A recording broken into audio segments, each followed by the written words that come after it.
boy.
Bam, bam, bam, bam, bam, bam, bam, bam, bam, bam, bam.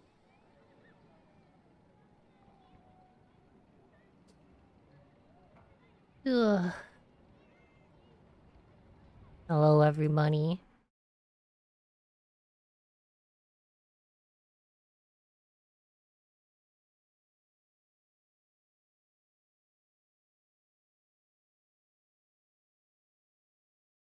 Here.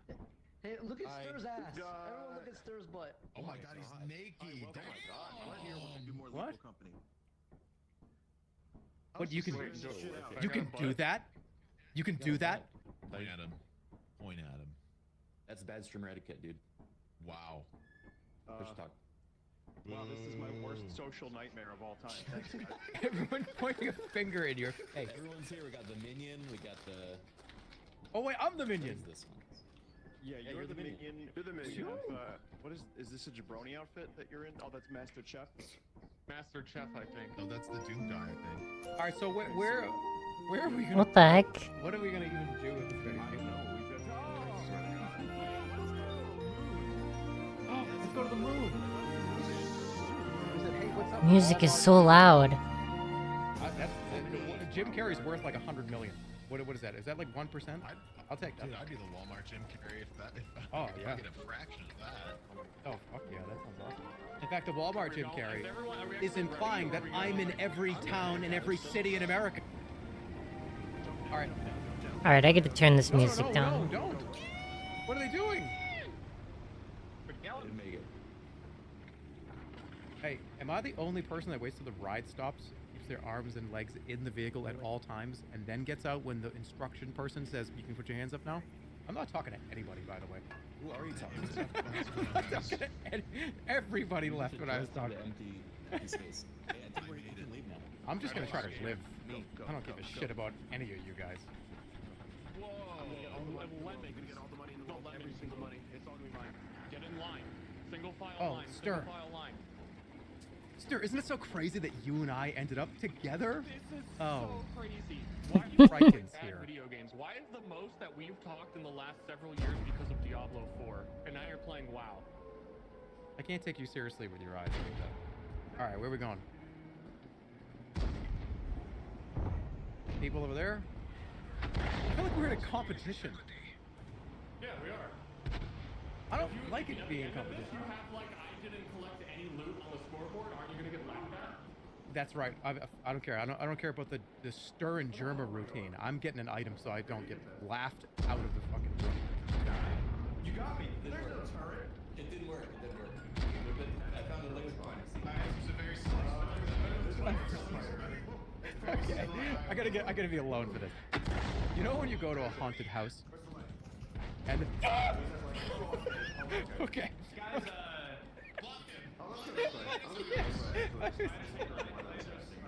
Hey, all right. Get him. I was gonna say this. This is how I'm choosing to play the game today. They'll take care of it. This I'm is gonna how watch people videos and and there's fucking like shoot 30 people. in front of of you and 30 people behind you. And a guy, like 10 people in front of you got scared. So it's like, oh shit. Like 25 steps up that way, something wild's gonna happen. Oh wait, hold on. Is the bug here? I think we're okay. I found the bug. I found the... Whoa.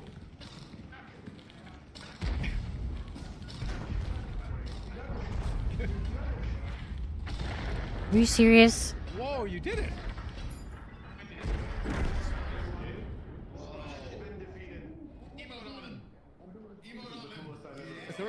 What? Get it, get it! Nice. What? Oh, it's on his head. Get it, get it, get it, get it, get it! Nice! Okay. Oh, that's alright.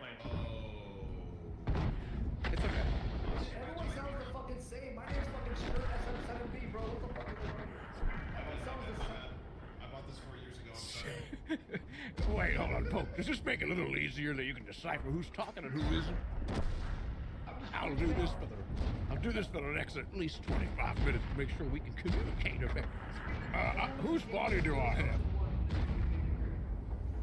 You-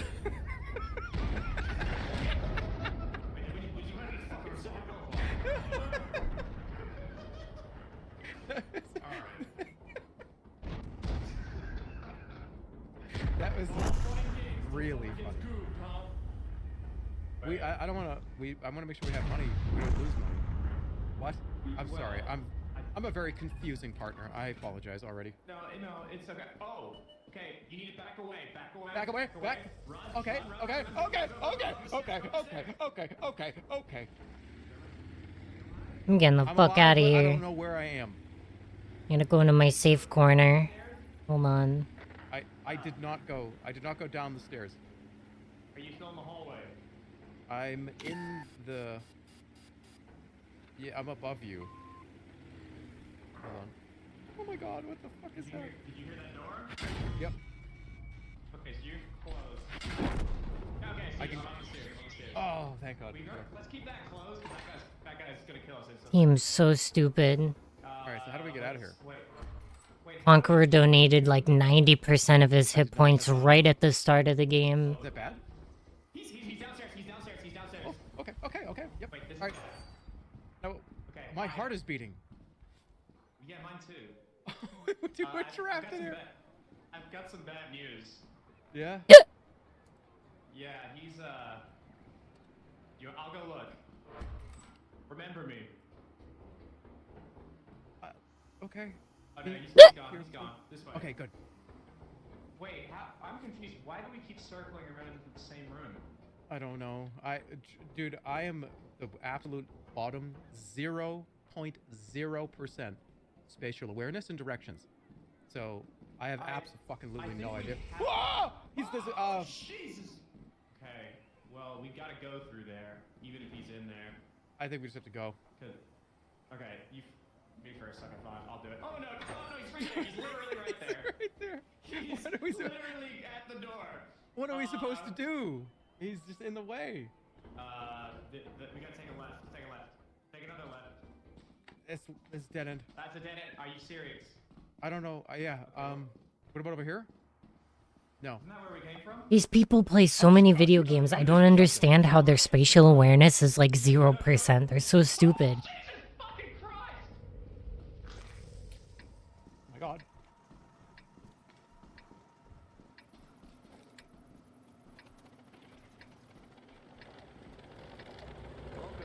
What? Wait, whoa. Oh, well, there Whoa, was what a happened? dog behind us, to be fair. Oh, I think they left. We were in crisis. I think they left. Oh, they left. Yeah, That's me, I did it. we had no idea where the hell we were going. Oh, it's Alan. You're here. Hey. You made it. I did. Thank you for your patience. Hey, there he is. Sorry we couldn't get you in here sooner. There's speed. There's speed. Yeah, I was trying to figure out the mod launcher. There's three. And that's two. And three. And that's six. And there's three. And that's All right, four. gang. And there's four. Yeah, this And thing's there's flying. five. This fog, this And number. there's I can't and count. there's five. This And number. there's circle. We're ready? All right, everybody in the ship, quiet right now. Friken is going to tell us some strategy. Okay. All right, thank you very much, Jerry.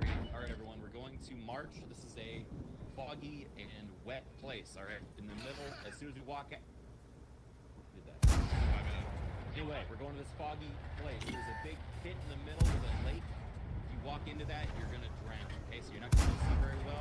You have one flashlight. That's Vinny. Vinny is the go-to leader. We're all gonna go right behind him. He's gonna walk into the facility. We're all gonna follow him. Okay. Then we're gonna get his. If I want to swim. Easy peasy. Good. That sounds so cool.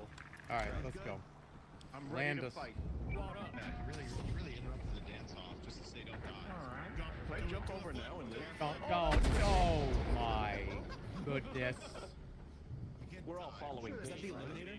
Survive? Yeah, that was the Wait, that's the person with the light. Oh, no, I'm alive. Oh. Oh, you're alive. Oh, thank God. Yeah. Everyone stick together. It's foggy as fuck here. This is one flashlight. Why the hell are we doing this? Couple steps, scan. Lead the way, Illuminator.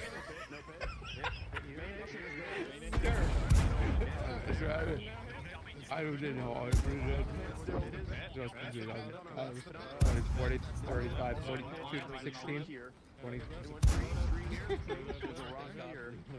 Like, that's may as well be what we're doing. Here, everybody. Thank you for your service, Illuminator. That's the entrance. We made it. We made it. There's no more. Yeah, we got it. Remember how to get back. That was amazing. Oh, now we have to add sound effects to this shit too? Oh, Italics, you don't even know how to play the game. Okay. Alright, well, here's you're very smart. You know things well. And Great observations. okay, so there's monsters in the game. I thought that was one, right? You guys don't mind that we're watching videos, right? There's monsters in this game. You are all dressed so fucking This crazy. is what I do normally. keep- I just kind of chill out and listen to videos while I'm playing games. My attention span is like almost 0, so... We brought a party into here. Like, we found an abandoned building to come, like, a drink in here. It's like, oh man, it's a party in the abandoned fucking warehouse, bro.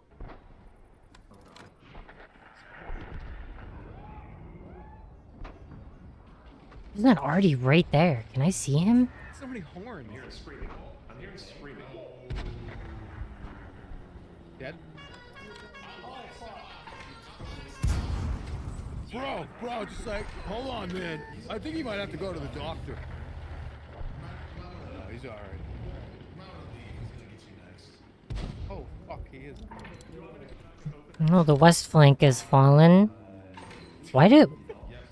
There's 3 Artie Hey, I don't think on each team. What the hell? he's faking it, man. I think there might be actually scary in here. I think he's actually dead, dude.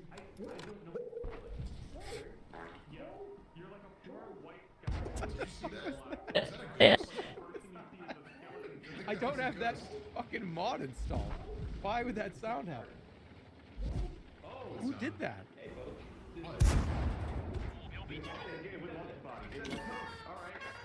How could we hear them so clearly through here?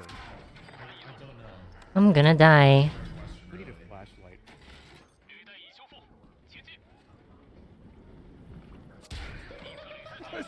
Fucking Homer Simpson just died. You can jump over this guy's Oh my god, I wasn't even spotted. He just kept shooting. Are you alright?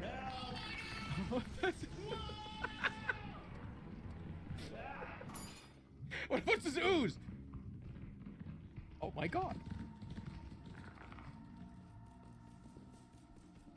He's got a weapon.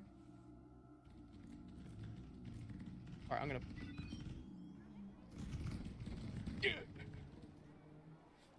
Hello? Hello? Oh, god damn it. Oh, god damn it. Oh, god. I don't know where the fuck I'm going. I don't know where I'm going. Yeah, man, there's monsters everywhere. Run! Jesus! There's a dump. There's a dump. Poke, what are you doing? Poke, what happened? Come here, you silly bitch. Come up here. Get up here, you dork. What just happened? Oh, yeah, you're scared. Get up here. Get up here, you wiener. Come back here. Hey, What are you making it come up here? Why don't make it come up the stairs? Oh, this is fucked up, Poke. Oh, dude. What the hell is that? That's right. Jump down, jump. Okay. Did you make it? Oh, I just closed it on myself. I hope I got the point across. You got it. We got it. All right. Look at that. We got it. The One Luck bolt. Pichora is on the stairs. One key, 2 keys, All bolt. right. That's a profit. That's awful. Wow, thank you. By 70%. Have you gotten any items yet? Sir, I haven't picked an item up off the ground. Here. Wait, you gonna make it look like I did this? Yeah, good job. All right, dude. I always got you. You always got me. You know that, right? The boss is doing fire. When all cards on the table, I got you. You got me. I just died in one hit. Yeah. I would cradle you like a baby. Where are my frames? Like an adult. Guys, Stir doesn't have any items. He didn't come back with anything. Good thing I did. Good job, Jerma. You collected that bolt all on your own. I saw it. I got a key. It's like he's lost. He's like he's lost in the Badlands. You know what I'm saying, folks? Oh, Stir, I'm real sorry. Oopsie, made a work reference. Might as well. I think he's dead. What the fuck? Why? Did a murder. What? Wait, what happened? My character just lost insanity from that. Yeah, why? What's wrong with her? He was in the minion suit. I thought it was Jerma. We offer sacrifice. What are you doing? What is he doing? Like, actually, what are you doing? Oh my god, that's so evil. Hey, do you think the giant guy eats the giant pumpkins? Oh, Is he traveling in a sandworm's stomach? Something might be dragging him. He might not be alive. I've been told. wait, what? He was in the worm's mouth. That's actually really funny. Is cereal a soup? No, it's not. Sir, is cereal a soup? Cereal is soup? Yeah. Welcome. That was just a dumb thing to say. Cereal is a soup you consider a milk broth. Oh yeah, we did it. We did it. Yeah, that's true. I don't consider milk to be a broth. A couple of funny viewers.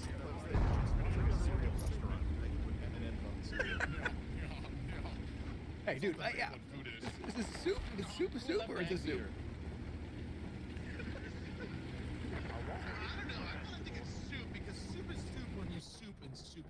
Dude, the fucking YouTube title could be like a bunch of goofies talk about soup for a few minutes. What are you doing? What are you doing? What are you doing? What are you doing? What are you doing? What are you doing? What are you doing? What are you doing? Why would someone do that? Because it's worth 100. You sell it. Yeah, but you get to do that at the end, no? It's a good point. Yeah, okay.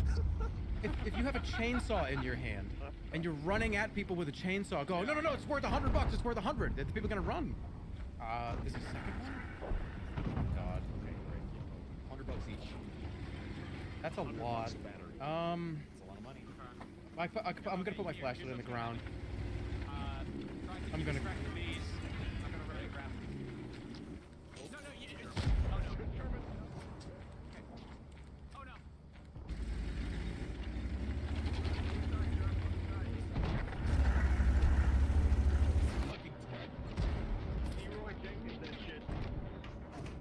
I did it! What? Coming after me! Oh. They're electric. Why are they? We're good. Just run. We're good. I'm gonna die. I did? Circle. I killed everyone. Ooh. Did I kill everyone? No, I didn't. Did I? Okay, well, what if I go collect all their bodies and bring it in the one by one? Where did they die? Oh, shit. Okay. Why do I hear the bees? Okay, I'm about to come in with a body.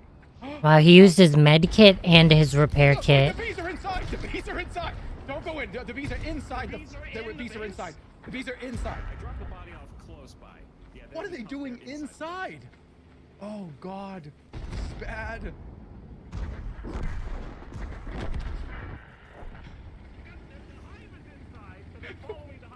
Yeah, but they should. Wait, what? I thought. Yeah, there's like hives inside. Wait. So they're defending their hives inside the base. Okay. All right, Alex. Don't tell anybody that this happened. I think you have to like grab the hive to lead them away. Yeah, and who turned the light off in there? Who turned off the light in there? They were. God damn. Oh my God. We wondered. We didn't sneak it in. What is he doing? What? All of us. He just lost so much money. What is he doing?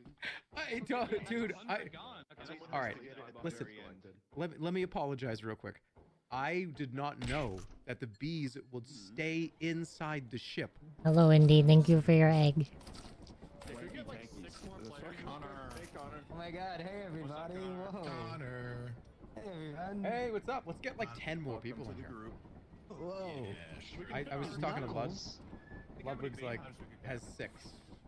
Oh God. get him in here. All right, we have to increasingly make this absurd, and then we all are just gonna break off and play the game. If you hold metal, and also be careful of quicksand. Well, not really quicksand, just like sinking. The lightning on the metal works like Breath of the Wild. I don't think hear there's a quicksand in storm. That game sucks. Oh, okay. Wait, who's buying shit? Yeah, no, is anyone back there? Poke, why are you treating me like I'm a monster?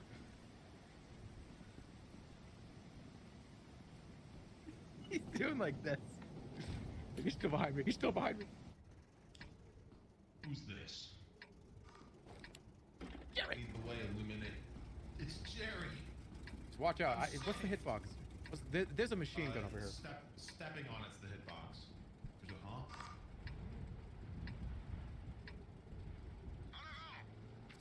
Oh man, do I actually have to do that? Oh! That was so over the top. Oh, watch out. Don't turn that corner. Machine guns. Oh, this is oh, this is wonderful. He's right behind me. He's right behind me. Jesus, come on, man, get away from me. He's behind me, and he won't leave me alone. Exit. Stop being a weenie.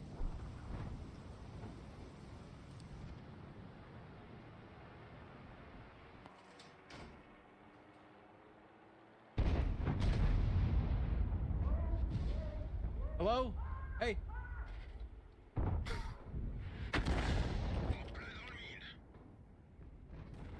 The fire exit's down here if you need it.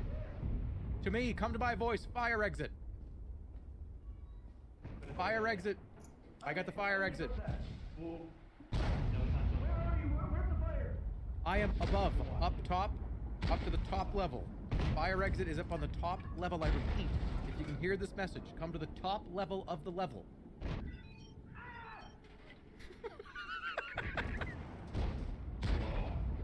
Hey, fire exit's right behind me.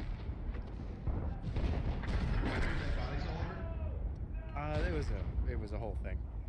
Well, I'm gonna go this way because it's the regular way. Oh, give me some of this stuff. You guys good? There's stuff out here. Come on, bring stuff back. What the fuck? Don't go back Now they're in gonna there. get back with. You- How did the hell What? die here? What the hell happened? You threw it away. I'm so confused. He needs to stop right now. He's dead. Yeah, I kind of got Connor. I saw the bug. I was watching whoever it was run back and forth. This was... What the hell? What the fuck? No way, dude. What? Is that the sign? He has to live. He has to just get in there and turn the fucking thing on. All right. Okay, I just need like a buddy system. Like, be my buddy. Connor's dead in 30 seconds. Wait, I see the dog. Guys,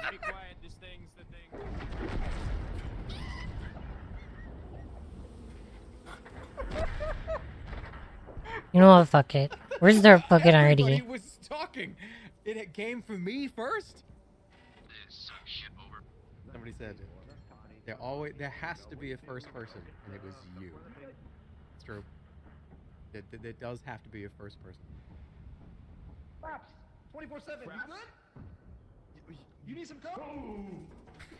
Wait, what is going You on? want coke? Do I like coke? Oh, do you see what's going on here? Or do I see what's going on? You're gonna get us killed, man. Singing in the fucking hallway. Chill out.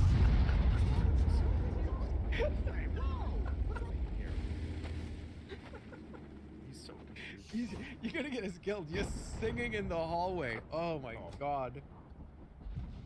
And back to Oh my god! What? Did he leave? Why did you leave? I found the imposter. what happened? Oh my god. Why? I don't know what happened. Alright, Stir, you have the floor. Stir, you have the floor. Guys, I'm gonna say it right now. Red was so sus, and I saw him. You can turn the radio off. Okay, so Alex, you had a dog behind you. Like you didn't even know about it. So I get why we told you to stop talking, but also you left. Turn off the radio. No, I didn't leave. Oh, were you doing that because you... So let's try not to kill ourselves.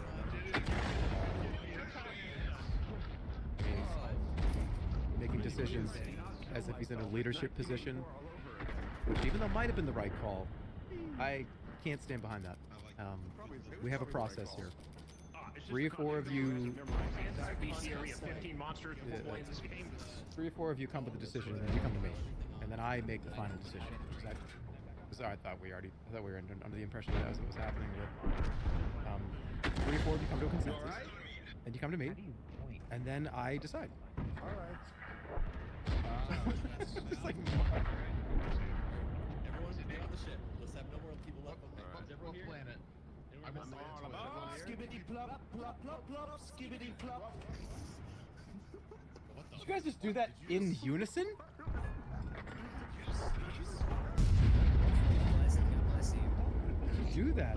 Hey, Vinny. Vinny, I haven't seen. Hey. Hey, I haven't seen Skibbity Toilet since Skibbity Toilet 46. How does the next one go? That was 2 weeks ago. Damn, dude. I think I broke Randall. I think he's the asshole. Everywhere in my setup. Guys, I may have fucked up. What? Jesus Christ. Would you just use spit take? That was the funniest thing I've ever heard in my entire see it? life, I think. It was so out Oh of my nowhere. god. I completely missed the joke. I don't know why this is He's skibbity, can't stop. Harry. cry, but it is. Alright, full Found the sentence. zoomer. Oh, Jesus. Guys, follow the... Let's go. Everybody run and see what happens. Whee! No, try. We have to try hard on this one. This is a scary one. What is those noises? Is that Clint Eastwood? Is that the gorillas? Yeah. Oh my god. There's a giant... And he's gonna be standing right in front of me, and I'm gonna scream, and you're gonna say, "What, little girl?" What? Jeremy, there's some weird shit going on right now. There's weird shit going on. Where? Yeah, I'm haunted. Ross is haunted, and he said there's a Yeah. PNG of a bald little girl that's gonna pop up, and it's gonna get weird. Really? Yeah, and so when you hear me screaming, because I see a bald little, weird little, like, wrinkly Sorry, guys, girl, make you jump. you guys aren't gonna see it. I'm gonna scream, and you're gonna be like, "What?" Well, you get the scarier experience. This is just like a haunted mansion. Oh, dude, this is just like the Nun. Oh, that's a. Okay. Alright. Anybody see anything?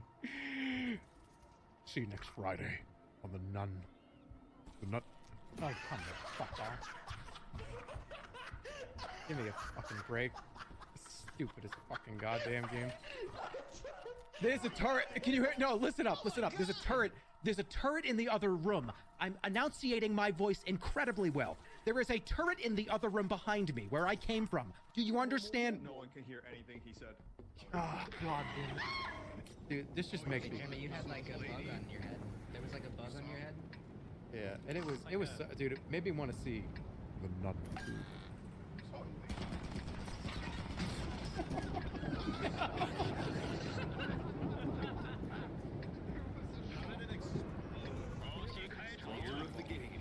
Oh, Stir has to get out. He has to get out.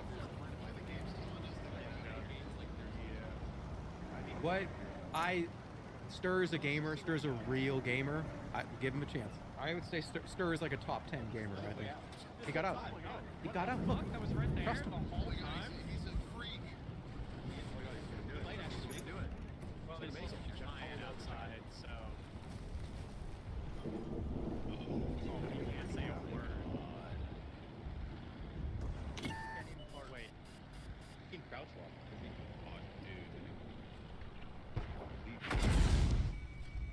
The only thing is that the giant can't hear, but the giant can see. The thing can't.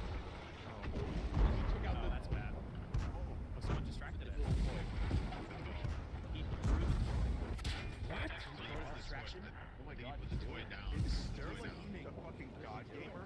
He's gaming, dude. There's the shit. He's gonna do it. Oh, there's no way.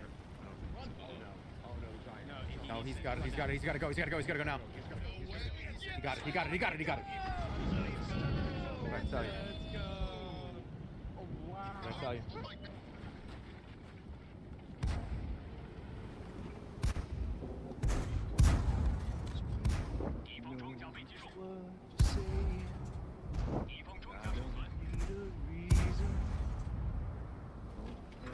Tell me 'cause it hurt. Don't tell me 'cause it don't speak. I don't think it's feel it. Don't need explain. Don't tell me 'cause it hurt. It's funny that you and I only know the like Time magazine presents songs of the 80s, and it's just when I was when gonna the say, I didn't know those ones. yeah, when that song goes by in like that weird credits list they do in the infomercial, and it's highlighted yellow, that's the only part of the song we know. Did you see the Pac-Man? Let's go do the bottom door down here. I think I did, yeah. But you all got Oh, okay. I'll, you you want to do Luigi's Mansion Stir? All right, let's go.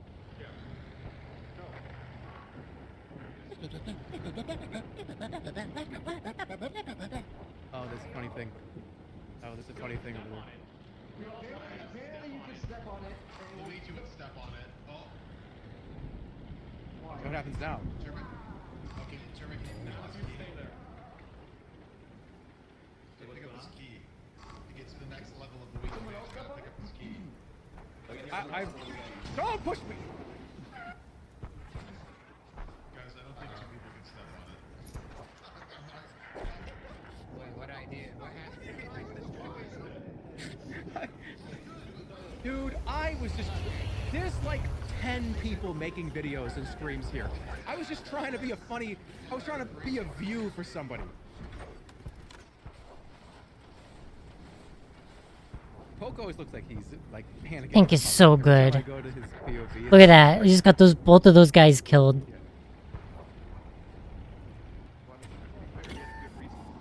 Whoa. I'm gonna die. I just got spotted. Oh. There's another Jackson up there. Uber Eats for a second.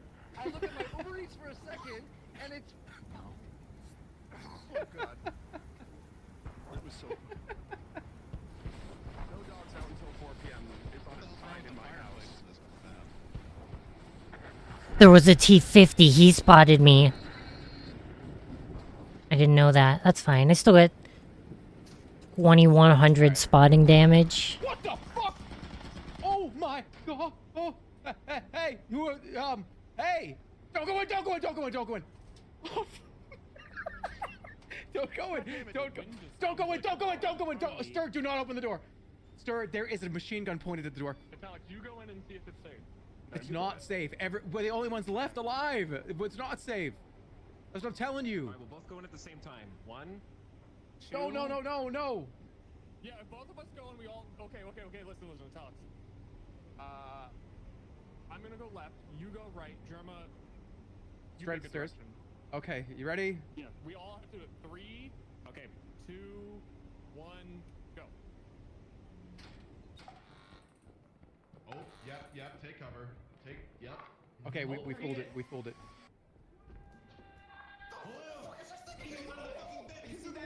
What is that thing? What do I do with that? What do I do? Scan it. What do we do with it? Scan it. I can't scan it. I can't scan that thing. Oh shit! Get away from me! Okay, my bad. Okay, you can take. Oh, he's taking it back. What does that thing do? The bug, it's a hoarder bug. It won't No. unless you take its stuff. This thing. So wait. So I have to look at it. Doctor Who? Is there a second closet? Are you kidding me? Wait, there's a second one? No, there's not. Get the fuck away from me! What's the kick button? The machine gun's gonna shoot me! Ah! Alright, I'm going! Yeah! Alright, I gotta get the duck home.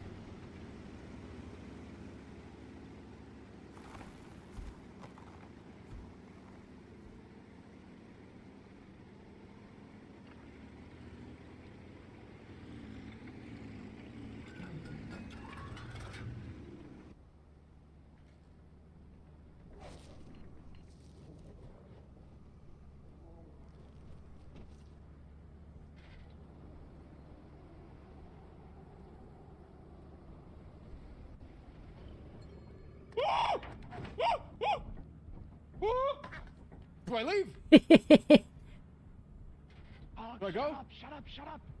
There's a dog! Okay, listen, I'm on the roof.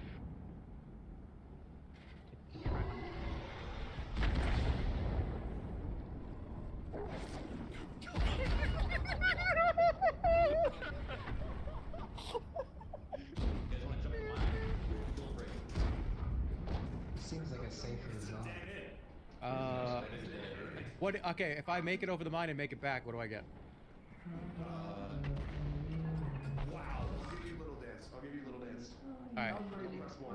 Is it easy? It's easy. I hit my head on the banister. Anyway, there you go. I hit my head on the fucking banister. That was not supposed to actually happen. That was not supposed to actually happen. Okay, if I make it over the line and make it back, what do I get? What the hell? What happened to me? Is it easy? See, that's fucking bullshit. That's fucking bullshit.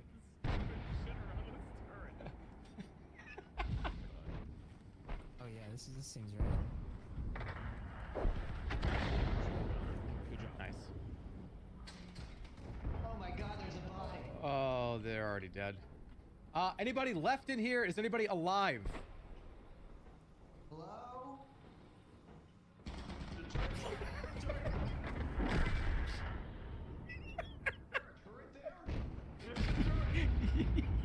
Yeah, there is a turret there. That's crazy. Hold on, I hear you. What is it? Ooh, okay. Oh, we gotta get back up. Crouch. So you can walk over it if you crouch?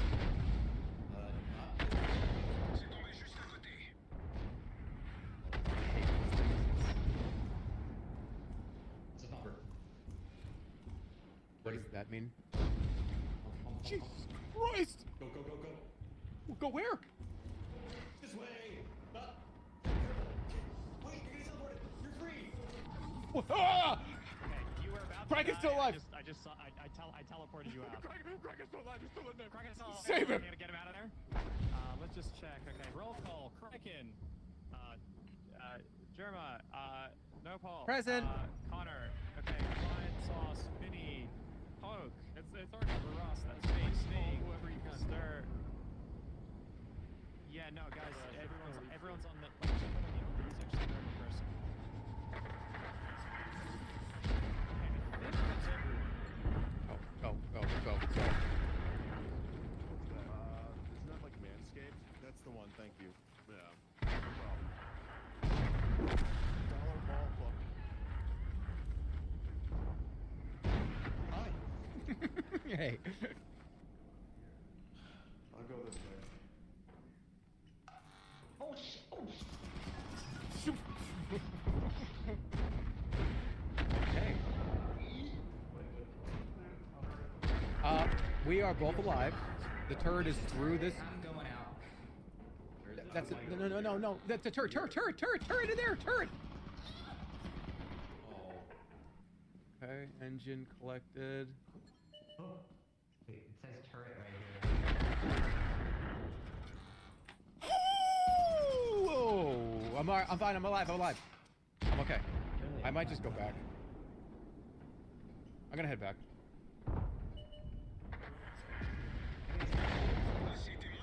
Do you know how to get back to the ship? Yeah, it's like you just go around the hole. Really used a medkit for that? He's the last guy alive on his team. Alright. See ya. I should That's come. the ship over there. I know what I'm doing. I figured I'll just die if I go in there again. Yeah, no, probably.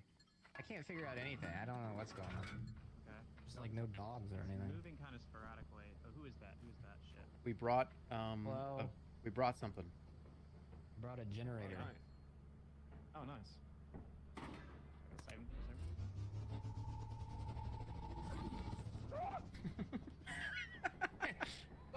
It is. It's like being woken out of a nightmare. It really is. Doesn't say anything and walks out, looks at the sun. You go from so terrified to everything is completely normal in 1 second, just like from a horrible nightmare. Okay, it's kind of gone. I think we could probably get the beehive, but it won't be enough. Well, that's Vinny. Alright. You okay? Good save. Thank you. To take off. 62%. 55%. It's at 48, 45%. 40%. Maybe step away from the door. 30%. 20%. I think we gotta go. 12, 10%. We gotta go. We gotta go now. We have to go. Go. Turn it on. Go.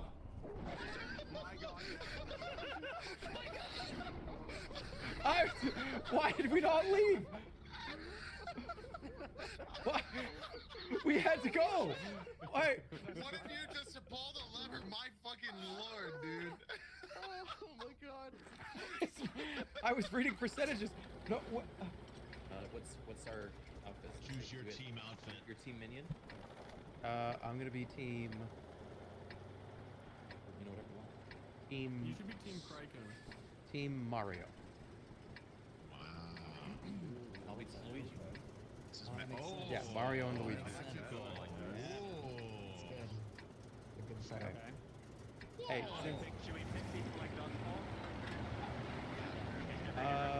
sure. If you're orange, stand over here. If you're not orange, stand on the computer.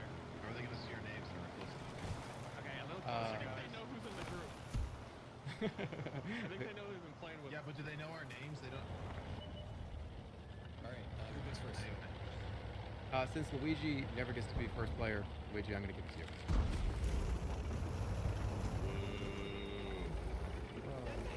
You Mario. Yay! Give us a wahoo. No. I picked No. Scarlet. My pick. No! I should have picked first. That's annoying. He's getting sniffing. He's checking us out. I want poke. Let's go. Look, you gotta put on Mario. Okay. How much XP do you guys have? I have 35. How do I know? I've played this game for 16 hours. Wait, how many hours do you have in the game? 16. I pick you. This many. Okay, but how many of those were alive?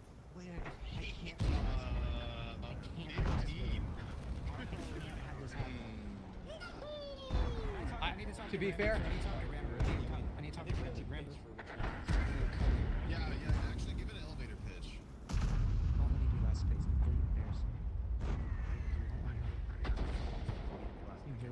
embarrassing.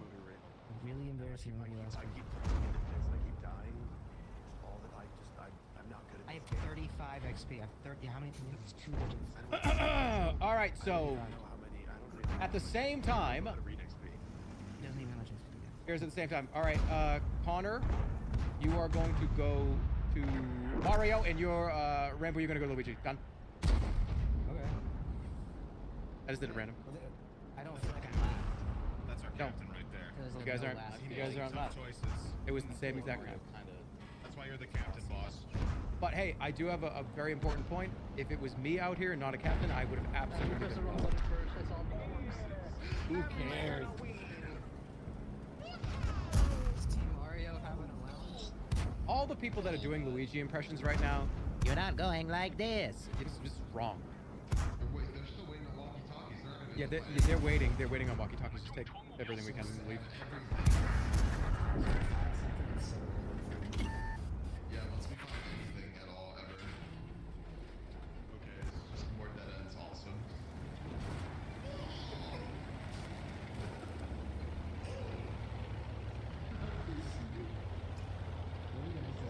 Also, they found the apparatus.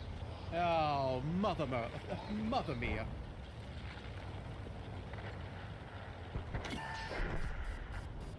How do we know they're not just like That's yeah. They could do that. They could just leave. Oh, that's a turret right there. it's facing the other way? Oh, it's off too. It's facing the other way, yeah. Okay, they got a couple things. We have more than money. There's stuff. We'll buy stuff. We'll have stuff, fear not. You okay?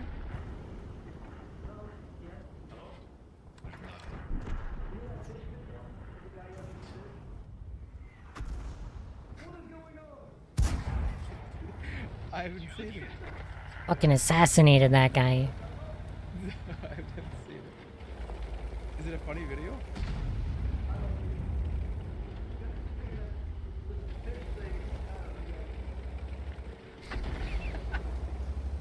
Where are you, Poke? Oh, they're down. Hey, man. What's happening? What the fuck just happened? I just want it to be said that you guys are predictable and shameful because I called this. Yep. Yep, you did. Hey, I'm not doing a Mario voice for this. I'm pissed. They thought they were so funny. They thought they were so funny. So funny. I'm taking it. I can't even tell who's doing the Mario and Luigi voices. They're all becoming the same voice. Poke. Poke, I'm having the problem you had earlier. This is fucking. Keep blocking it, Mario. Good job, Mario. Yeah. Team Mario. That is the princess, I love her! Mario.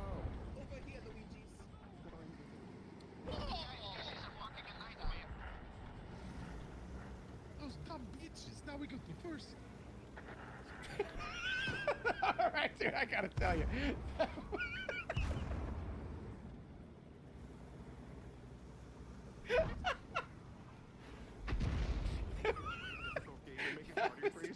That was fucking Doofenshmirtz.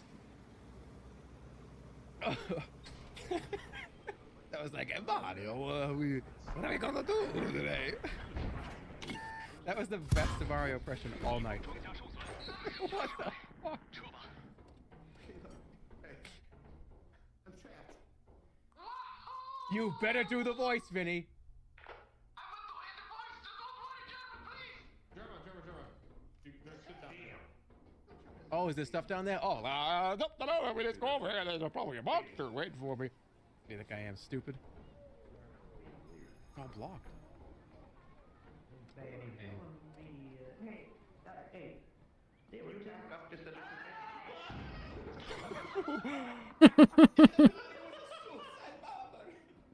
What the?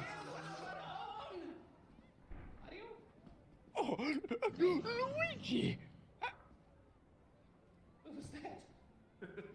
What was that? My stomach. Scary sound. I can't tell if somebody is making those noises as a joke or if they're in the game. He had to end it all. This is so sad. He went. Oh. I don't know. Mario's dead. Yeah, he jumped off. Yeah, you think that's funny? You think that's funny? One of the Marios is dead, huh? The two, He just. I see two Luigi's here. What about it? What are you trying to imply? You tried to Yeah. imply we did this something with your brother.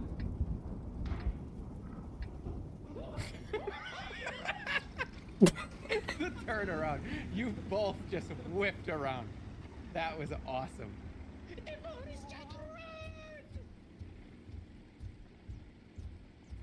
I'm going back in. I'll try my chances with these guys.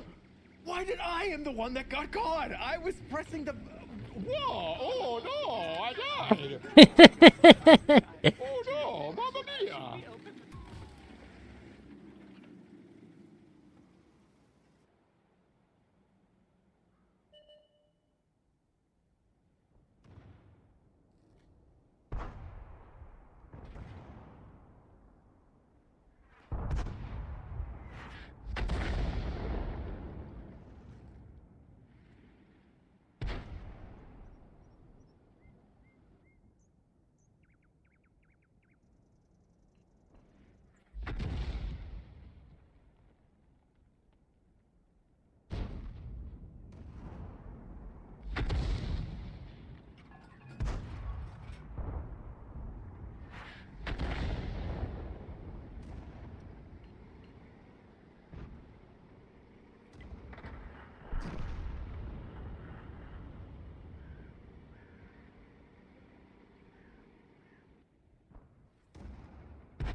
I'll put another video on after this round is over.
Are you serious?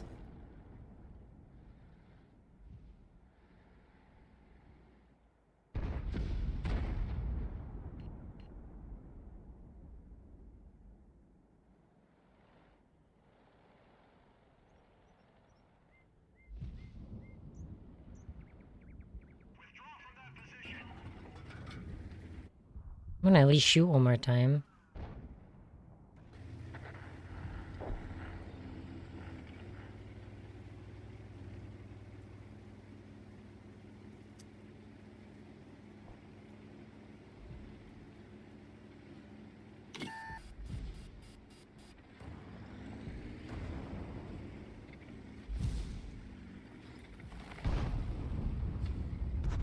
He's on fire.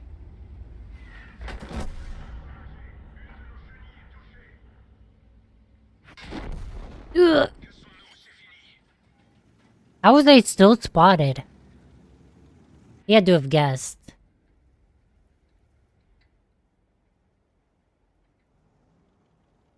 It's fine.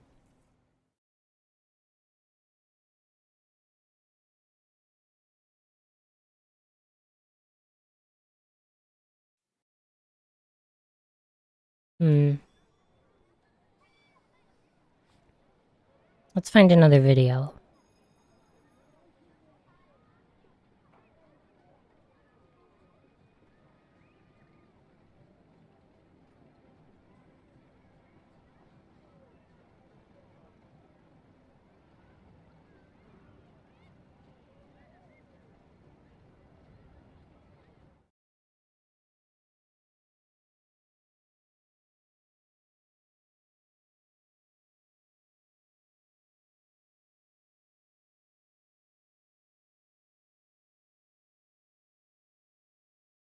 let me get out of here now. Oh no! It's that lunatic, the one who escaped from the asylum last night. Watch him! He's a homicidal maniac! Get on the phone. Yo, Mayday! Yo, Mayday on the phone. Let's...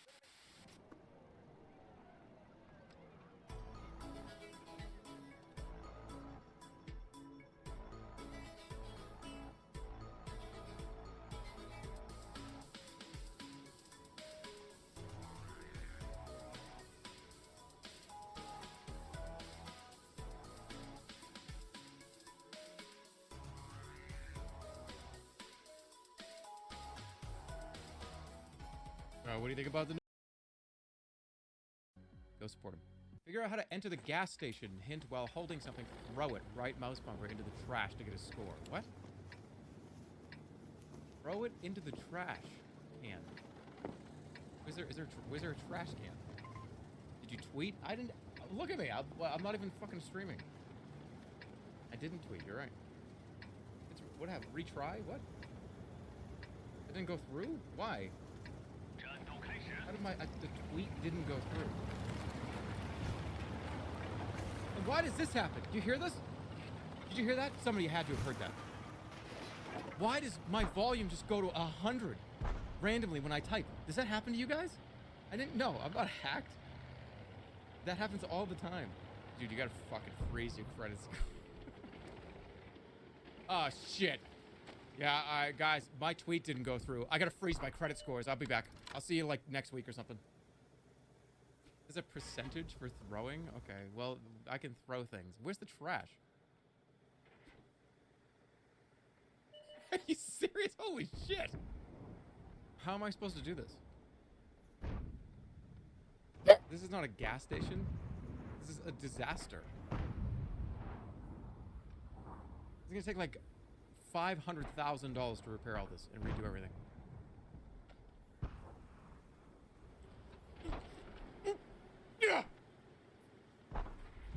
Since you are not only a potential business partner, but family no less, I'll do my best to help you. Hey, thank you. I will send you emails on a regular basis, providing you with information on how to handle each part of the business.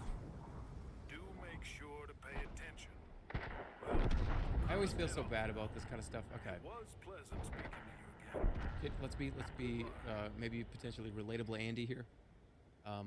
So how many times you guys opened up your email that you haven't like opened in like months, and like an aunt or an uncle has like sent you 3 emails, and it's just like, oh fuck, I don't communicate this way at all. I don't want to. I'm not trying to like avoid anybody or anything. I just don't communicate like through email. Well, greetings and salutations. The dialect never really was my forte. Regardless, I've just heard you've made a solid investment. Though, I pity the fact that you had to sell your car for it. You could have always asked me for a loan. I'll pitch in with a few tips and tricks. My emails will come periodically. Yeah. You need to get this station up and running. Who knows how badly it got damaged all those years ago. Don't forget to keep generating profit. Refurbish a fuel dispenser first. Oh, and don't worry about the money for this part. We're a family after all. And family keeps an eye on each other's backs. And why am I doing like a Sports Center routine? Markiplier already played this game. Yeah? Okay. And he's like the god of the internet. That's what do you want me to say? Like, that's literally like god of online entertainment. Who doesn't like Markiplier?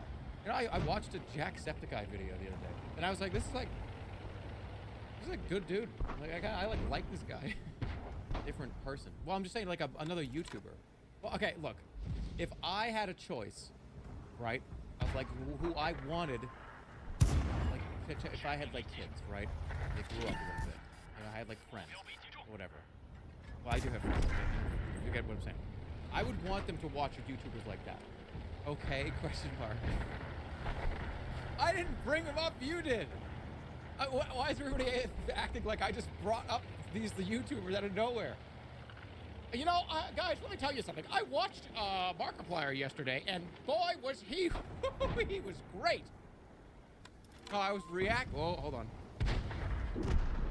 But I mean, I like those. They're good channels. What? What? I can't talk. I'm not allowed to talk about somebody in like a positive way. Well, I with tried. New mail. And that's going to go to, there's going to be an X next to new mail up to like 12,000. We're open for business. My entrepreneurship begins today. Oh shit, there's a customer. Where's my PC? It's a mess in here. Delivery. I need fuel. How much was it? Just it's 2 cents? Your order is less than 100 units. All right, I need 100 units. Order. I need gas first. Are you trying to scam me? I don't have any gas.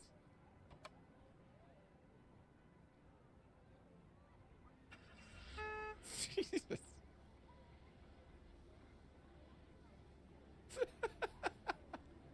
This is like the Luigi driving by in Mario Kart face.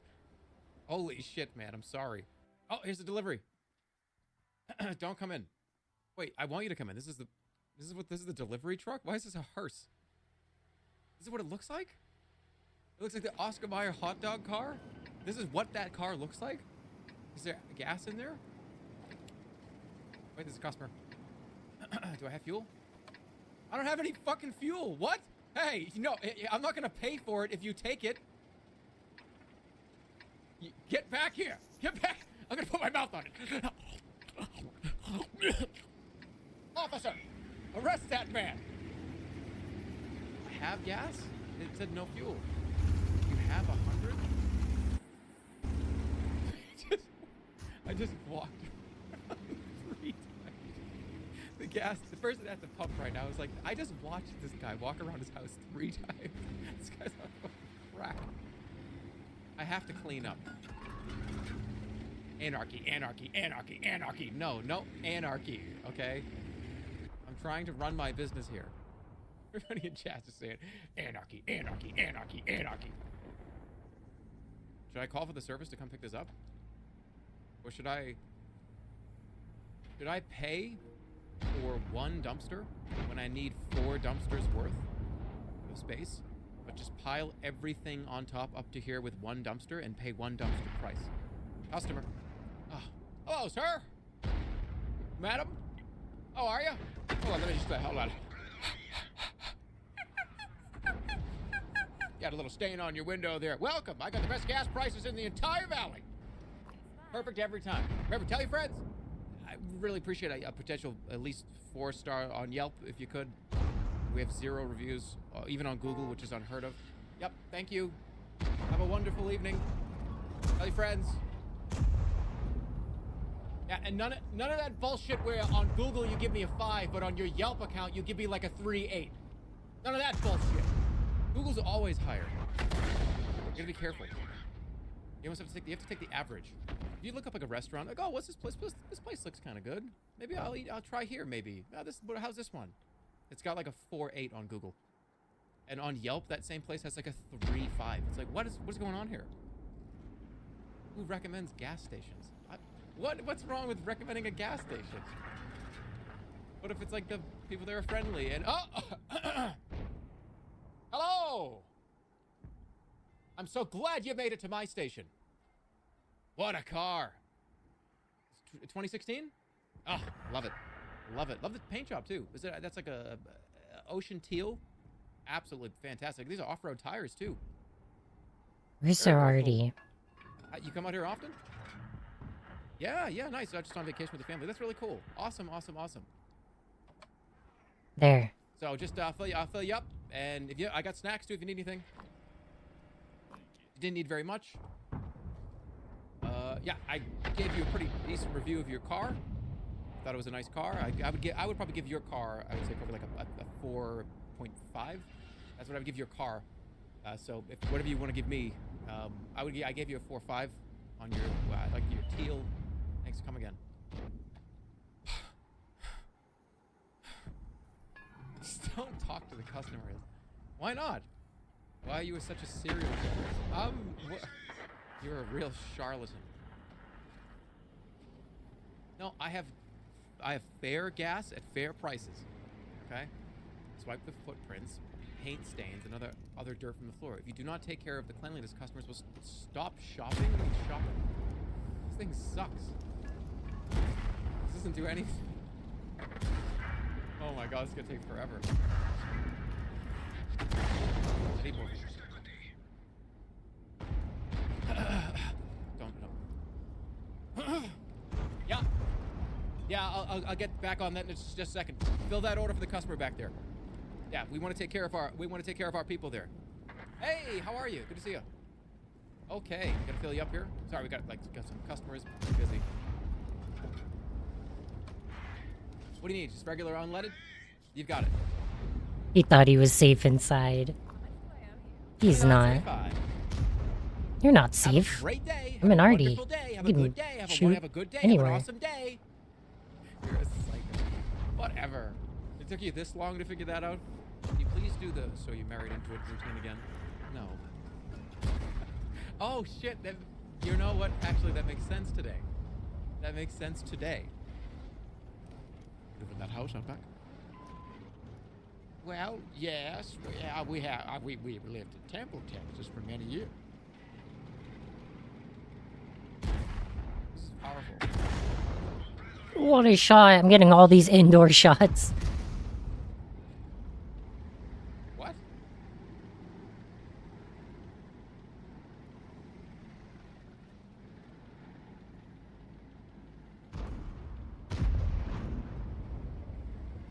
How are you going to leave? Wait, hold on. I'll get it back. Shit. Well, I just had to rotate your tires. Okay. What's gas you need?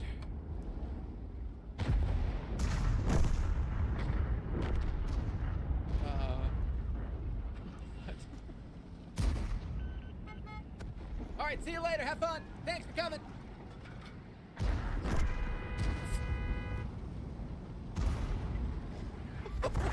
Fuck. Hold on, wait.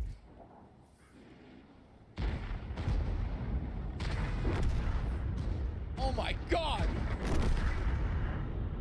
Dude, oh. Oh. Okay. Hello, horror pony. It's gonna take a little bit of time, but I have an experiment I'd like to try. I want to pile these cars up on the road. Have like a stack of like 30 of them. I wonder if we're not gonna be able to get any more spawns. Looks? No. Oh, I ran out of gas. Oh shit, here comes the Yelp review. I can't believe a gas station ran out of gas. How does that make any sense? It's the only gas station within 30 miles. This is a guy with the owner of the gas station is sitting out with a broom in front of the entrance, swinging it around like an orc sword. What is he doing? We're not going to that gas station. You know what, by the way, I would open up Yelp and I would just say that this is like kind of a dangerous place. I would give it a 1. And then the reply from the business owner. I'm very sorry that you feel that happened that way. Please, if there's anything I could do about it, send an email to this email that I don't check. That's probably a dead email that I haven't opened in years. We value your feedback. Thank you for shopping at the German gas station. Okay, I was about to throw this guy. Hi, David. I would really like to get this situated right away. Please hit me up at my email. I'm gonna go pee real quick. 4 out of 5. I have a bunch of email. I don't read, guys. Do you understand? I don't like read emails. I don't answer phone calls. Okay. When I'm not streaming on this website right now, I don't exist. I completely disconnect. I disappear. You check your pager, right? No. What about your mom? Of course I talk to my mom. I disconnect from like the internet. I try to keep my brain away from the internet. It's funny because I live on the internet, you know what I mean? But I'll tell you, you want some real, no more joking around, let's like be honest about something. Give yourself some time, seriously. Give yourself a little time. At least a day or two, to just disconnect from it. It's actually, it's very, very much healthy for you. Check this shit out. I'm gonna hit the fucking tip of that goddamn thing right there. Hi. Yes? How's everyone doing tonight? Okay. I hope you don't mind that we're Charging just watching battery. videos. Thank you. You'll remember that, right? And I think you're gonna get a full star. You'll go from a 3 to a 4. And even if they don't review, they will remember this weird, like, guy to do the weird voice. And they'll come back because they'll remember it. It's gonna be in their brain. Am I tracking this in here? Wait, no. No, you don't have to take your shoes off at the door to come into the gas station to buy a Coke.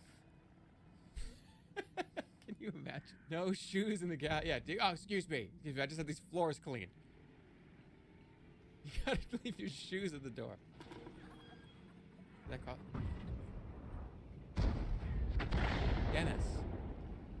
Dennis will appear on station occasionally and paint graffiti on the walls.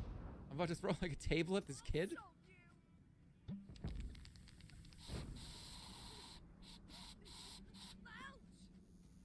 Get out of here, you little bastard! The water. Water, I have a just threw coffee. table Okay, I don't have any more stuff to throw at him. Throw a bag of trash at him. Where'd he go? Officer! Officer! There's a kid that's a disturbance. Oh yeah, we actually have reports of a grown man throwing furniture at a child, trying to hit the child in the head with a piece of furniture. Well, you see, he was putting graffiti on my walls, and I had to scare him off. Oh, you want some gas while you're here? And don't forget the motto, with 2 shakes, shake, shake, we have another customer. Shake, shake, shake, shake. What is that? Shake, shake, shake. That didn't count as my stun damage? What? He just took 600 damage and it didn't count. Yeah, that's mischief makers. Hold on, wait, it's coming back. Help me, Marina! Did I get it right? Did I get that right? I think I did.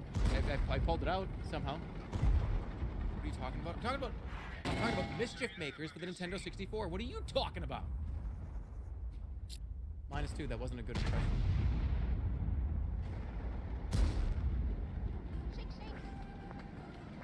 Yes, it was. Is it? Oh, fuck yeah, I got it. I did it. I got it perfectly, by the way. All the people in the chat that said, what am I talking about? Excuse me, listen to that.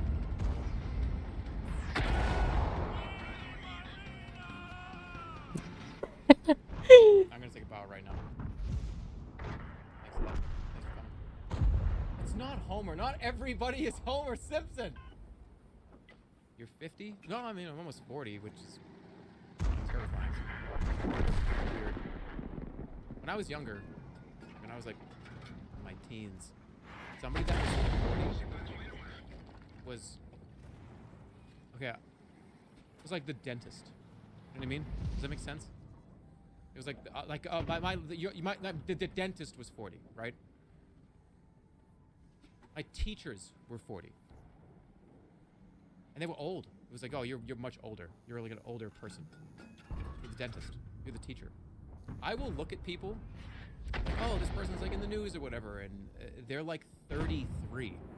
And I look at them and I go, holy shit, I'm 3, 4 years older than this person. What? Alright, Yo, Edgy Wolf, hello? I'm okay, how are you? What should I paint it? Oh, I really gotta, I hope that guy comes back. Hey, take a look at my, like the color? I put that right on him, how did it miss?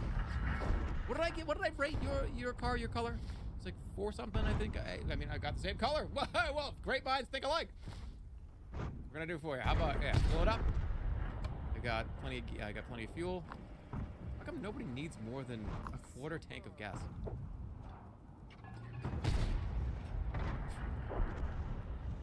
I'll give you a shortcut. Well, I'm dead. See you later.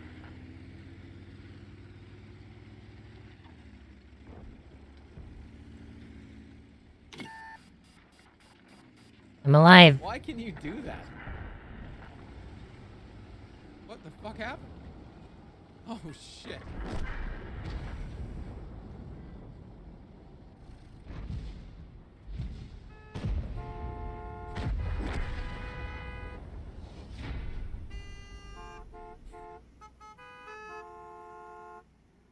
I don't know what's going on up there. This goes for miles. I still play War Thunder, but I haven't been into it recently. There must have been something going. It's a construction like 5 to 10 miles up. It just goes all the way back, man. Don't just stay there. Don't even get out of the car. There's no reason to. I don't know. It's crazy. It goes so far.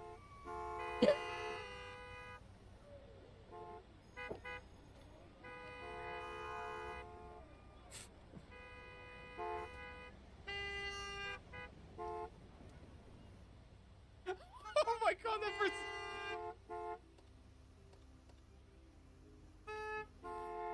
Yeah, I found the problem.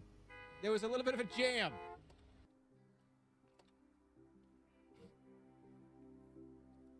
Oh, no, I need that. All right, I have a question. If the car is upside down, how do you drive it? We're going to find that out. Oh my god, how? What were the odds of that happening?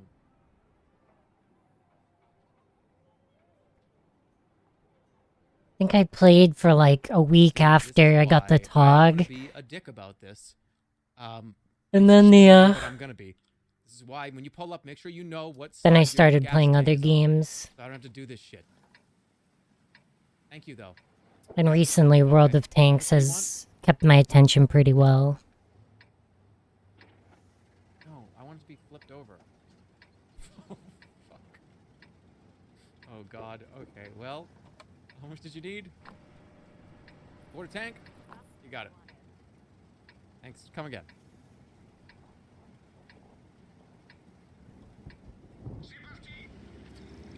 Good luck.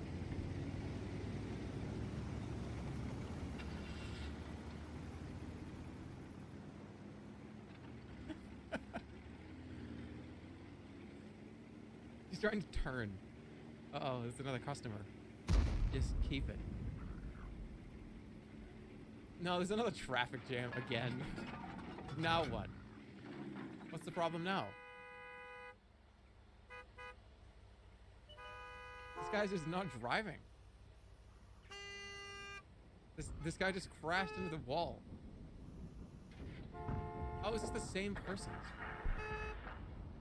Well, you will not be coming back. No, stop trying to come back here. Just leave. Get out of here. No, you have too much like determination to get back. Get out of here. I'm launching you all the way over there. I can't. Okay. Stop. Okay, he's not moving now. Hey. Welcome. How are you? Good to see you. Let me just go ahead and fill you up real quick, but before I do that, I just have to take a few safety precautions with your vehicle. Make sure that everything checks out. You know, check the windshield wiper blade movements. Make sure they're not squeaking or anything. No, no, no!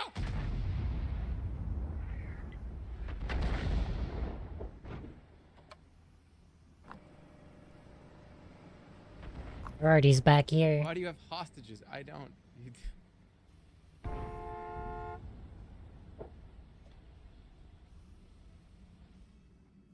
Oh my god. Alright, I have to... Okay, honest to god. Wait for him to fire again. Wait, what? How did that happen? I don't have time to deal with it. No, I'm sorry. Go find another gas station. I hit you like 15 miles that way. You'll find one. I'm sorry, nephew, but there is just no room for charity in this world. I hope you'll find it within your finances to repay the debt. Otherwise, we'll be forced to see to more persuasive methods of reimbursement. What? Don't have me wait too long now. Goodbye. Excuse me? Where are you? Excuse me. Excuse me. This is a... What do you do? Oh, they're parked in the park. Oh, wait.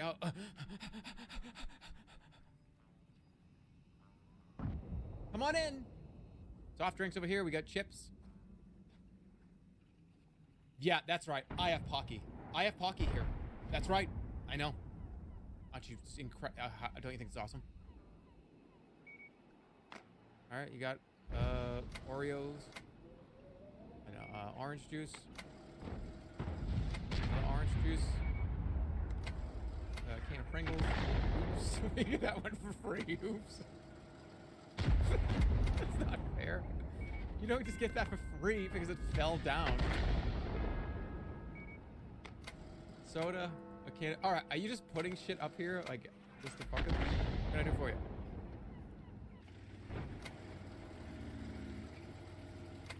Okay. 1 can of Coke. 8. Skittles. Pringles. I got customers out there. I got customers out there.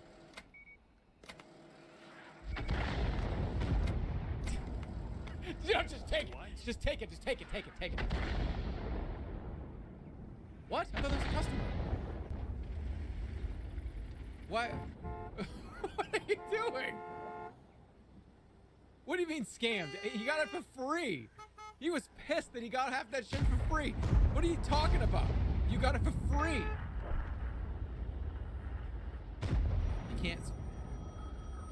You can't sweep people. It doesn't work. Where's our goddamn money? Hit him in the head with the broom. What the? What happened?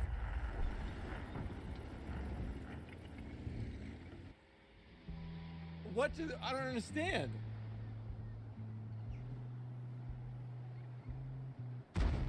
Is that one of the guy's cars that I threw like an hour ago? Didn't read the emails. I'm not dead, right?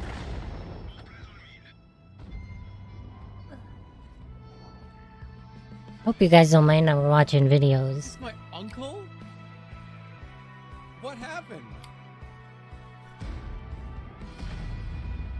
This is what you get for ghosting my emails for 6 years.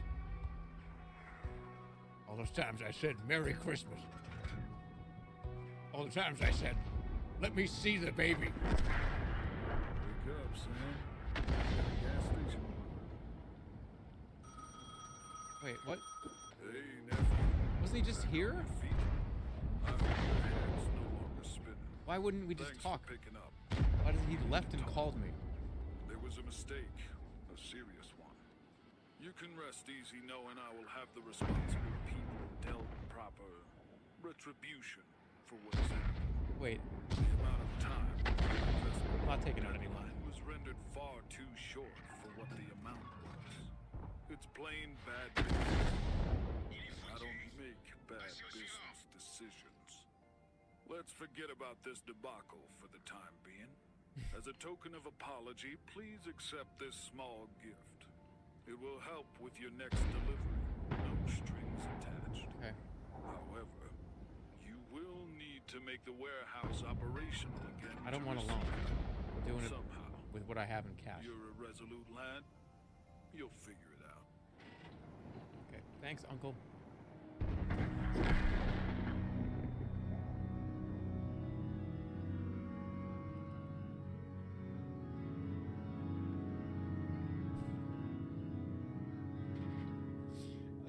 I told you guys before about that stream that I watched. This is like, I don't know, this is probably back at like Justin TV days.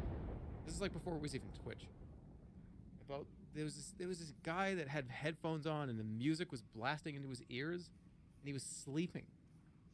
And you could like activate a thing that would blast music in his ears or play something in his ears while he was asleep. And he's just sitting there in this dark, weird, like kind of dark room, and the webcam's kind of all pixelated, and he's just in his bed with these big, bulky headphones on. And all you hear is like this blown out, overdone, like just absolute blown out piano mashing keys. Just like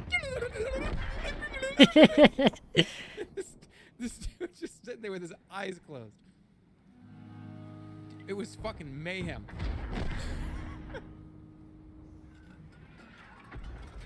I don't even know where you find that song. Like, I don't even understand. I was sitting there just going, what the fuck is going on, man? I was laughing so hard. But it was just somebody was just hammering like dozens and dozens of piano keys. Not a keyboard, a piano. The ones, you know, like an old-fashioned piano where you have to put weight down on the keys. So sometimes it's like, dun, dun, depending on the pressure. So it was just all over the place. God, it's the funniest fucking thing ever.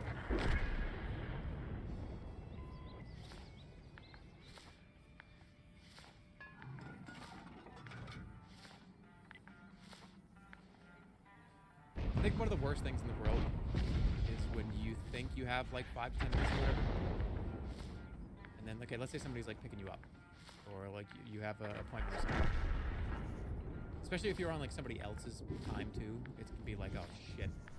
Like I've gotten in the shower before, and the water just got hot, and I just got inside of it, and directly hit the water, hits the top of my head, and shampoo goes in, and I hear like, and it's the person that is here to pick me up, and it's like I can't even answer the phone. I can't even answer the phone. So you try to get out of the shower while it's still running, and you're covered in He soap. killed himself. Eyes, it's like burning. Artie just blew himself up. The end of a towel to wipe your hand off enough to be able to use the phone, and you answer it and pretend like you're not in the shower. Hey, what's up, man? Hey, I'm outside. Oh, all right, yeah. I just gotta take care of a couple things. Let me just give me like a couple minutes. All the while, like your eyes are burning with soap. And you're just like in the shower, like just sitting there. And then you make up like there's some reason as to why. Yeah, I got something I gotta do. Just real quick. Yeah, you caught me right at the second. Yeah, I'll be right out. Do you live in a sitcom? No, this is real shit. That really happens. Hello, ladies and gentlemen. Welcome to episode 1 of Germacraft. I said it so weirdly. Germacraft. Series where I play Minecraft. Whatever. How come nobody has sung that yet? Like a singing remix of it. And I'm talking real, like, power singing. Like, I need to impress everybody here by singing the national anthem. Power singing, you know what I mean? It's never just like, oh, say, can you see? Nope. It's like, oh, say, can you... They always have to make it... No, nobody just does it the normal way. Is this technically trash? Not really. Recycling, shh. Recycling jokes, shh, stop. Don't you like, okay. Every year or two, a bunch of new people cycle into the channel, so we just do all the material we did 2 years ago. And it's brand new to everybody here, and they... Stop blowing this up for me. You're still closed, by the way? Yeah, good, I don't want to be open. You're making us sad? Jesus! Oh.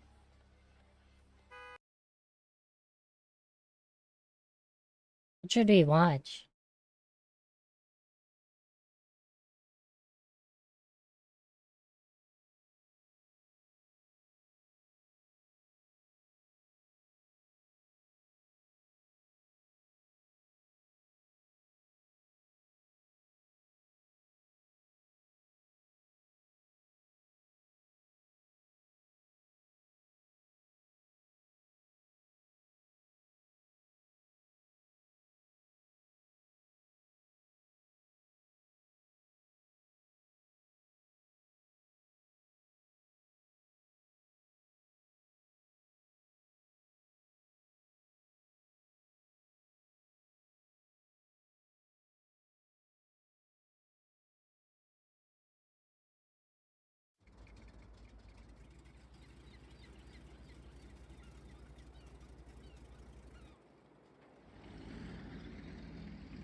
Jeff, I'm gonna tell you this one time. I'm about done with you snapping at me. I've listened to all I'm gonna listen to. Maybe I have too. Guys, today I'd like to take another look at the show Mountain Monsters. Now, if you don't know what the show is, it's essentially Ghost Adventures, except with mountain monsters, and I will say the hosts are on two different ends of a stick. I'm also unintentionally making this pretty much a year after the first one. I think I'm off by like 3 days. I didn't mean for that, but cool. But it's so funny because these guys are essentially just like little kids playing war in the forest, and they just have a lot of guns. But with all that out of the way, let's check out mountain monsters. First off, we get this disclaimer, which, don't worry, we weren't. After the Ames team decided to return to the Dark Forest, things got off to a fast start, and the more clues they found, Look at that! the stranger. Ah. Now, Jeff is my favorite character, and they're saying he's not acting like himself in this episode, but pretty much every appearance I've seen of him, he's just like in a constant state of being out of it. He never knows what's going on. He's always falling down. They're all old men, except Buck. Tonight, the Dark Forest unleashes Jeff. What in the world? Go over there with him. I've had enough of your... Can they just like leave that man alone for 1 minute? We just got back to base camp, and this Dark Forest, it's already thrown us for a loop. What the hell? Go on. We didn't know it'd get this crazy this fast. Now going into this, I already knew that they yell all the time, but I forgot that they were doing it in these confessionals. Like, they're 2 feet away from the camera, just like, we've got to catch this thing fast. There's no telling what's inside, but we're gonna find out. Like, I'm pretty sure they just have them rapid fire those kind of lines for 30 minutes straight. Also, sorry in advance if you watched my last Mountain Monsters video recently and I end up just saying similar jokes, forgetting that I already made them before. Hell yes, we have. A long night. Jeff took off on us. In a little episode, he kind of ran off. I just don't think this guy should be out here, period, like doing any of this. He should just be sitting on a porch. Just sitting on a porch indefinitely. But they've got him out here losing his fucking mind because he's 90 years old. Who's that? What? What the hell? Hey, somebody's down there. There's somebody sitting there. Hello? Hey! Not like this. Can I help you? That noise? Yeah. That was the Black Wolf. Black Wolf. They moved on pretty quickly from the fact that this guy is just out here. They're like, what are you doing out here? There's a black wolf. Oh, okay. Well, I guess that's the episode. We came here to capture the woman of the woods. Now this man at our campfire says that crazy noise we just heard was the Black Wolf. We have to get to the bottom of this. Will you? Will you? You have a weapon on you? Just this machine gun, but that's about it. Yeah. Can we get a mic over there, please? Because it's annoying having to turn my volume up to listen to this guy and their conversation over there, and then I'm immediately just assaulted with the jump scare of Buck yelling at the confessional camera. This guy told us that the Black Wolf's territory is right here by base camp. That's not something I want to hear, especially when we don't know what the Black Wolf is yet. I mean, the name is pretty self-explanatory. It's a black wolf. This guy told us it was a Shawnee shaman that when he died turned into the Black Wolf. When the Shawnee would die, Black Wolf would come and take them to the afterlife.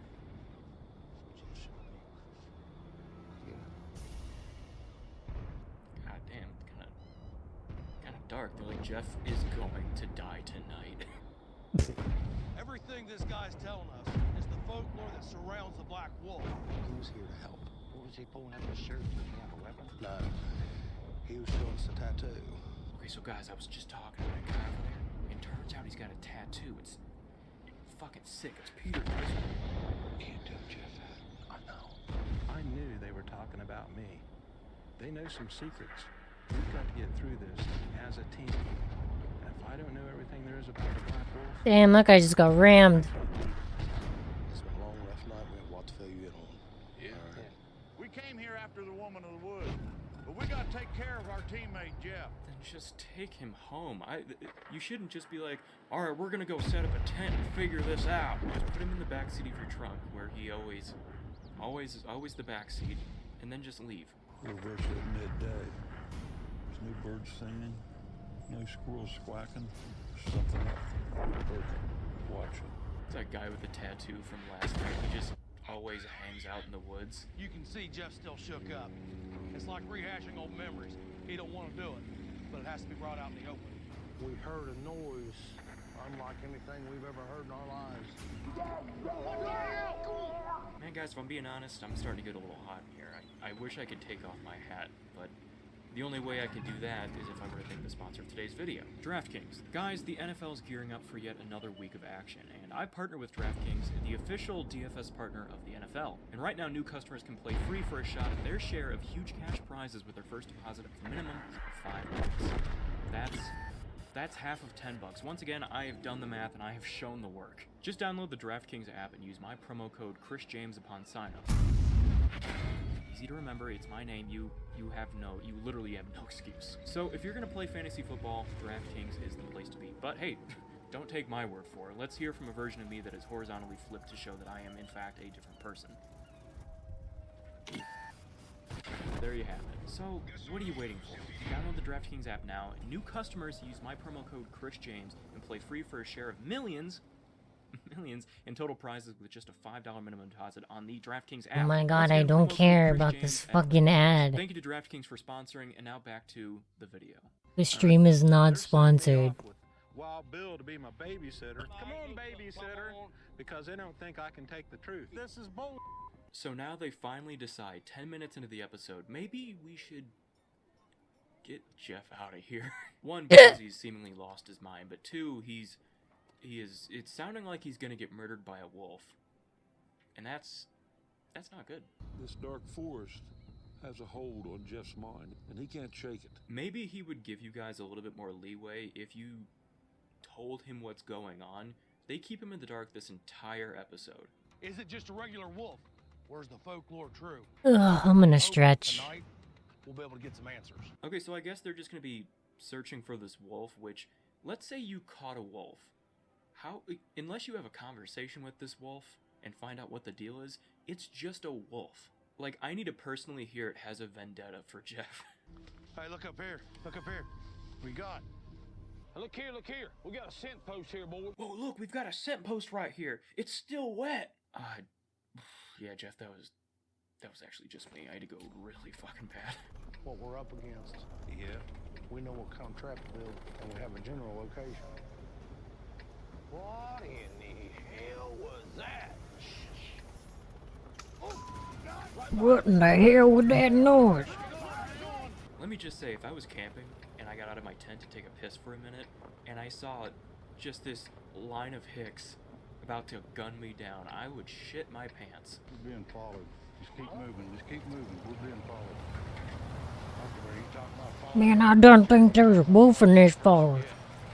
When you say we're getting followed, do you mean by, like, a human or a creature? Yep. Okay, whatever. Oh my gosh. We got Buck. Holy cow! What is that? Look!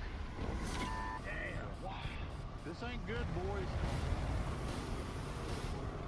I don't know how they come up with these sick and twisted creations for this show. Like, who designed this? It reminds me of, what's his name? Jeff from Deadliest Warrior, when he made that really, really weird meat target that one time where it's like, what? How'd you come to this? There's a dead animal in the center. What? A dead animal? There's a dead animal in there. What? There's a dead animal in there. What? You know what? Okay, alright. Never mind. We don't know I just bounced 410 damage. The Black Wolf, the Raven Mocker, any way you look at it, this thing is trouble. I think the best thing we can do. The matches are going okay. But now we know there is a wolf in here. Actually, they haven't been. 10% sure. We are not going to see a single wolf tonight. Even if it were just them renting a wolf to put in a cage, I doubt they would even go that far. Where'd you get jerky at? Wolf is a canine, meat eater. That's what I'm gonna be. As soon as Black Wolf. Okay, that was a ghost shell. Jerky is my favorite. Did you see that? It just went right through the guy. Trap I come up with to catch this Black Wolf is gonna be a maze trap. Maze trap? The way this maze trap works, it's gonna be a center wall, a middle wall, and an outside wall. Each wall is gonna have a doorway. And in them doorways is gonna be a snare. We put the bait in the center. Black Wolf heads for that bait. We got 3 doorways with 3 snares, 3 chances to catch his ass. Okay, so we decided to build a castle, and we put a slab of ribs in the middle. We hope that'll work. We're not sure if it is.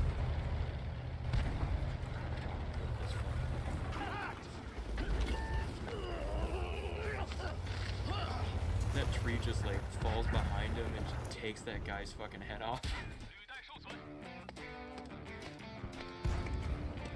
Got them walls just about finished. Okay, them being tarps makes a lot more sense. When I saw the rendering, I thought they were going to be building walls. I thought they were building a thing. Huh? He's supposed to meet us right up here. I don't see his tribe. No. Maybe he's not here yet. I hope he didn't go down there by himself. I know. Why is that? In the dark forest, we're just on the outer edge of it, right where we're supposed to meet Jeff. He's not. Yeah, we're just watching videos and chilling while we're grinding.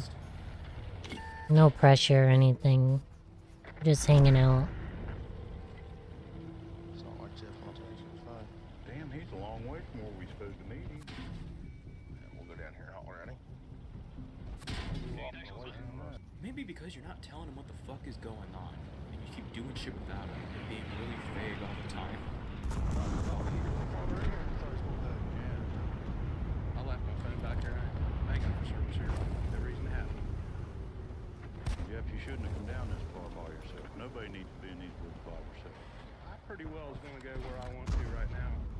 If I want to come down in here, waiting on you guys, and you were late, I'll go in here. I'll be alright. Damn, Jeff being a little catty this episode. Did anybody step inside that medicine circle? I did. You're going to get in trouble getting inside these medicine circles, and I'm telling you. Jeff, I will tell you this one time. I'm about done with you snapping at me. I've listened to all I'm going to listen to. Maybe I have too. Alright, bud. Let's go on. Show me what you want to show me. You're not really about to beat up this old fucking man, are you? Alright, so a lot happens here, so I will just explain it briefly. Basically, Jeff is being a little rat to Buck. He's getting tired of it. They almost get into a fight like 3 times. Also, I guess Jeff just lied about not having his phone. Hope you're doing okay tonight, though. I never said that. For some reason, but they're gonna get to the bottom of it. Probably not on this episode, though, because that is one thing the show does. Very rarely is it just like isolated plots in each episode. I shot a gold round at me. To finish something, which I will not be doing today. I'm sorry. Yeah. Hold up. What are you gonna do? Beat me up some more? You got a bloody nose, Jeff. Yeah. Did you get hit? No, I didn't get hit. It's the second time since we've been down here you get a nosebleed. Feels like something's just stuck up in my head. I got a headache. It's gonna happen from the stress, don't you understand? The blood pressure jumped right there. I could feel it just... That's more than stress right there, Jeff. 110% agree with Huckleberry here. I've never been stressed to the point of my brain just bleeding. Jeff, you want one of us to stay with you? It's like a nagging ex-wife. You don't know when to shut the up. That attitude's not gonna get you nowhere, Jeff. I'm gonna pedal. I think we were gonna stop off at McDonald's too. I think all 4 of us need to go to that farmhouse and just see what he's up to, because I'm telling you, he's up to something. Bill, you think you can be sneaky? Well, sure, I know I can be sneaky, brother. Yeah, it turns out our trucks are really fucking loud. He saw us coming from a mile away. Why don't we just go ahead and load up and head over that direction? Keep our eyes out. All right, brother. All right. Tonight we're going over that farmhouse where Jeff's staying at. We're gonna put a hillbilly recon on Jeff. So now the boys naturally... Man, we're gonna do a good old-fashioned stakeout. Stalk him. That's it. I can see right in the window over here.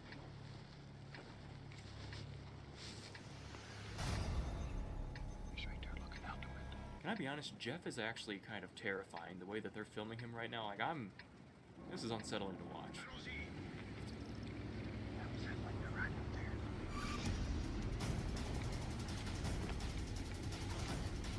And now as they're hiding out, they notice Jeff leave the house with 2 other guys. I'm assuming he's got new monster hunter, mountain monster hunting friends. So they decide to follow him, and he leads them, guess where? The dark forest where the Black Wolf... Yeah, the dark forest. We're stopping. I think, yeah. Guys, stay quiet. Stay very quiet. They're stopped. And they're just like, keep it down. We don't want to attract any attention. Meanwhile, outside of their truck, it's... Jeff's heading down to the dark forest with those two guys. We have to follow him. Let me grab a weapon. I got mine. I got one too. I got my K-bar. Are they just gonna gun these guys down? Why are they just grabbing all their rifles?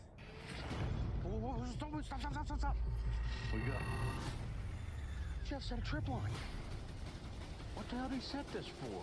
And when they're in the woods, they realize that Jeff and his friends have been setting up tripwires, assuming that they would be followed. And I guess there were also tripwires previously in this forest, so now they've got an answer as to who's been laying them out. We came out here to find out what Jeff's doing. Let's go trip one of those tripwires and bring him to us. Yeah, that sounds like a hell of a plan. Yeah. Jeff wants to screw around, go around behind our backs. Let's put their new team to work. Yeah. They just fucking hit the wire and explode. Whenever Jeff and those two guys come down, we're gonna follow them. We're gonna find out what they're up to. Hell yeah, Yes, Buck. sir. I'm gonna sneak up to the truck, find out who all's in there and what they're doing. I'm tired of this. Screw this game. I'm gonna go see if someone's in that truck. Oh, got him. I swear to God, if this was all an elaborate plan to throw a surprise birthday party for Buck, I would love that so much. I think that guy's headed right back up the hill, headed right towards you, man. Oh, grab him. We gotta make a move. Mark, he's headed almost top of the hill. Get in. Get in the back of the truck. I'm serious. Come on. Oh shit, I clicked too early. Truck's back that way. I'm gonna go get it. I'll be right back. Hold that ready. Go.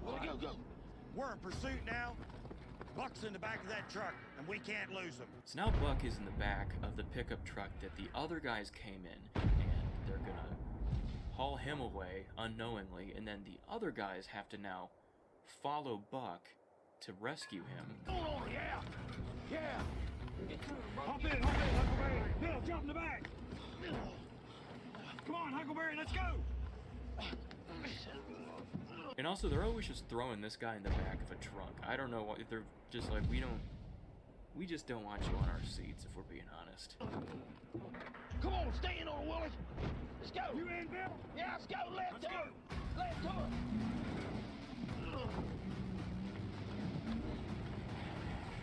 Wait, holy shit. The music they're playing, I know this song. I know it very well.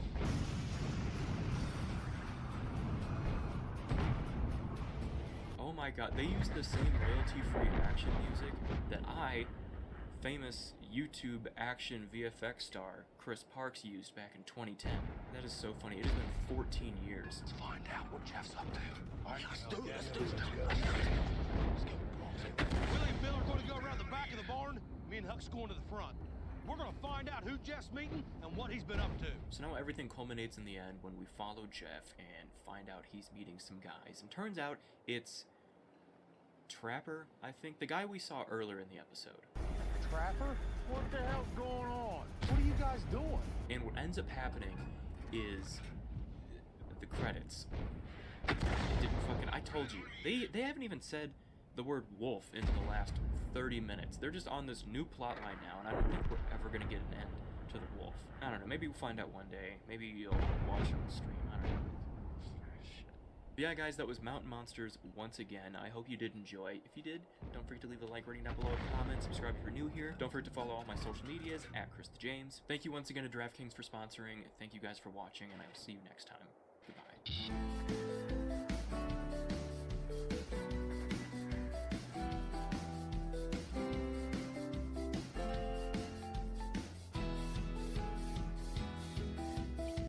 I'll change the video after this match.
Find a new video.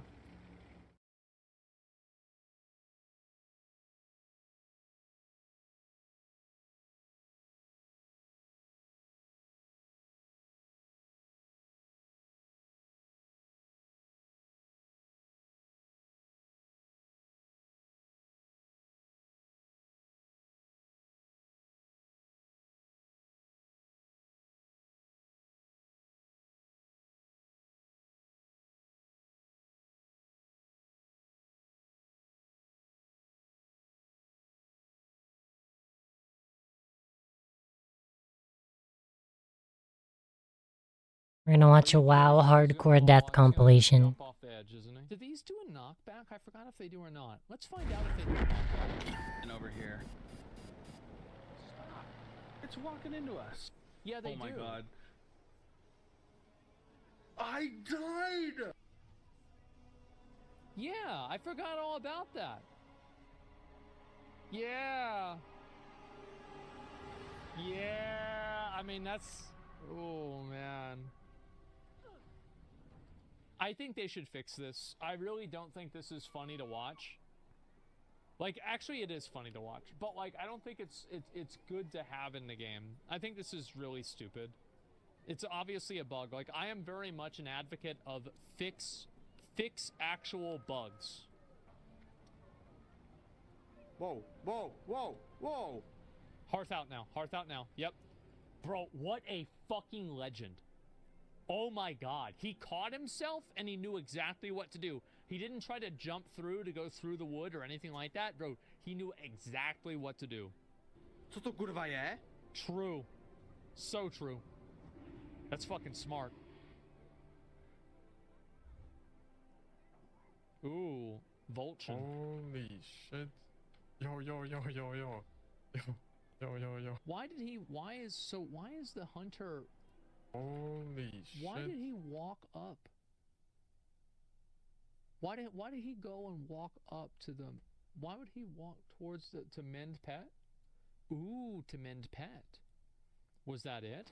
Let me see. Where's mend pet? Holy shit. Yo, yo, yo, yo, yo. Yeah, he did. He did. Yo, He yo, moved up yo, to mend boys, pet. the Okay, that's damage. reasonable. Holy shit. I wanna say, what the fuck is Okay, nope, holy nope. fuck? No, it's actually not classic hunter brain. He actually made a good decision. Dude, Smart. he is strong.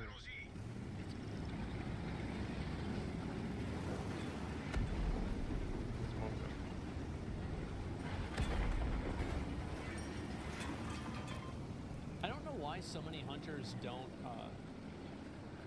like the way that they do their feigned death, it's like really weird. Like they'll hit it for like a second and then they'll just keep moving. Yeah, he's dead, by the way. It's over. This is very bad. Yeah. He should have been farther away at the beginning. Now, a hunter can solo him. You just have to do it with Cheetah. No way. No way! No! Right. That sucked. The other hunter should have taunted. I don't know if a pet can taunt that guy. I really don't know that. Okay. Did no damage? Or full group? It hit him directly, it did no damage, not even splash damage. Oh, it hit right on his upper plate. Ooh. They can jump out, they can run away, and they can jump over outside the instance. They're fine. They're totally fine. That hit, that was a hit.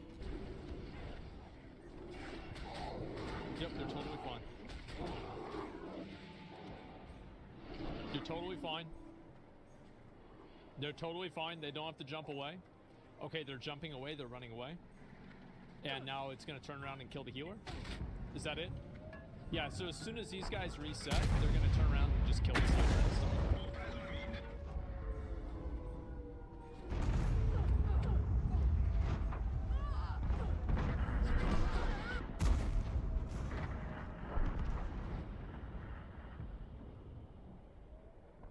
That's the price of being a roach. See, I think that calling them roaches is actually such an accurate description. Because roaches will survive a nuclear holocaust.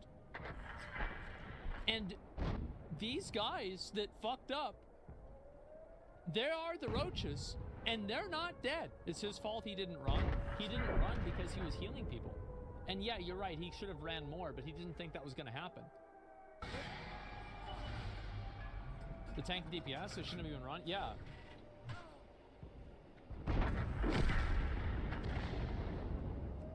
What could possibly go wrong? See if we can finish this guy off on the hill. Nice.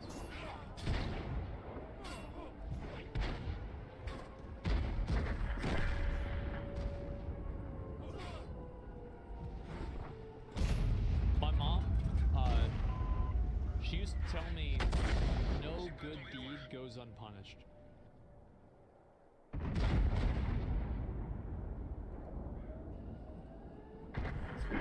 Here, I'll show you what she meant.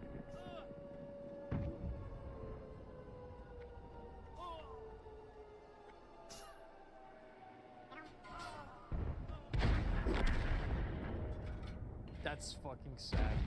Now, to be fair, he could have played that 1,000 times better. He wasn't even attacking. He should have just Ram him. struck the mom and ran away. But, like, it is still fucking crazy. Oh my god, that's sad.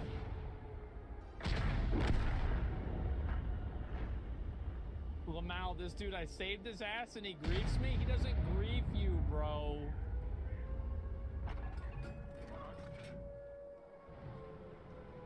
Oh fuck, I'm actually fucked here. I might be dead here. I love these. Let's watch a mage. Bro, these mages, they think they're so What a special. shot. That shot was They so think they're good. So good, man. AoE grinding mages in hardcore. This is what you fucking get. How much for Blink? 104. I'm fucked. I might be dead. I might be dead. You're dead. You're dead. Oh, I'm dead. I'm dead! Yep. No, come on, come on. There it is. Fuck. Oh my fucking god. Maybe this time he can, maybe he can play a real class rather than a mage. Why do you always hate mages? I don't hate mages. I hate AoE farming mages in hardcore because hardcore is supposed to be hard and they make it look easy. And so every time they die, I think it's good. That's why.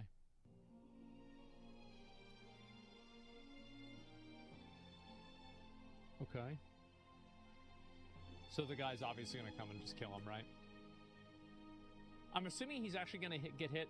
So the dragon can actually have a cleave. You guys want to see the cleave? You'll see it in a minute here. Watch.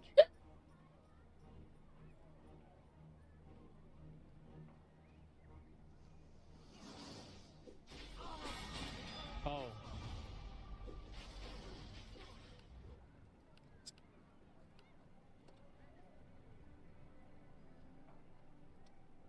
Well, you know, that's what happens sometimes too. Yeah, they also have a melee attack? Yeah, they do have a melee attack as well. Secondary tank. Like, there's no reason for him to be in front. Oh, we've seen this one. This is super fucking crazy. Oh, God. By the way, there's no reason for them to have been here. This is a bad position. They should have never been here. It should have been on the inside. That was a little sus. You were fine. I had lay on hands. I got knocked. I'm lipping this. Oh my god. What is Petri? That's scary. Wait. Is this who I think it is? Oh my fucking god. So... Okay, this is where... Alright.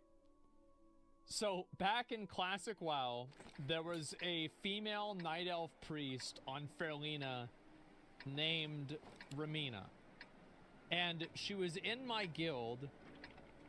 And I think that she quit my guild and then she rejoined for some reason. I don't remember why. I think it was some kind of drama, something like that. And she gave everybody in the guild a pink shirt that she made while she was leveling her tailoring. And as far as I know, I still am actually wearing that shirt on my classic WoW character to this day. And obviously being a girl, there was like drama that surrounded her. It wasn't like anything like super crazy, at least as far as I know. But yeah, the one that bitched about unprofessionalism of the raid, I genuinely don't remember. And you want to know the worst part about this? Jibu's playing with her. Can you fucking believe that? Oh my god. Oh god. All right, here we go. Let's see it. Oh fuck! Oh fuck! Oh fuck! Oh shit! Oh fuck! Oh shit! Please kill her. Please kill her. I want to see it kill her. I want to see it kill her. Okay. I do. We're I playing want with to a see little it. too much fire. It's too hot. It's too hot. My hands are so. Oh fuck! Oh my god! Oh my god! Oh my god!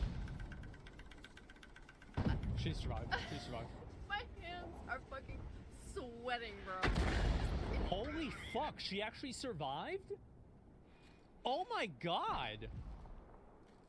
Instantly. Jesus!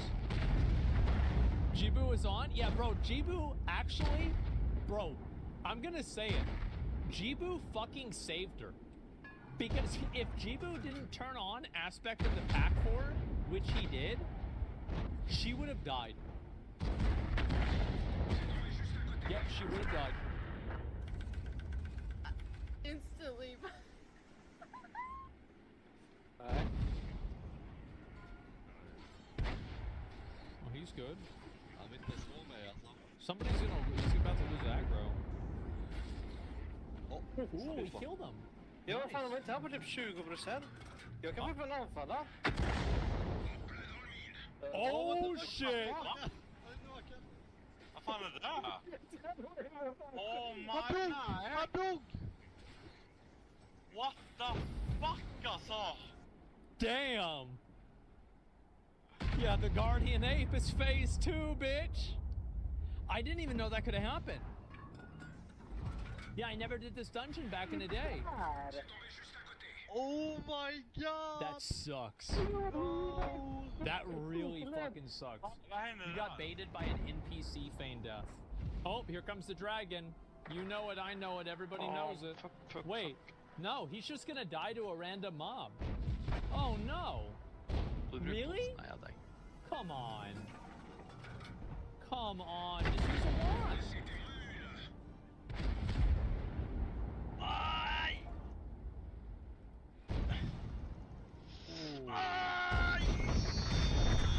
That sucks.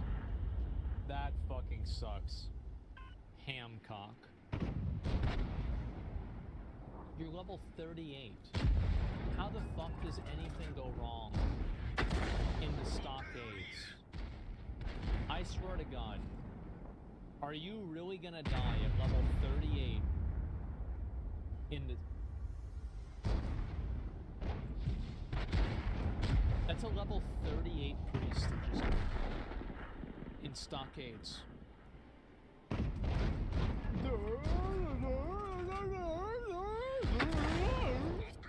True. I'm just farming this T-54. Okay.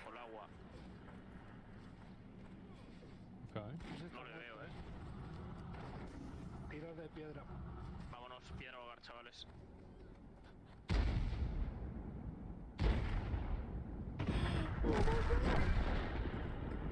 They just let him die.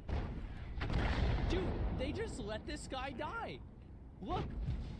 ¿Dónde está metido?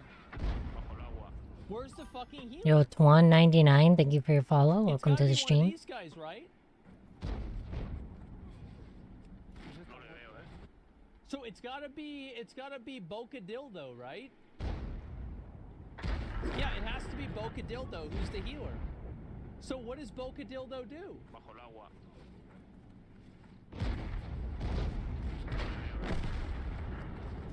Piedra de piedra. Vámonos, piedra. He doesn't even know.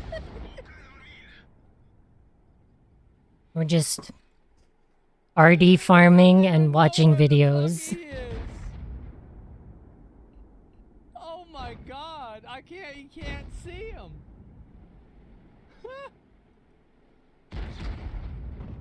Oops. Bro, imagine that you lose your character to that.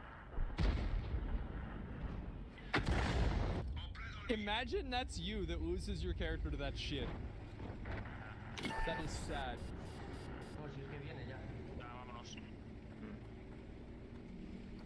Le tiro piedra. Just jump down, jump down, No. jump down, jump down and hearts, jump down, jump down, jump down and hearts. You've got wind, jump down and hearts. Jump down, no.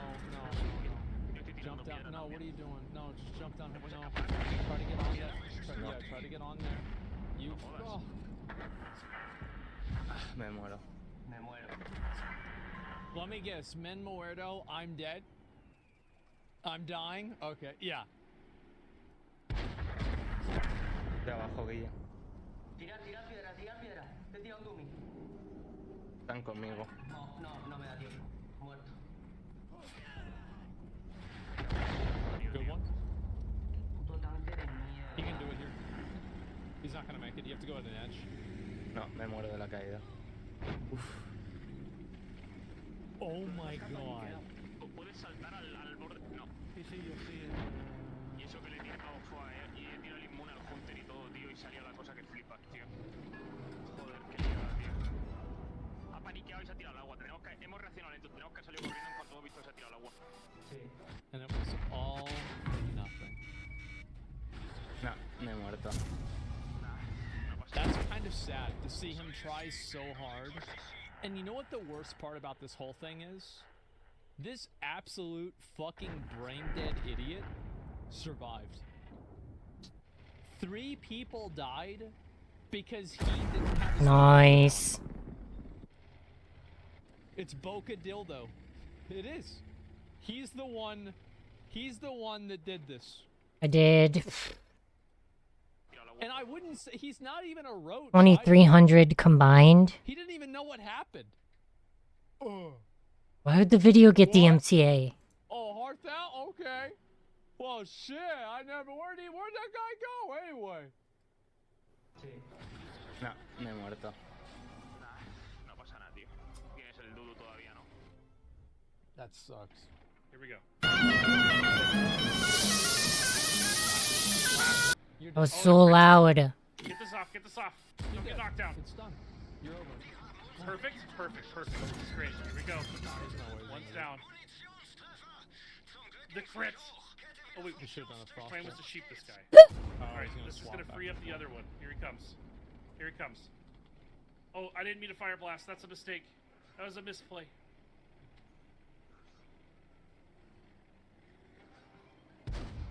Oh my gosh, I'm so late. Oh, where's my mana pot? I'm out of mana pots! How am I out of mana pots? I would have looked into the mana pot situation before I pulled 3 level 18s. What the fuck am I doing? Did I throw it away? Oh no, I think we're toast! Oh, we can come back, we can come back. We got this. What do I do? I'm out of mana. What do I do? There's a reset spot. Can I get to it? We go here to here. No, I missed the reset spot. I jumped to. Oh no. Hearth now. No. What is this guy? No.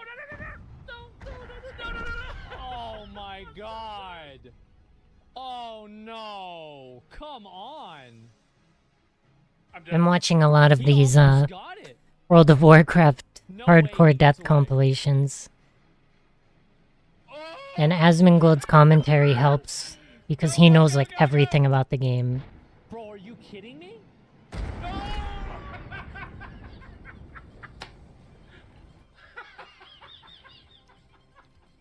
He played that really well. I'm gonna be honest. Like he did. He played that pretty well. Like I'm impressed. Yeah, it's decent enough. All right. No health pot was used. Did he have a health potion?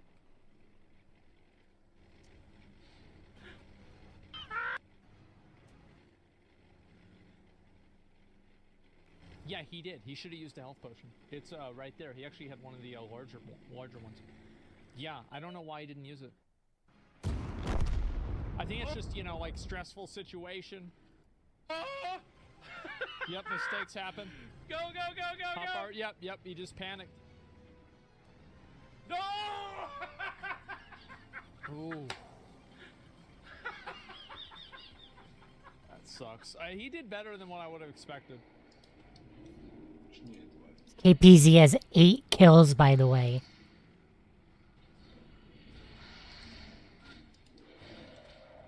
Another one that I get to watch die.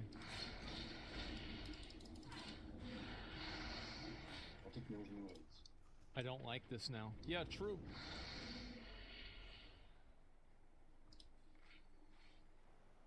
Ooh, not using the best bandages. Those are like heavy mage weave.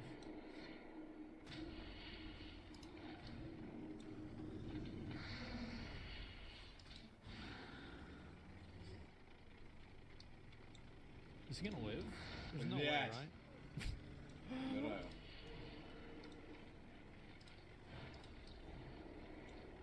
Умираю, пиздец.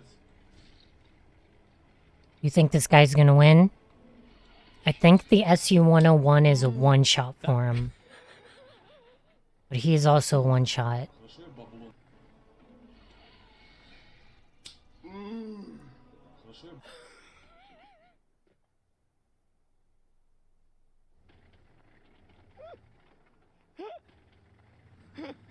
No, they're both have low health left.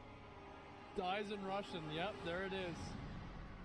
I feel like very rarely do I ever root for people in these like but I feel like some of these deaths are kind of sad. Interesting. Like this guy, this dude was just being an idiot. He shouldn't have done this. Like that's definitely his fault.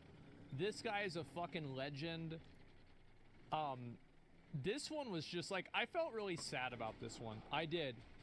This was really depressing. Yep, that's just the way it goes. You could have jumped too, though. Yeah, but they could have waited for him to.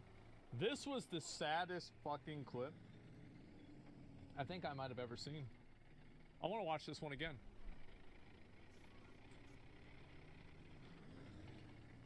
This is just pathetic.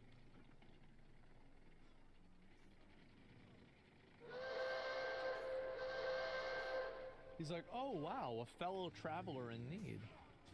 That's okay. I'll save you. Where are you going?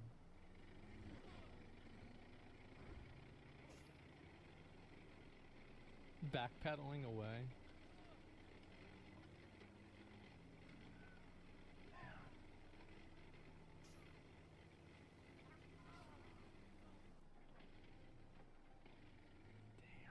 There's a ZG wipe. It's the second one. Oh no. Okay. All right. Here it is. Oh, they're gonna pull him and everybody's gonna get zapped. 갈게요. 셋 돌아. 이걸 못 봐? Yeah, watch. Everybody's about to get electrocuted. Oh yeah. Oh bro, look at him. Oh man. Oh, what a nice little pile. He's in the back corner.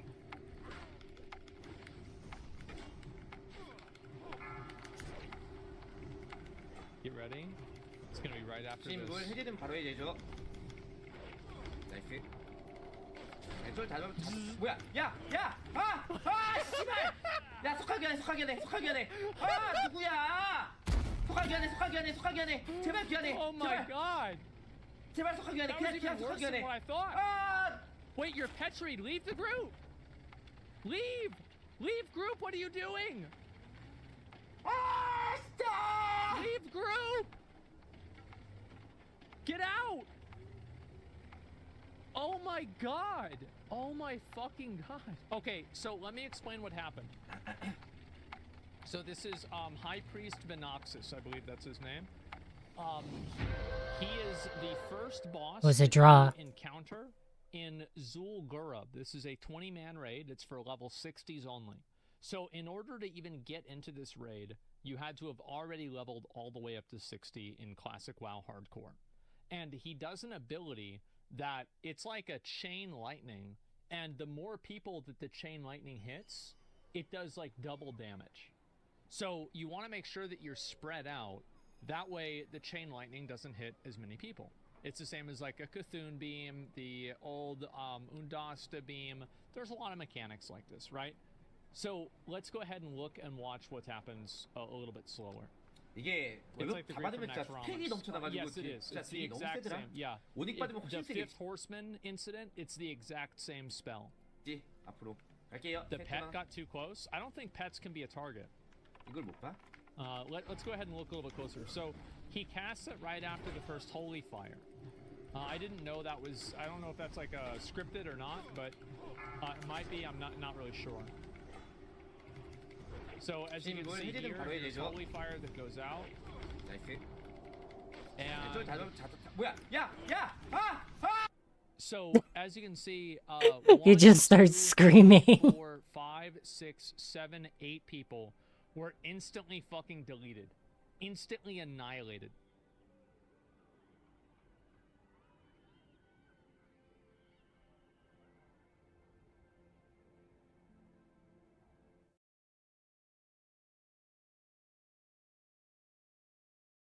Keep in mind, in hardcore WoW, if you die, that's it. You have to restart your character.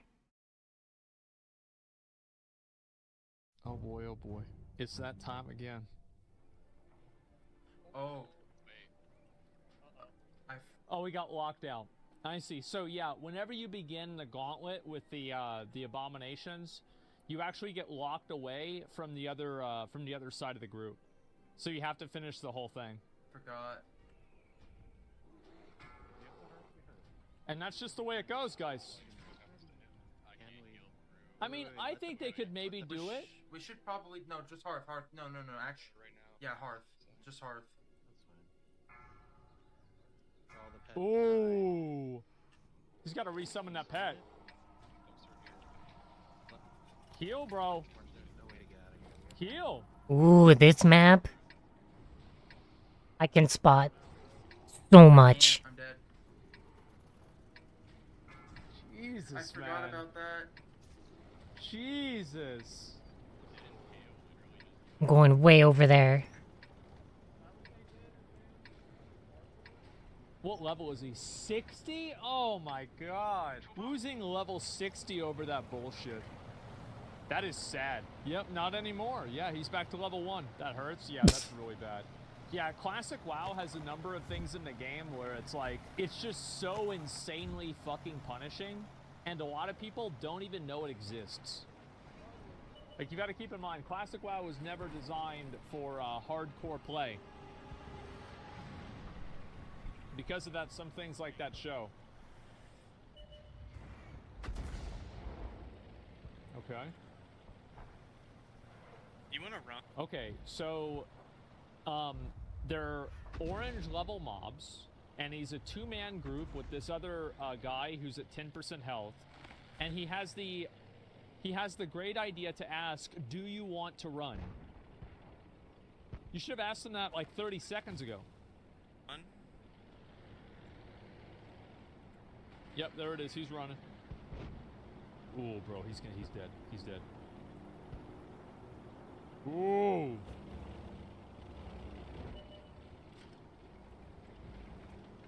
Bro, this mage is a god. Yeah, this mage actually helped this guy out so much. Holy shit.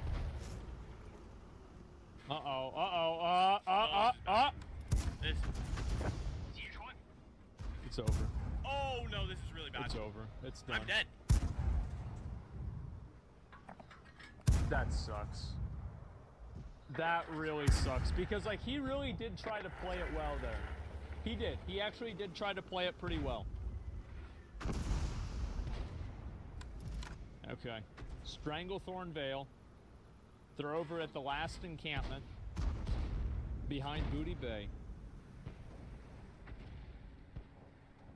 Alright, there's a lightning bolt. Why would he charge in?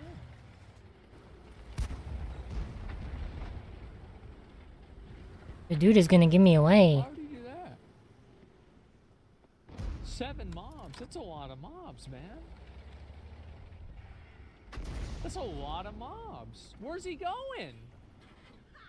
What's he doing?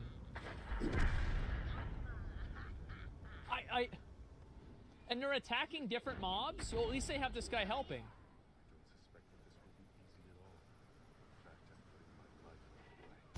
Oh my god. Okay, not too bad. Alright. Wait. Wait, what happened to the warrior? Wait, I just noticed this. Oh, he died. He totally deserved to die. Like, I want to let you guys know this. Like, he absolutely, totally deserved to die. He ran in there and charged in for literally no reason. He shouldn't have done that. It was fucking stupid. He got deleted. Read in-game chat? Okay. He says kicked. He says cast first so they kite to you, and then he immediately charges in and dies. Alright, not too bad. Wait, does he not have nameplates? Oh, he does. Okay. Yeah, maybe you can just out-heal the damage. Keep going, keep going. I'm sure this is gonna help. There you go. Okay, actually he might survive. I think he's gonna survive. Yeah, I'm pretty sure he will. Yep. Not too bad on his play, but that warrior, man, ooh. That warrior, I don't know what the fuck he was thinking, man. He's not playing, he is just watching other people die. Sie ist besser als meine. Ehrlicherweise ist es das letzte Item, das totaler Trash ist beim Zwerg. Oh, nicht das hier. Oh mein Gott.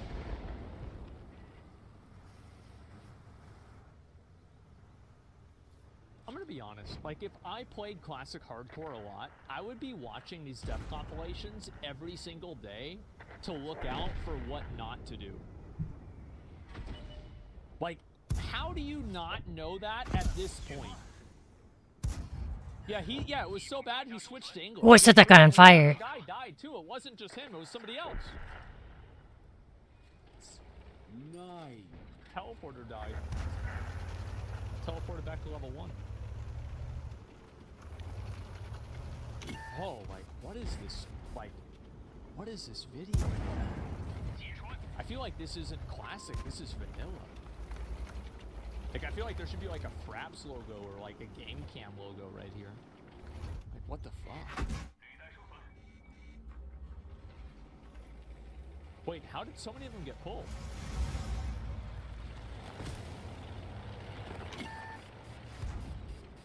He's fine, he's fine.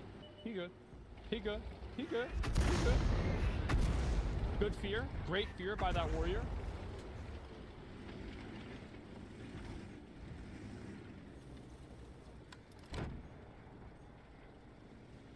Big heal. Okay. He's still got lay on hands, right? Where is it? Oh, big potion. Okay, not too bad. I'll just spot this guy till he dies to Artie.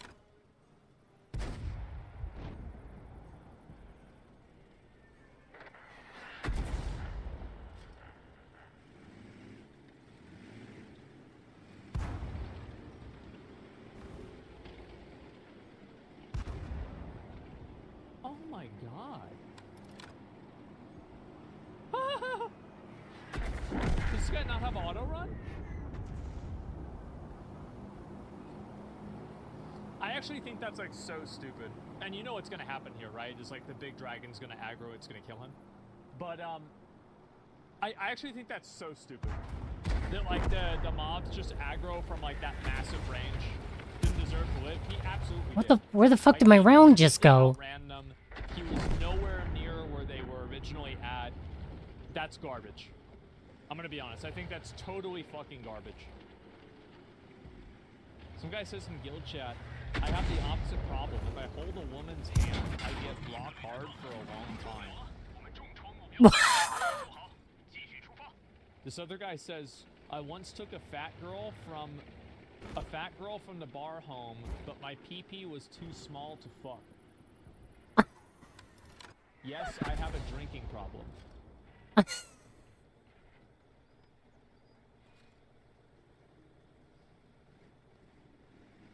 Okay, alright, let's see the dragon aggro. Here we go.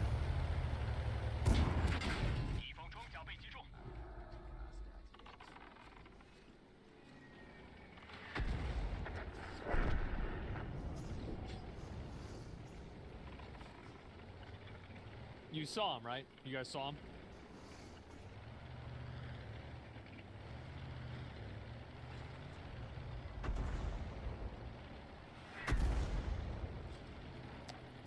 Alright, here we go. Fuck. I did almost 4,000 combined. 3,000 spotting, 800 damage.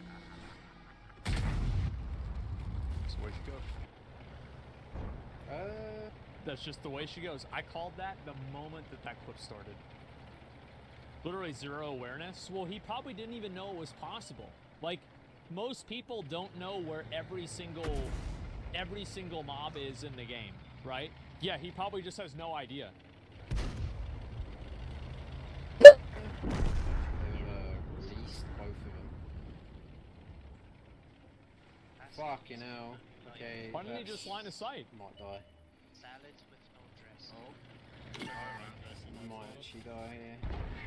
This guy doesn't deserve to live. He can't even line of sight.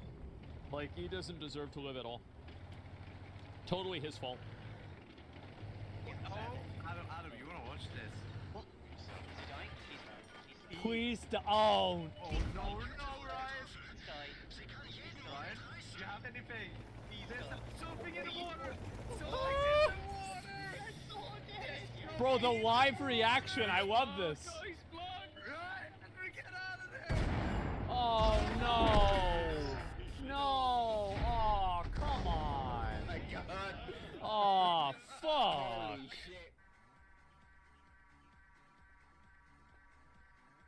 He can do it. Blade Flurry, good. He's got Slice and Dice up. He should be fine.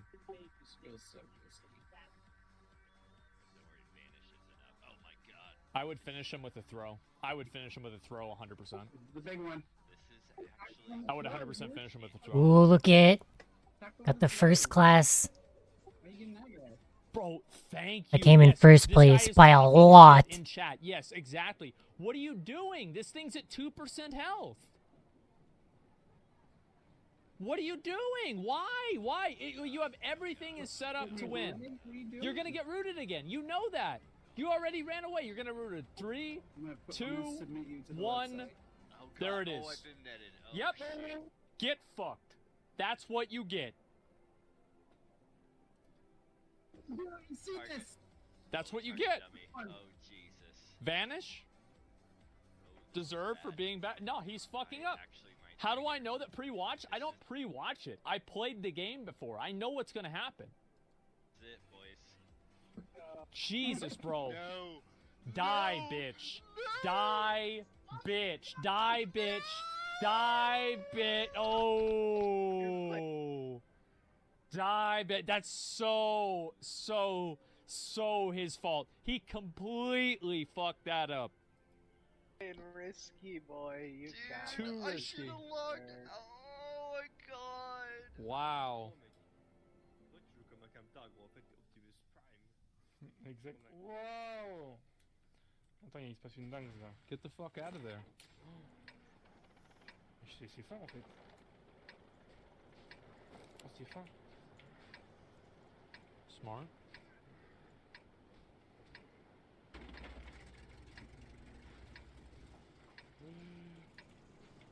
C'est bizarre, c'est bizarre.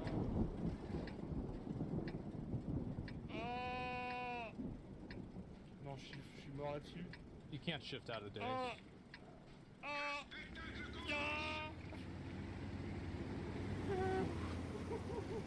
I think he played kind of well. I'm gonna be honest. I do. I think he played kind of well. I think he deserved to live. I do. Like he used a potion. He was able to keep heals on himself. He was able to shapeshift in and out of the roots. Yeah, I think he played pretty well. Hate the health pot out of the bag. Yeah, I know. 3 mobs. This is such a stupid decision, by the way. You should never use retaliation or any of these big buffs unless you need to use them. You should use them as like countermeasures rather than like planned damage. Big mistake. Huge mistake. You're gonna see why it's a mistake. He'll kill these mobs, but something else stupid will happen. Whoa, what a shot. And it does a lot of damage. See, like, What a shot. You know where he's gonna go explore? Over by the other mob. He's gonna go explore what the other mob is doing.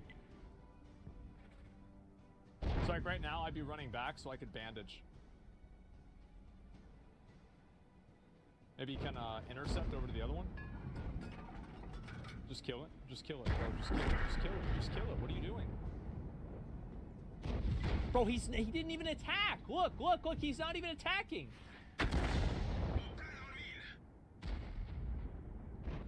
He's not even auto-attacking. He's just standing there.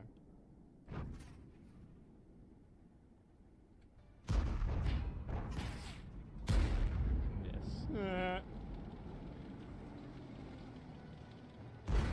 And he could have executed him. He could have fucking executed him and then...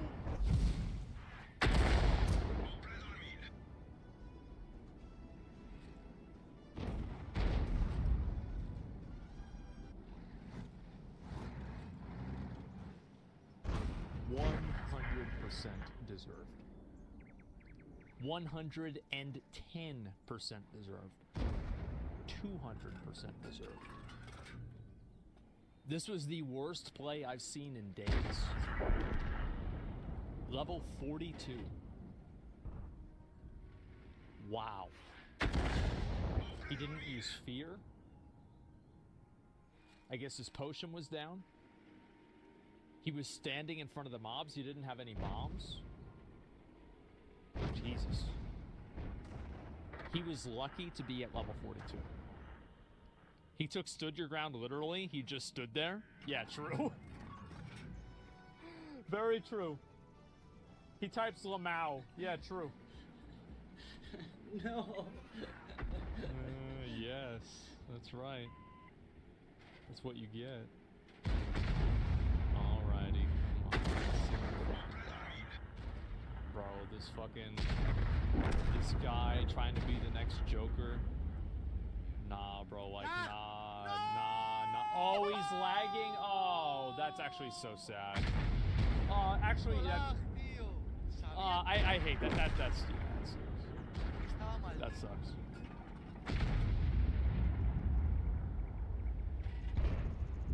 What is this frame? Oh, God. This is giving me PTSD. Bro, I had a better frame rate. What? In Burning Crusade. I just hit that fucking T-32 directly, and it didn't even do splash damage. Like a pre-made from Sam's Club. What the fuck? He's taking Vanilla WoW too seriously. You're obviously dead, by the way. Wando, you're dead. You're dead. It's over. You're finished. No way he's gonna live. No way Wando lives.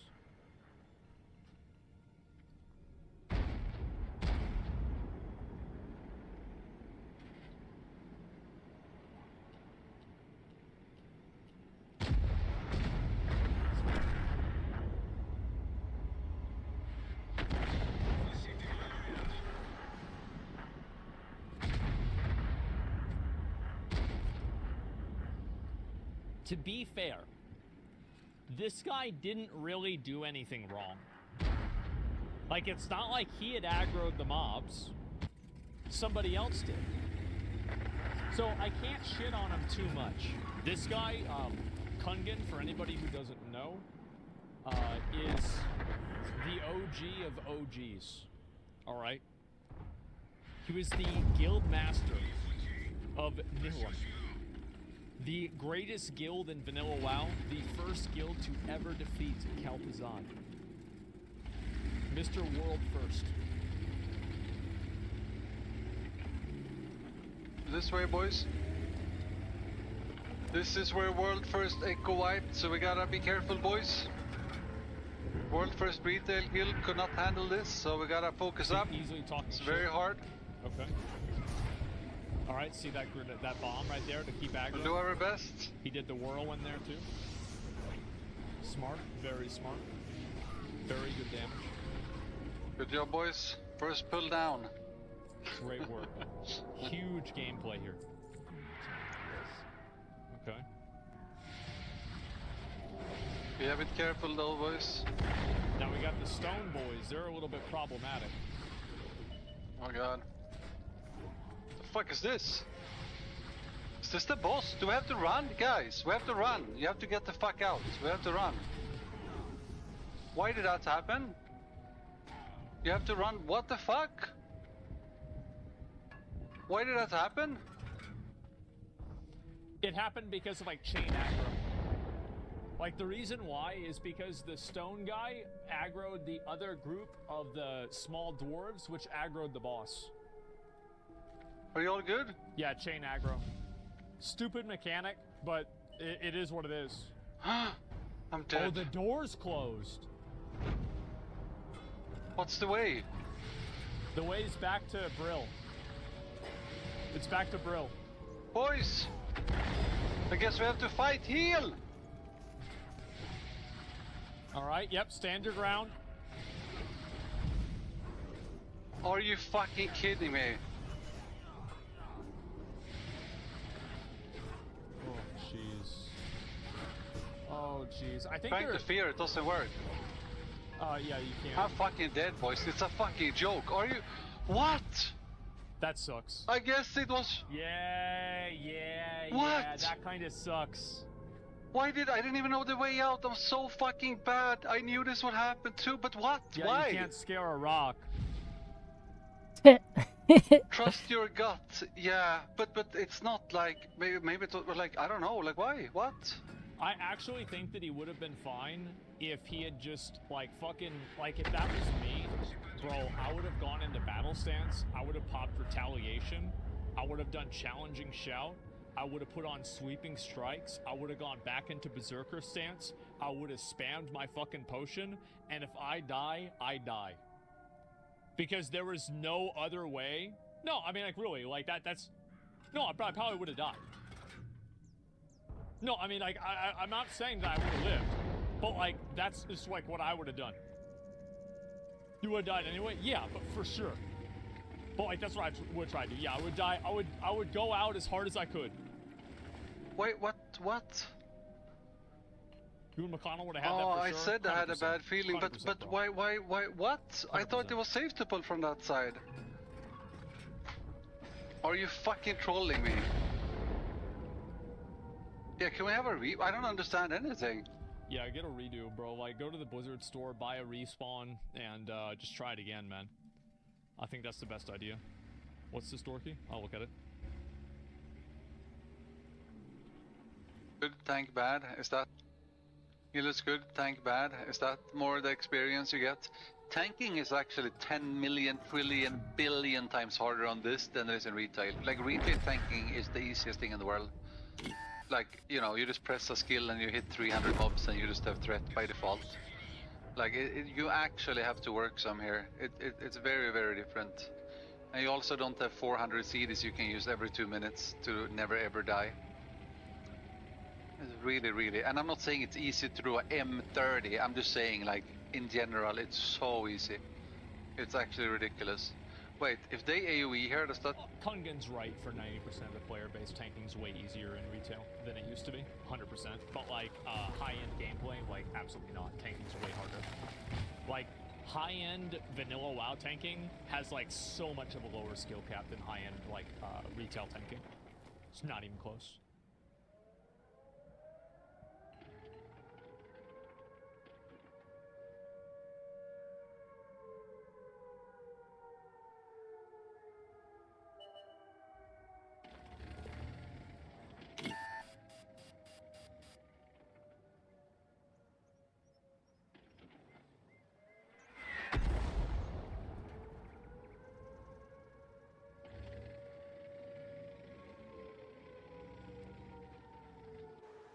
Well, I tried. Let's pick a different video.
I don't know. What about this one?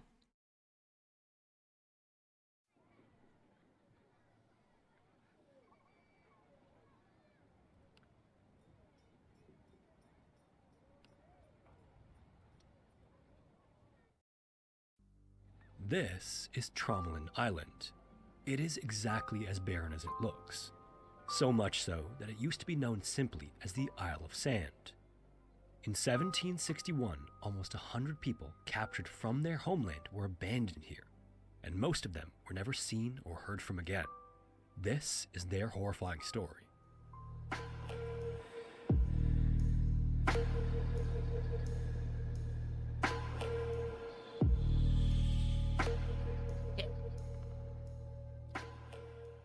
Sometime after nightfall on July 31st, 1761, Jean de la Fare looked back and forth between two different maps.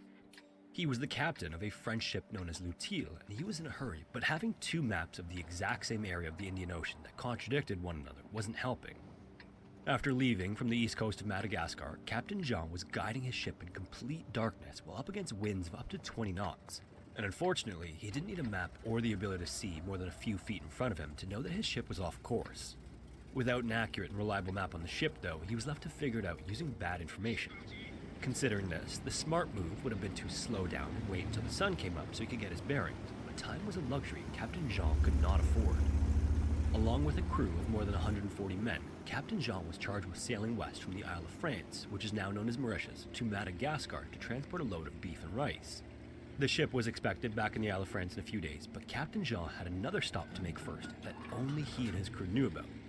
Payment for the beef and rice would be a nice sum of money, but Captain Jean couldn't pass up the opportunity to make a lot more. His plan was for the ship to sail past the Isle of France to Rodriguez Island. There, he'd drop off a load of unplanned cargo before returning to the Isle of France with the supplies he was sent to bring back. Below deck, 160 men, women, and children of Malagasy descent, or natives of Madagascar, were locked in the cargo hold to be sold when Captain Jean landed on Rodriguez Island. And the payday he was supposed to get for them went far beyond the worth of beef and rice, so he was anxious to make it to the island from the moment the Malagasy were forced on board. By 1761, they fetched a premium since the governor of the Isle of France ordered a ban on that type of activity. So along with this being a lucrative trip, it was also a highly illegal one. And all these factors weighed heavily on Captain Jean's decision-making. While he tried to figure out where the ship was, the crew were busy executing his orders to keep the ship moving as planned, because in his mind, waiting for daylight wasn't an option. However, had he been just a little bit more patient and at least waited until first light, he would have noticed the tiny island directly in the ship's path. In fact, it wasn't so much the island that would have caused alarm, it was the reef that surrounded it just below the surface. And Captain Jean found out just how protective of the island it was when the choppy waters of the Indian Ocean caused the ship to collide with the reef. Right away, this was a fatal blow to the ship. The hull was smashed open and water overtook it within minutes. Captain Jean and most of his crew abandoned ship and swam to the safety of the island, but even still, 18 of the men were swept out to the sea in the storm and drowned. Horrifyingly, many of the Malagasy in the cargo had no escape from the rushing water, and those who could get out did so through the hole the reef had created. When the ship sank moments after the damage was done, it did so with almost half of the Malagasy still trapped in the cargo hold. They could have ate them. As the sun rose and in the wake of losing their ship, the magnitude of their predicament could finally be seen. More than 120 crewmen and between 60 and 80 Malagasy made it safely onto land after the wreck. Unfortunately, they were stranded on an island that at the time was known as the Isle of Sand. And when the survivors could finally see where they were as morning set in, they all must have felt an immediate sense of dread. The Isle of Sand is about the worst place in the world to be stuck. First discovered by France in the 1720s, it's about 300 miles northwest of Reunion Island and 280 miles east of Madagascar, so it's essentially in the middle of nowhere in the Indian Ocean. The island was once a volcano that eroded over millions of years, maybe even longer, and sea levels didn't leave much of it remaining above the water. On top of that, the island has a land area of about a single square kilometer. Imagine an island the size of an average city block. But that's not all. Its highest point is just 23 feet above sea level, so spotting any ships in the distance was out of question. That's no problem on an island with trees, but the Isle of Sand was literal in name. In fact, outside of a few blades of grass and a couple of shrubs that weren't even knee-high, the island was completely devoid of vegetation. And because there are so few plants, animals aren't exactly plentiful either. There were fish in the water in the nearby reefs, but those same reefs would make fishing difficult. Just about the only easily accessible food are the seabirds that land on the island and the turtles that come up to shore, which is obviously barren by any standards. The island is also just south of the equator and is classified as having a mild tropical climate, but with no trees or shade. What a shot. Or anything but mild during most of the year. That stun In fact, caused July and him August, to turn shallow and ram the Jagdtiger and die. Fahrenheit or 27 Celsius. For the rest of the year, the sun beats down and it's sweltering. Its size and lack of protection from the elements also means that even the most comfortable days are windswept. Violent cyclones and tropical storms also pop up relentlessly during the summer months, which at the very least brings lots of rain. This, as you might imagine, is particularly important for anyone planning on spending any time on the island, since it has no source of fresh water. From the moment Captain Jean washed up on the island with the rest of the survivors, his behavior grew increasingly erratic. The stress and pressure of smuggling the Malagasy illegally and being lost in the Indian Ocean had already been more than enough to deal with. But now, not only would he not be getting that big payday he was looking forward to, but he also wouldn't be able to conceal the highly illegal activity he was up to. If, or when he was rescued from the island, and that was a big if, Captain Jean would have to face the Isle of France governor. This stress eventually became too much for him, and he seemed to have a break from reality. Something in him just snapped, and from then on, he was never the same. With this break, his crew had no other choice but to relieve him of his command. Afterward, First Lieutenant Barthélemy Castellan du Vernet took over and began organizing survival efforts. In the first little while after the stranding, the crew gathered up anything from the ship that I'm gonna washed grab up some on the water. island, while others swam out to the wreck and retrieved supplies still inside. Because of this, they managed to stockpile a considerable amount of wood, food, and various items that could come in handy. However, something that should have been the top priority, which was sourcing drinkable freshwater, was completely overlooked. Since the crew had control of all the food and water and the Malagasy were not seen as equals, there was little reason for them to address it at the start of their ordeal. This would result in 8 Malagasy dying from dehydration in the first few days. It was only after their deaths that the new captain ordered a well to be dug to find water. And despite their shared circumstances, the social divide between the two groups remained in place. They shared the work side by side, necessary survival tasks like the construction of an oven for cooking and a forge for melting metal, but very little of the food and water stores were shared with the Malagasy. The crew even placed a literal divide between them and the Malagasy by setting up a camp on the opposite end of the island. But the differences between them were no more evident than when Barthélemy ordered that a ship be built with the wreckage of L'Utile. Incredibly, the order wasn't just to build a raft with the scrap wood, it was to build a literal ship from scratch. When it was done, they even gave the new ship a name, dubbing it Charging Providence. battery. Then, on September 27th, almost 2 months after their stranding, the Providence was loaded up and departed the Isle of Sand. When it did, it left all of the surviving Malagasy behind, with only a promise to send a ship back to rescue them. After 4 days at sea, the Providence arrived back in Madagascar. During the journey, though, an illness spread throughout the ship and killed some of the crewmen, including Captain Jean. So with the commander responsible for everything now dead, Barthélemy was summoned to answer to the Isle of France governor when the crew returned home. The governor was furious and Barthélemy was lambasted, but despite this, he still tried to convince the governor to send a ship back to the Isle of Sand. Unfortunately, the governor denied Barthélemy each time he asked. At the time, France was in the 7 Years' War with Britain for global dominance, and not a single ship could be spared. This meant that no help was coming for the Malagasy. In the first few months after the Providence left the island, the 60 or so Malagasy waited eagerly for a rescue ship that unfortunately, unbeknownst to them, would never come. Eventually, everyone left behind had little choice but to make the inhospitable island home. Without many natural resources to work with, the Malagasy dug pits in the sand they would fortify with coral rocks to serve as shelters. Morbidly, it was common for the Malagasy at the time to bury their dead in buildings similar to mausoleums we see in cemeteries today. They'd dig large holes and build walls from the bottom of the pits to a few feet above ground. The structure was then covered by a stone roof to complete a small, self-contained underground building intended to house the dead for eternity. This meant that the Malagasy castaways essentially lived inside what they considered to be graves.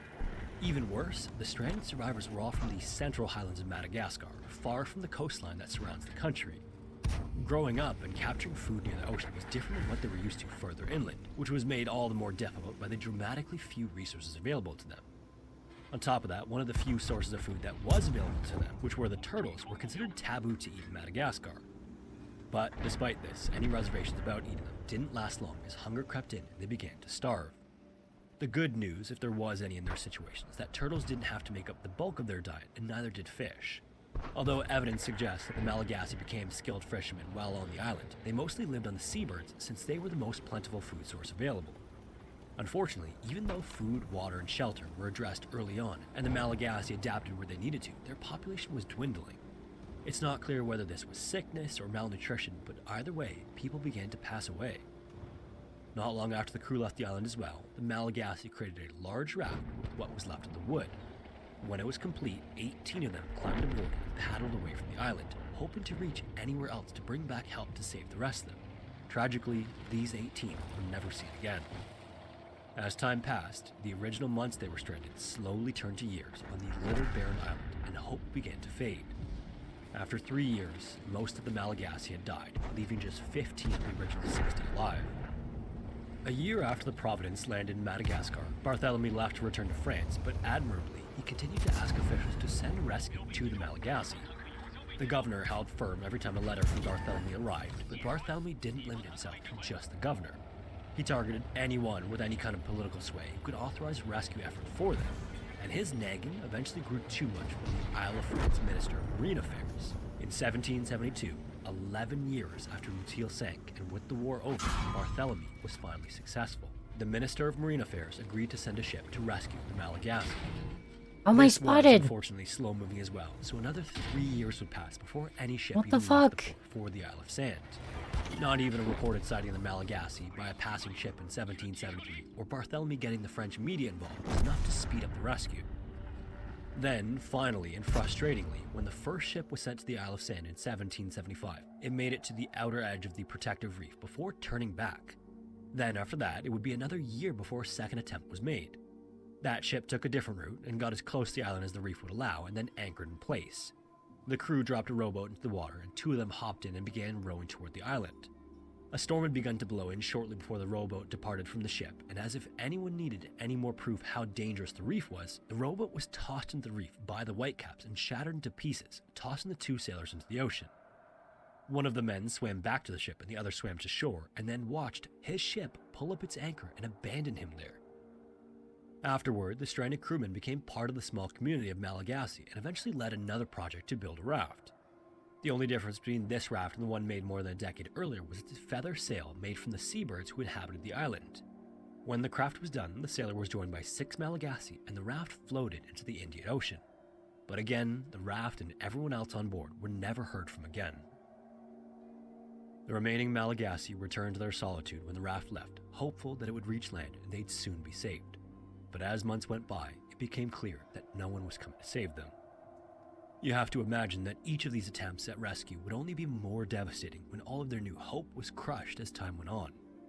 And eventually, they must have even grown accustomed to rescue attempts of every kind failing. They must have finally accepted that they would never leave the Isle of Sand and continued on with any semblance of normal life they established after being left behind by the French crew. But everything changed for them on November 29, 1776. That was the day when a small French warship named the Dauphine pulled into the island under the command of Captain Jacques-Marie Boudin de Tremblay. and what he and his crew found was shocking. Of the 60 to 80 Malagasy who survived the shipwreck, only 7 women remained.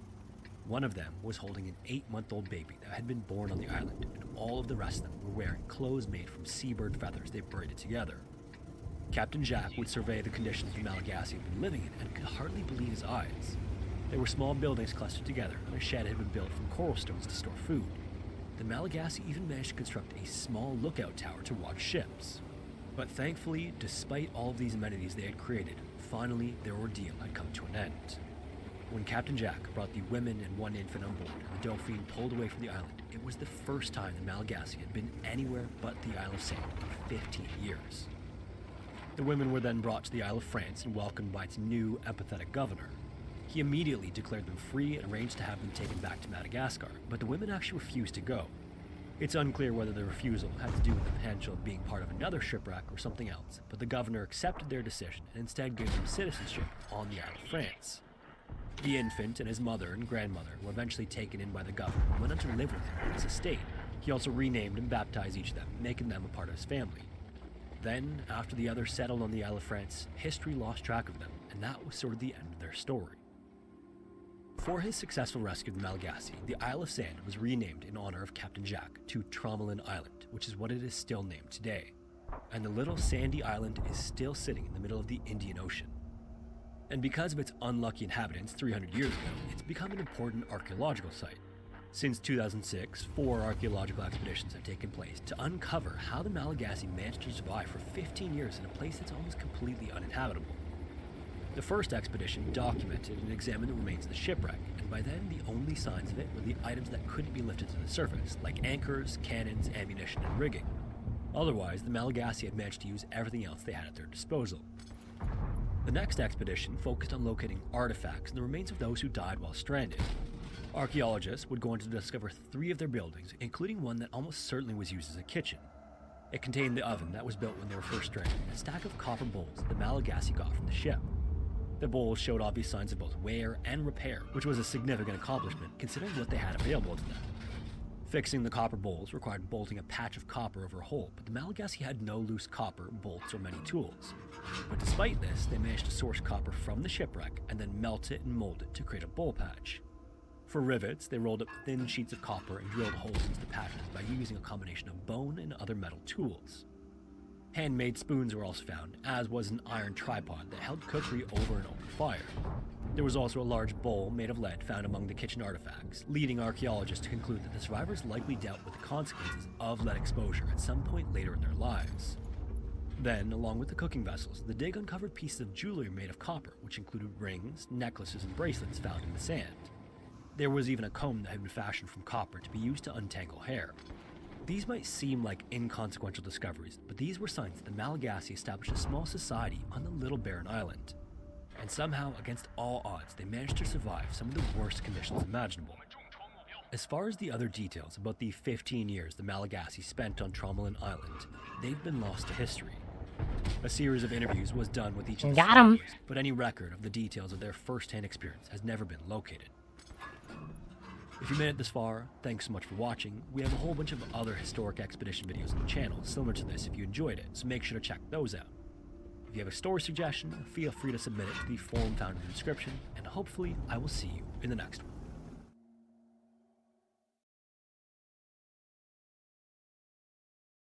No, this is scary, interesting.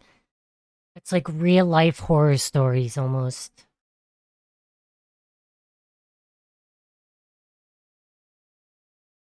Hello everyone, and welcome back to Scary Interesting. In this video, we're going to go over 3 cases of people found where they definitely shouldn't have been. And each of these is incredibly creepy, disturbing, and confusing. So as always, viewer discretion is advised.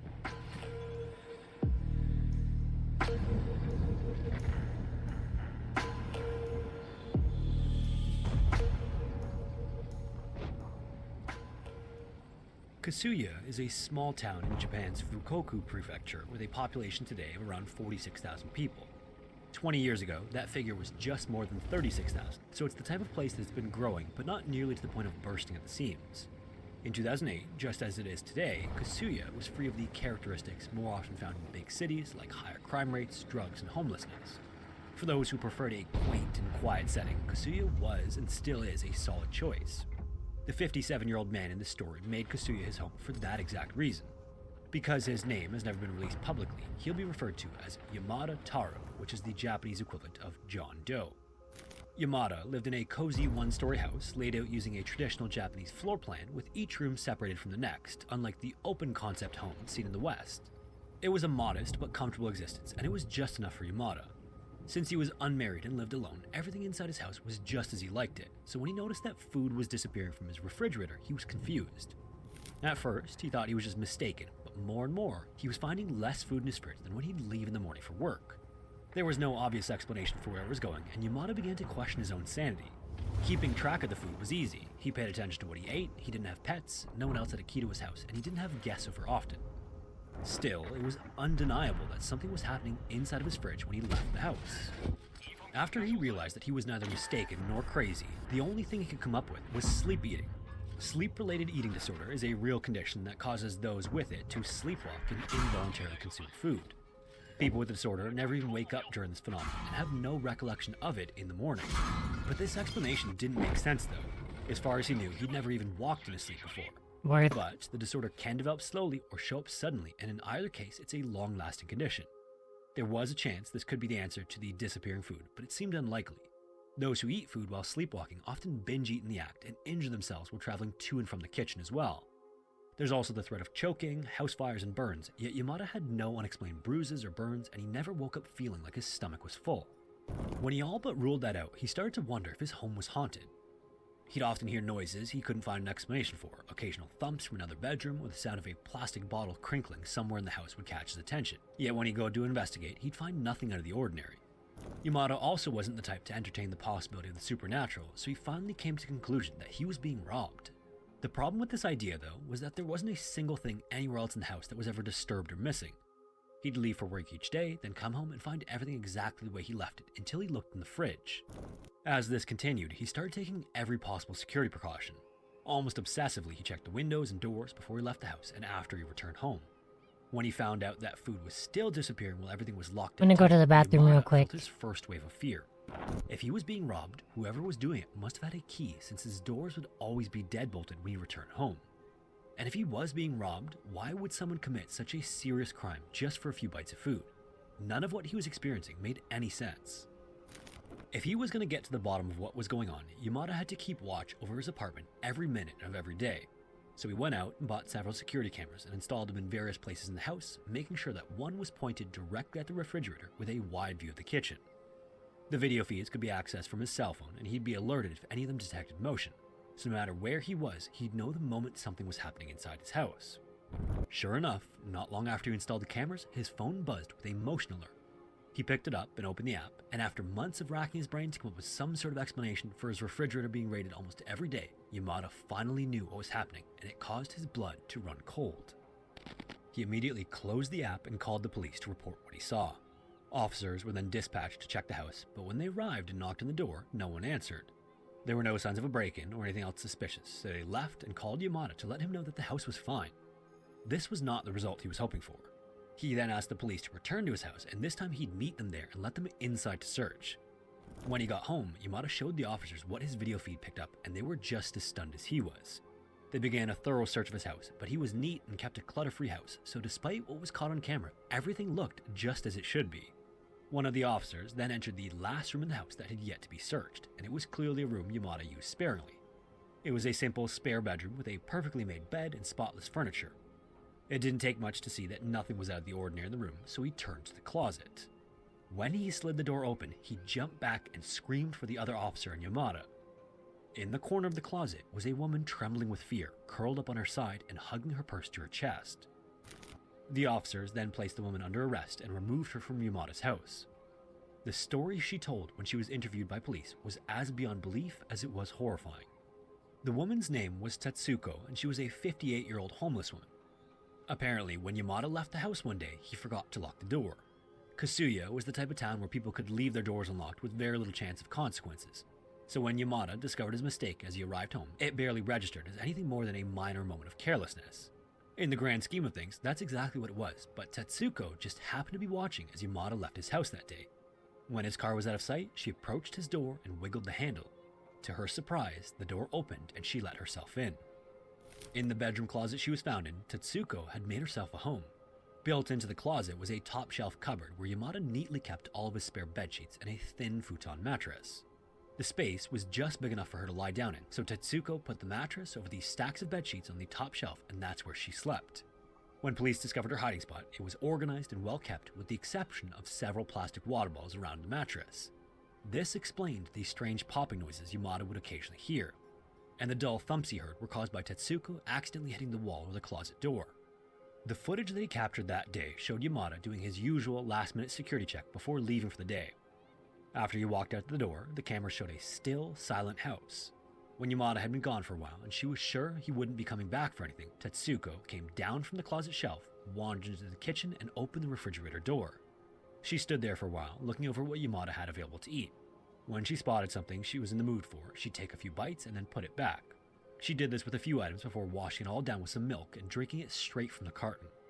When she was done, she put the milk back, closed the fridge, walked into Yamada's living room, sat down on the couch, and watched television. And she would tell police that she commonly spent the daytime hours performing that exact routine. She'd watch television all day and then return to the closet before Yamada came home. Throughout her time in the house, she would use the bathroom and shower when Yamada was gone, which led police to describe her as neat and clean in the report of the incident. Whenever it was time for Tetsuko to go back into her hiding near the end of the workday, she'd meticulously clean up to remove any trace of her presence. She cleaned the toilet and shower after each use, and she returned anything she used to the exact place she found it. Her ability to essentially live with Yamada and go undetected indicated that this wasn't the first time she had done this. Tetsuko never admitted it, but police believe she had established hiding places in a handful of houses in the area and cycled between them almost on a daily basis. But despite the access to Yamada's home and likely several others, it was surprising to police that she'd never stolen money or any other items of value to sell. Nothing about the case, though, was more stunning than how long Tetsuko had been living in Yamada's home without his knowledge. Since the day she first entered his home, more than a full year had passed. By the time Yamada caught wind of anything going on, Tetsuko had already spent more than 6 months as his uninvited guest. Afterwards, she was charged with trespassing, but when Yamada learned the details from her police interview, he dropped the charges against her and she was allowed to go free. Fucking crazy. In late September of 2003, the Collective Cabaret Bar in Winnipeg, Canada started to get a reputation for smelling bad. People in neighboring businesses thought that maybe there was a problem with the sewers or something, so every day they'd light incense sticks around the place to eliminate as much of the stench as possible.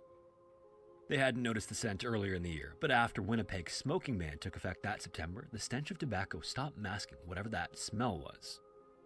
The club did all they could, deep cleaning drains and air ducts and anything else they could think of, but instead of helping, the smell seemed to just get worse. A couple of months later, on December 3rd, some of the bar's neighbors finally couldn't take it anymore and complained to the police. The police then sent a small team to see if they could try to find the source of the smell, and they would manage to determine that the smell seemed to be coming from somewhere downstairs. Then, the closer they got to a wall at the back of the basement, the stronger the stench became. Then they found a small gap in the side of this wall.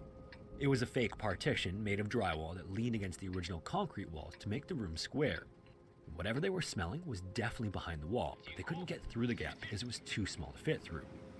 They eventually asked a duct cleaning company if they could borrow a remote control camera used to inspect pipes and holes like this, and the company sent the equipment over. Then they fed the camera inside, but as they pushed forward, the lens came loose and fell to the bottom. Luckily, the bar owner planned on renovating the basement anyway, so finally he just let the police break through the drywall to get it. They were able to retrieve both the lens and determine the source of the smell. 14 months before police started investigating, DJ Fenosis, also known as Grandmaster Sanchez, or Eduardo Sanchez to his parents, had a night off. He was well known in the Winnipeg music scene, and he DJ'd at several venues around Winnipeg, but one of his favorite venues was the Collective Cabaret. The Collective was part of an area known as Osborne Village that in the early 2000s was a creative hub for all kinds of alternative music. To Eduardo, it was a little community of people just like him. Like many 21-year-olds, Eduardo also knew how to party. He also worked a day job, and when he wasn't DJing on the weekend, he'd meet up with his friends and they'd head to the Collective for a night out. On Friday, October 11th, 2002, he worked an evening shift and then finished at 11 p.m. Afterward, he wanted to party, so he headed straight from work to meet his friends at the Collective Cabaret. He drank a few beers and a tequila shot or two, and eventually drew $80 in cash from an ATM at the entrance at 12:48 a.m. A few hours later, Eduardo left the collective to talk with some friends in a car parked on the street. Then he walked back to the bar, briefly talking to someone he knew at the entrance before walking back down the stairs that led into the club. And that's the last anyone remembers seeing Eduardo. He was reported missing the next day after he didn't come home, but it took a week for the police to begin looking for him. He was young, and young men were known to disappear for short amounts of time, so they felt they had to make sure he hadn't left on his own free will. Right away, though, Eduardo's sister was convinced that something had happened. She knew it wasn't like him to just disappear. But despite how upset she was about him going missing, she focused on practical ways she could find her brother. As soon as he went missing, she and her friends went out in the evening to put up posters and went to any places Eduardo might have gone around Osborne Village. She also spent days scouring the internet for anything that might be a clue, but a month later, there was still no sign of Eduardo. During this time, his mother was sure he was still alive somewhere and regularly begged for him to come home in the press. The family even held a fundraiser to pay for a private investigator, but the PI couldn't find any trace of Eduardo. 14 months eventually went by since his disappearance, and despite the private investigations and police inquiries, there was just nothing. It was like Eduardo had just walked into the club and vanished. Then, in December 2003, police broke open a fake wall in the basement of Collective Cabaret to look for the missing lens. During this, they found it and the decomposing body of Eduardo. At some point early in the morning, the day he disappeared, Eduardo had decided to go into the club's basement. He was allowed to go down there because it was where they stored records and CDs, and he would regularly go into that room to look for tracks he might play during his next set. Even though he wasn't booked that night, that wasn't unusual. What was unusual was what he did next. At some point, Eduardo seemed to have spotted the small hole in the fake wall. Looking through, he saw the gap between the drywall and the concrete and decided he wanted to explore inside. No one is sure why he chose to crawl between the two walls, but somehow he squeezed himself into a space too small for police officers to fit through and crawled along the top of the gap. The distance between the walls was 73 feet long, and at the top it was a few feet wide, but at the bottom, where the drywall met the concrete floor, there was less than 10 inches of space. According to forensics, Eduardo made it the entire 73 feet before turning around and then coming back. Unfortunately, he managed just 13 feet of this return trip when he lost his footing and fell into the narrow section at the bottom. And as he hit the bottom, he got wedged in a crooked position. He was pinned so tightly he couldn't even expand his chest. His back was trapped against the opposite wall and his neck was forced down, also crushing his airway. Fuck. He also couldn't move his arms and legs either, meaning he was completely stuck. He probably tried to make as much noise as he could while trying to get free, but there wasn't much noise he could make. He couldn't scream because he couldn't breathe, and he couldn't bang on the wall because his limbs were pinned. Even if he could make noise, no one upstairs would have been able to hear him over the club's music. If they did, who would have thought that a guy had tried to climb down the inside of a basement wall? So, unable to breathe or get unstuck, Eduardo passed out and then passed away. Thankfully for him, he likely lost consciousness in moments, avoiding the pain of the asphyxia-induced cardiac arrest that followed. An autopsy later revealed that his death was due to something known as positional asphyxia, which is when the body is in an unusual position that makes it impossible to breathe. Sometimes it happens when pressure on the back stops the diaphragm. Worst way to go, And other times, probably. the windpipe gets stretched too far after the head gets pinned down into the chest. That also blocks the nose and mouth, restricting breathing even more. Eduardo seems to have had both his back compressed and his head trapped. There's also another form of this called violent positional asphyxia, and it's when someone does that on purpose by kneeling on your back or your neck, but there was nothing to suggest Eduardo's death was the result of that. Incidentally, positional asphyxia is also a common cause of death among cavers and cave divers when they misjudge a gap and get stuck. In the end, police concluded that the gap in the wall was so small that it would have been nearly impossible for anyone to have forced him inside, ruling out foul play. So, it seems that for whatever reason, Eduardo went into the gap that night and then accidentally fell and passed out shortly afterward, leaving him to be found months later. What was the point in doing that? He was probably Every year in drunk. June, at an abandoned orchard 2 miles north of Casnovia, Michigan, there was a keg party. And this was more than just a party, it was a big event, and if you were young, from that area, and at all sociable, you'd be at that party. Despite being a marshy spot with hip-high grass, as far as you can see, it attracted anything from 50 to 100 people most years. In 2005, the date for the party was Saturday, June 11th, and as always, Todd Geeb, who lived nearby, would be there. After getting home, he got dressed up and set off to meet his friends at the Half Moon Bar and Grill in the center of town. They had drinks there for a couple of hours and then left for the big gathering up the road. For most of the night, Todd and his friends drank and danced, and then at around 12:40, a fight started at the party. It's not clear if Todd was involved, but either way, just 5 minutes later, he called one of his friends to tell him that he'd had enough and he was gonna walk home. 2 minutes after that, Todd called another friend. This time, he sounded out of breath and he told her he was in a field and then either hung up or the call was cut off. This was obviously concerning, so the friend called back and the phone was answered, but she wasn't sure if it was Todd or someone else. All she could hear was either heavy breathing or wind, and after that call ended, they tried calling him twice, but the next 2 phone calls just rang until going to voicemail. And his friend was right to be concerned because Todd never made it home that night. Somewhere in the 45-minute from the party to his apartment, Todd seems to have taken a wrong turn. When he didn't get home the next day, his mom filed a missing persons report, and then less than 19 hours after he left the party, search and rescue was out looking for him. They started by setting up teams to search the fields around where the party had been. Then, 2 days after the party on Monday morning, more than 100 people, bloodhounds, a helicopter, and an airboat were added to the hunt. Police also checked the local hospitals and even jails, but Todd wasn't there either. At some point during this, the dogs caught his scent and followed it down a dirt road, but lost it where it ended at a main road. Because of this, police briefly entertained the idea that Todd might have been a victim of a hit and run. Then after getting hit, whoever it was picked him up to cover it up. So afterward, they checked garages and body shops for suspicious activity, but again, this led nowhere. The following day on Tuesday, the search widened. All-terrain vehicles were added, and they began heading into the dense woods and marshes. They even went back over the areas they'd already searched in case they missed anything. But We won. on Wednesday, after the immediate area was thoroughly searched, police concluded he wasn't nearby and pulled their resources. Damn, I got 3 kills that game. Understandably, his family kept looking for their son afterward, and they were willing to try everything. They would even go on to hire a psychic, and on June 19th, just over a week after Todd had gone missing, the psychic claimed Todd was dead and that his body was partly submerged close to a lone tree by a small marsh 900 feet from the keg party. Despite skepticism, the police would go out to search the area, but this would again turn up nothing. Amazingly, the psychic seems to have been pretty spot on, except for the distance. 3 weeks to the day after Todd went missing, a couple walking on a lake nearby named Ovidal Lake found Todd's body.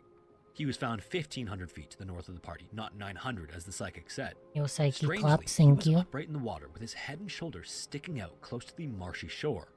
The position was so weird that to the couple that found him, he looked like he was swimming. For police, this more or less explained what had happened. Based on how he was found, police suggested that Todd had accidentally set off in the opposite direction from the route that would take him home. Then he walked up the road, climbed over a gate onto a private dirt road, and then toward the lake. At some point during this, he must have dropped his phone because it's never been found. Then, once at the lake, he must have decided to go for a swim, fully clothed, his wallet still in his pocket, and then drowned due to being under the influence. If this explanation is confusing to you, you are not alone. It's not just the circumstances that are weird. Another thing that makes the death suspicious is the autopsy report. The first thing that's strange is that there seem to be conflicting details in the report. For example, at one point it mentions that the body was found face down, and then in another part it mentions the body was found face up. There's also some evidence to suggest that he might not have drowned at all.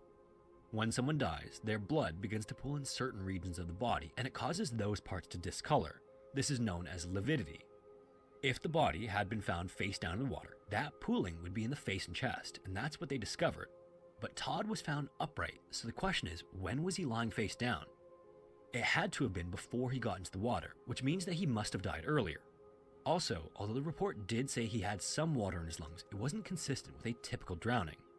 His toxicology report would also show that he had been drinking, and his blood alcohol content was 0.12, which, for reference, the limit for driving is typically 0.08. So although he was above the limit, it's not nearly as much as you'd expect for someone to go in the exact opposite direction of their house before going for a fully clothed swim in the middle of the night. Stranger still is they found 2 antidepressants in his blood. Not only would the 2 found in his blood not be prescribed at the same time, Todd's doctor knew nothing about him taking either of them. And on top of all of that, his clothes didn't seem to have the amount of bacteria, insects, or dirt on them that they should have had after all that time. He didn't even have any insects on or in him, which is something that usually happens when a body is exposed for that long. Some experts who looked at Aliens the took were him. sure that he'd only been dead for a couple days before they found him. Aliens took Quite a him. few experts have also come forward to say that Todd was likely killed on land and then placed carefully in the lake to be discovered. Unfortunately, none of this evidence was enough to convince the police it was more than an accident. They refused to open the case despite pressure from the family, petitions, and even Todd's case being featured on a TV show. To the police, Todd's death remained a tragic, if unusual, accident. There is another theory to explain this, which is incredibly strange, which I normally wouldn't even go over, but I'm gonna do here because there's nothing else to go on. In July 2008, Todd's family found a smiley face disc on top of Todd's tombstone 3 years after he died. Initially, they had no idea what this meant, but they were soon put in touch with Kevin Gannon, a retired detective from the NYPD. Kevin and his colleagues are convinced that either a single killer or a group of them had been capturing people and then taking their lives before leaving them to be found in a body of water. This is because there were a string of deaths matching these exact circumstances between the late 1990s and the early 2010s. So far, according to Kevin, this person or these people are responsible for up to 45 deaths in 11 different US states. All the victims fit a type which is white, popular, athletic, and successful in school. Todd fits that description, but that alone is a bit generic. However, this person or these people also tend to leave a calling card in the form of graffiti or something like the smiley face disc Todd's family found. Weirder still, when Kevin asked Todd's mom if there had been any other smiley faces, she said a smiley face with horns had been painted on a tree close to the party where everyone could see it. Now, although this is an interesting theory, and although US law enforcement has found links between all these deaths, they don't necessarily mean the deaths are connected. They feel it's more like Where am I being spotted from? Smiley-face killer theory are painting graffiti close to any suspicious deaths that fit the profile just to antagonize the police and people who believe the idea. So, that leaves several possibilities. There was the theory suggested by police that Todd was simply under the influence of several substances and accidentally drowned as a result. But at the same time, there are seemingly several inconsistencies with this story. These seem to point that he didn't drown at all and was placed in the lake after the fact. If this was the case, was it simply someone he had a confrontation with, or was it the result of something more calculated? Were the smiley faces found real, or are they simply by people who know the myth? So, what do you think? Let me know down in the comments if you have any ideas. Man, I didn't think the aliens got to him and then they dumped him into the water when they were done.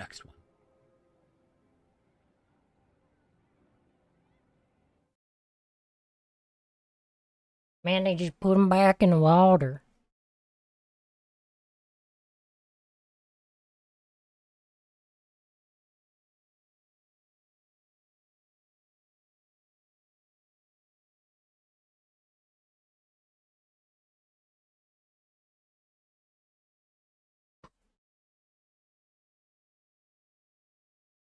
I think the aliens got to him.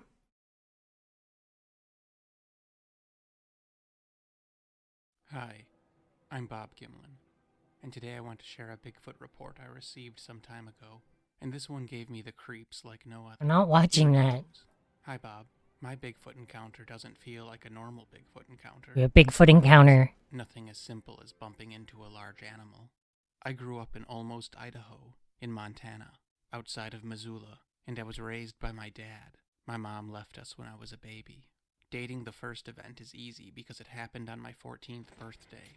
So if I was 14, then I guess it was 1975, because I was born in 61.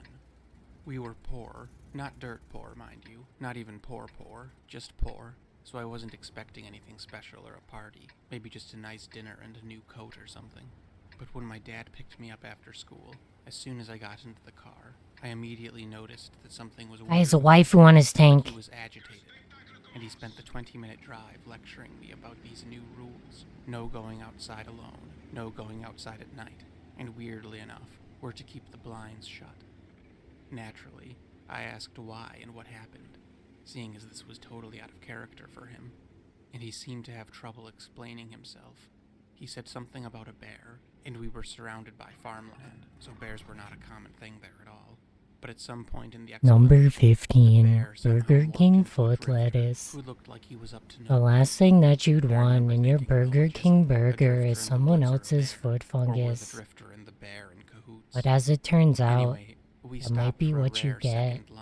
That's what we always called it, when we'd stop for food after school. This user on 4chan My dad had calmed down. posted a picture of an employee standing in 2 bins of lettuce. In fact, I suspected that the second lunch was a stall tactic of some sort, and after ice cream and fries, he apologized for being uncharacteristically testy. Again, I asked what happened, because it was quite obvious that something did, and he said that he caught someone on the farm, and that they looked like they were up to no good, and that we had to be vigilant for a while. Now, honestly, that didn't really set right with me. I did not find the answer satisfactory. But at the same time, it didn't seem like all that big of a deal because my dad was always worried about me. And just as I suspected, when we got back to the house, there was indeed a little surprise party set up. The surprise aspect was a nice effort, but we parked in front and went in through the front door, which we never did, mysteriously avoiding the back of the house where cars might be parked. I looked at him fondly and he just shrugged. Even though my mom left when I was a baby, her family was still a big part of my life, which is one of those things that I totally took for granted as a kid, and now looking back as an adult, I'm overwhelmingly grateful for. I didn't think much about it at that age, but it was like my dad had two sets of parents.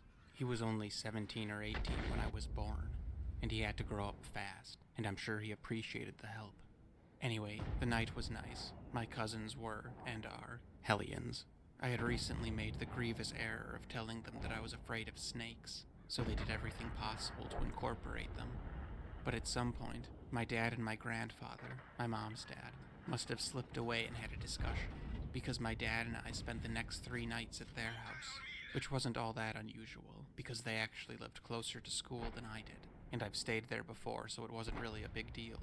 But looking back, I'm sure it was related to the drifter bear. We came back to the house in a few days, on a Sunday, and other than Dad being more vigilant than normal, nothing really changed. I can't recall anything unusual happening for 2 years, and I totally forgot about the drifting bear.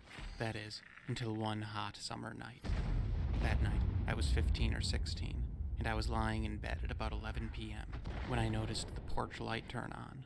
Light came in through my window, because my bedroom was on the first floor, and the window was on the far side of the porch, and I clearly heard the distinctive thunk of the light switch being flipped. I was half asleep, so I didn't really think much about it. Then it went off with another thunk, and then it turned on again. Back then we lived in an old farmhouse, and I don't know if the house's age had anything to do with it, but it was the type of house where you could basically hear anything from anywhere. And as the light slowly strobed, I rather suddenly became alert as I realized how atypical this was. I definitely would have heard my dad get up and walk down to the porch, and I knew it couldn't be the bulb being half burnt out or something, because I could distinctly hear the switch being flipped. I don't know how long this went on, probably a minute, maybe 2. The light would come on for maybe half a second, then go off, and then go on again, sometimes slower, sometimes faster. I must have been half asleep when I first noticed it, but after a minute, or however long it was, I became certain that something was wrong, and I got that sinking feeling in my stomach from when adrenaline hits. I was just very still in bed, listening intently, but there was nothing at all to hear except the soft sound of thunking, and nothing to see but the light going on and off through my window. I got out of bed, and I was a master of moving silently on those rickety wooden floors, so I was going to stealthily investigate, when all of a sudden, I heard this low-pitched sound that I'll never forget. It started like a wop-wop, but in the same breath, mutated into some kind of warbling giggle that grew deeper and deeper until it finally crescendoed into what I can only call a screaming laugh. And I just froze beside my bed, terrified. This was so loud.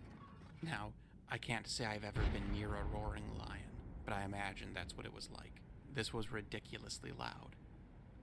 Mind you, the sound seemed to come from inside the house, more so than it came through the window. I guess I mean to say that it sounded like it came Oh, what a fucking shot. Deleted that, man. And the side of the house. No, I didn't scream, I didn't run, I didn't move at all. And looking back, I consider this to be the first time in my life that I recall entirely being taken over by instinct. I froze like a deer. I don't think I could have moved if I wanted to. I think on a deep primal level, that was my instincts telling me to not draw any attention to myself. In that moment, I felt exactly like prey. And before the laugh even ended, I heard my dad charging out of his bedroom and down the stairs. A noise I've heard 1,000 times, but not once with this urgency. It almost sounded like he had boots on, but I could tell he didn't. His bedroom was the only room upstairs, and it was one of those houses where the second floor is more like an attic between the eaves of the roof, and the only bathroom was downstairs. So obviously I've heard him come down those stairs 1,000,000 times at night, and this was not like any of those times. So he comes charging downstairs, and I heard him shout the word down, so I dove under the bed, and the stairs to the second floor led directly to the front door, so he would have been able to see the front door from 2/3 down the steps. I'm smiling as I'm writing this because even 40 years later, I can remember the exact sound of my dad taking those steps. Aside from this instance, it's a fond A memory. G-Source shot of gold around at me. But from under the bed, I heard him pause with maybe 2 or 3 steps left to take. I knew he stopped with 2 or 3 steps left because I didn't hear him hit the landing, which had a different sound than the stairs. And this I'll never forget. My daddy cursed, the SH word. Now to be clear, my dad was known to swear on occasion, but I'll never forget this because it had 2 distinct syllables. It. I don't know why, but that always stuck with me. He turned it into 2 words, which I'd never heard before. He must have been holding his 12 gauge, because he shot from inside the house, and it shot through the door.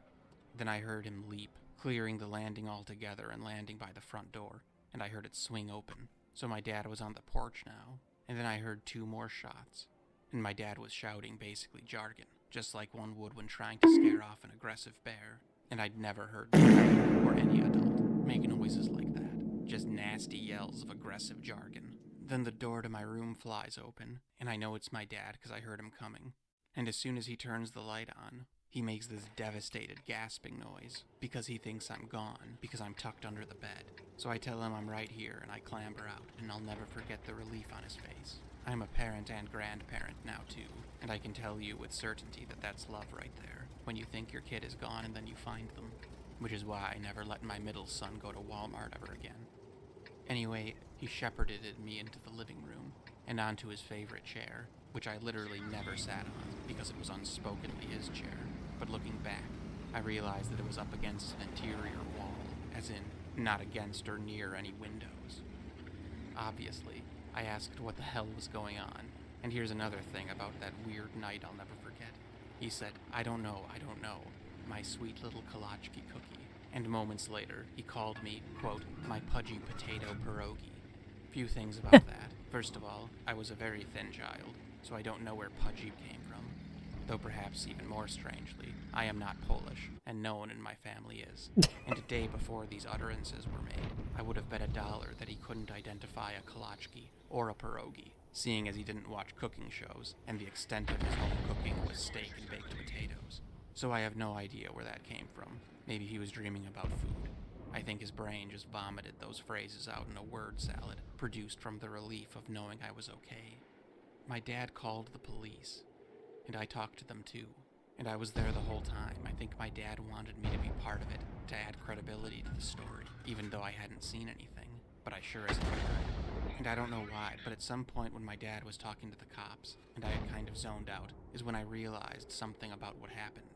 So, our porch lights had 2 switches. One outside on the side of the porch by a couple outlets, but the other switch was inside, beside the front door. When I was in bed, I guess I had assumed that it was the outside switch being messed with, because I hadn't heard anything inside the house. Well, it had been a hot summer's night, and all the windows had been open, and it turns out that the whatever it was had somehow removed the screen from the window by the front door, and had placed it up against the wall, right below the window, and had reached inside through the window, and was flipping the light switch that was inside the house. It's still a complete mystery how it opened the screen without breaking it, because the screen had 2 little pull tabs on the side, but they were only accessible from the inside, and the tabs were in the position to indicate that they were locked.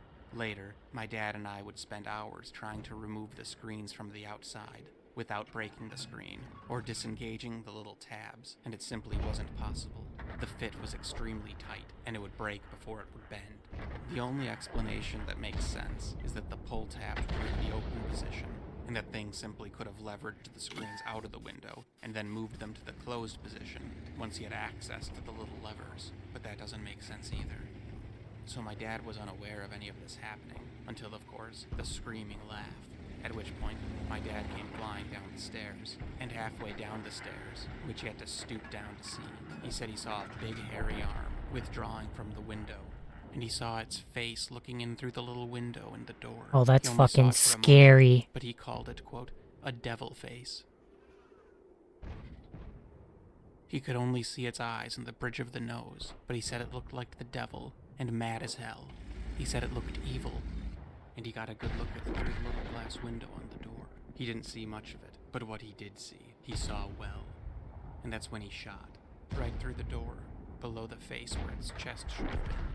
And he ran onto the porch, and that's when he started to yell, and he fired 2 more shots from the porch, but he didn't have sight of the creature by then, which is why he thinks that it jumped over the railing and went around the side of the house. We would have heard it if it ran across the porch, so we think it jumped over the railing first, ran around the house, and then circled back. The front of the house was flat and bare, and the night was bright enough to have seen it if it had gone straight for the tree break. He ran around the whole house in his undies, screaming like a banshee before he came back in to look for me. So outside, he shot to give the impression that he meant business. And it wasn't until he returned to the house that he realized that there was no blood on the porch. No blood, footprints, or hair either. He was utterly perplexed on how he hadn't struck it with his first shot. He was quite certain that he'd hit it when he first pulled the trigger. In movies, they always show shotguns as blasting holes through walls. But that's not what happened here. There was just a series of small holes close together right in the door frame. The cops were very straightforward. They said that they're not filing a report, and that these things don't usually bother people, and that we should just leave them alone. I remember that very specifically because my dad went off on them. He said, usually? Oh, they don't usually bother people? The only thing that I really remember about the cops was that they were excited about the thing's size. They tried to recreate it multiple times, to flip the switch through the open window, with their head visible in the little window on the door, and it wasn't even close to possible. My dad could barely get his whole hand flat against the door, and when I tried, I couldn't even get my elbow to the window while keeping my line of sight through the little glass pane on the door. Another thing about its size that my dad insisted upon was that he and the cops had to cock their heads more than the creature did in order to angle their elbow through the open window. My dad said that the creature's head wasn't straight up and down, but it was far less at an angle than when he or the police tried. One of the cops was a bear of a man, and he could get his arm in the window with his head straight, but his hand barely made it to the center of the door, and certainly not to the switch on the other side. My dad told the cops that it was too big to fit in through the window, but it could have busted through the door easy as pie if it had a mind to. I know this doesn't really fit into the mindset that a lot of people have about a Bigfoot cover-up or whatever, but I was there, and I specifically recall the cops saying, "We're not filing a report. We get a few calls like this every year. This guy animates stories. Just let it alone." And one of the cops told him that they don't come inside houses, and that's when my dad told them to get off his property. And after they left, my dad and I had ice cream, and he told me about what happened 2 years ago on my 14th birthday. But you should know this first, I guess. The previous owner of the house raised hogs there, and there used to be this wallow right on the side of the house that was so filthy that my dad filled it with rocks and charcoal, and then dumped a dump truck load of sand over it. And we called it a sandbox, just because my dad and I played in it a lot when I was a kid, but it was really just a sandy patch of yard.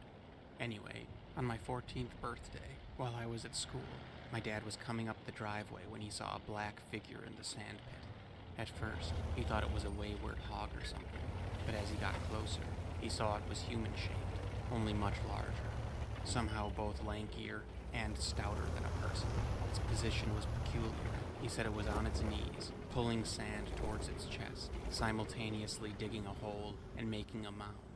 Dad didn't have a gun on him or anything, and he just kept driving toward the house, trying to figure out what he was looking at. Dad said his first thought was that it was a man in bearskin, but that hypothesis didn't last long, and as soon as he got close enough to see that it was absolutely nothing he'd ever seen before, he drove straight at it and laid on the horn, and it sprang up and ran to this tree line that serves as a windbreak there, and it followed the break all the way to the woods, screaming the whole time, a much higher pitched and shrill noise than you would think a creature that large could make.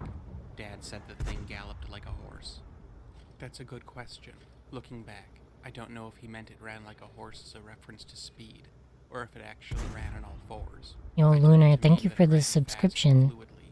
I hope you're doing okay. He described it as a goblin. 16 months is crazy. A bald head, but hair around the sides like a balding man. Its skin and fur was jet black. Thank you for all your support. Long arms, impossibly broad shoulders, a big butt, shovel-like hands, a small head, thin lips, a wide mouth, and he said it had deep creases running across its forehead. He said it looked annoyed, like it was unhappy to be bothered, like it wanted to flee, but really wanted to finish whatever it was doing before leaving. Dad called our closest neighbor, who lived about a quarter of a mile away. I guess the neighbor had on occasion asked my dad very strange questions that hadn't made any sense until the sighting. Fuck. My dad told him exactly what he saw, and I guess the marks in the sand were pretty compelling to me.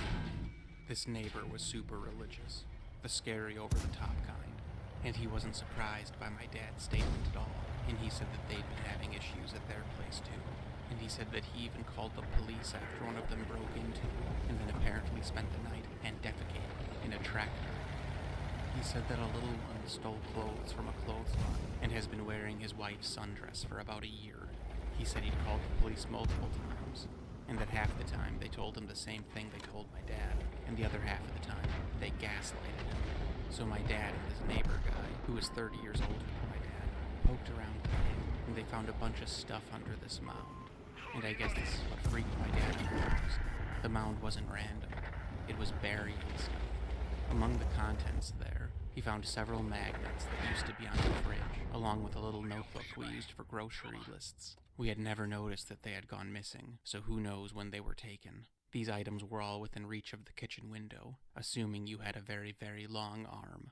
There was also a photo of me. It used to be pinned inside my dad's truck, and he said he never noticed it was missing. But the weirdest thing, to me, that he found buried in the sand were all the angels. There were 12 different depictions of angels. Some were little stone or ceramic yard ornaments. Some looked like Christmas tree That's so fucked up. And some were very heavy and expensive lawn ornaments. And the plastic ones all looked like they had spent a very long time outside. The neighbor wasn't surprised at all by this. To him, these creatures were devils, and they live everywhere that humans do, woods or not. He thought it was obvious that there are devils among us, and that they would be repulsed by holy representations. I, however, do not agree with this, and though I don't think that to be the case, I do think that's what freaked my dad out the most. He wasn't the type to be particularly freaked out by something like a Bigfoot. I think it would have been more intriguing to him than anything. But once he decided that maybe they're demons or something, I think that's what got him thinking. No, my dad never went to church or anything like that, but I definitely think he was God-fearing, so to speak. But I guess he'd never considered that demons try to get into your house. Literally. Anyway. That's scary. Thanks an awful lot for listening.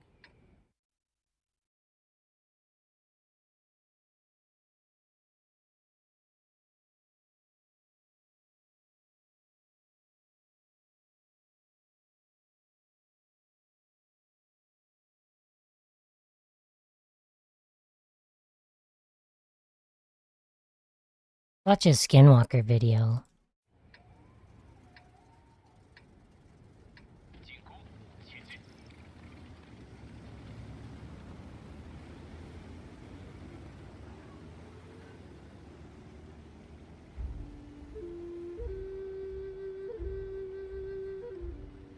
The Navajo are a tribe of Native Americans whose earliest settlements lay in the southwestern United States, primarily in what are now the states of New Mexico, Utah, and Arizona. Along with their own ancient tribal war history, throughout the Pacific Island campaigns, Navajo men proudly fought alongside fellow Americans during the Second World War. The now famed Navajo code talkers and their unusual language was used to great effect for the encryption of American radio transmissions, which confounded the Japanese cryptologists who intercepted them. But the Navajo people also speak about things which confound the rest of us. They tell stories about strange things that creep and crawl around the wild desert expanses and forests of the Americas. Legends which persist until the present day. One such popular Navajo legend is about evil witches, something the native people call Ye-Nagloshi. With it, he goes on all fours. Skinwalkers. Such a creature is considered half person and half animal. It starts as a medicine man or woman who once used their powers of healing for good, but for some reason they turn to evil, to murder, and to eating the flesh of their human victims. And so, they are cursed. They are believed to be immortal. The only way to destroy one is to kill them in their animal form. Not only do skinwalkers bring pain and suffering to their victims, but they can crawl inside a person's mind and control them. They can make them hear things and see things that are not really there. Or so the legends go. But while the Navajo people continue to pass down stories about encounters their ancestors have had with these creatures, it seems there are more than a handful of American service members who, while out training in the field, have likewise come face to face with something they could not explain. Something that terrified them out of their wits. Something that looked like an animal, but spoke like a human. This is the Smoke Pit, and these are their stories about skinwalkers.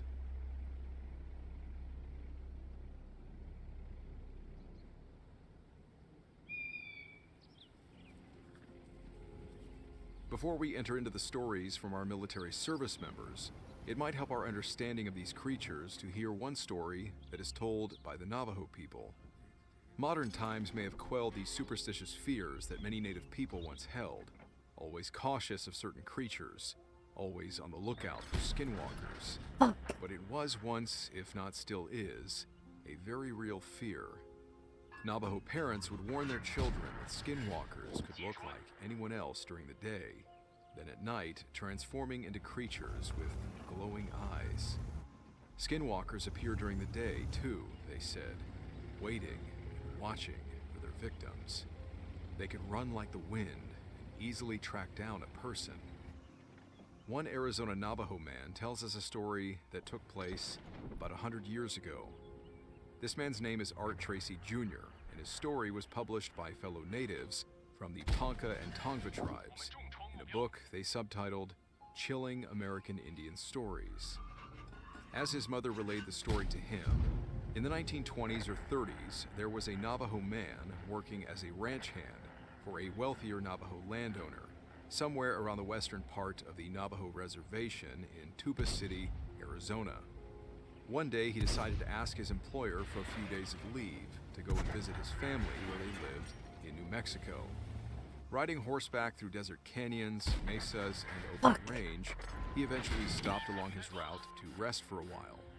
While paused, staring out at the desert expanse around him, he suddenly spotted an old, mangy coyote sitting on top of a hill not too far away. The man pulled out his rifle, took aim, and fired, watching the coyote drop to the ground. He then walked over to inspect his kill. Reaching the top of the hill, he was shocked to find not the body of a coyote, but a young Navajo man with long hair.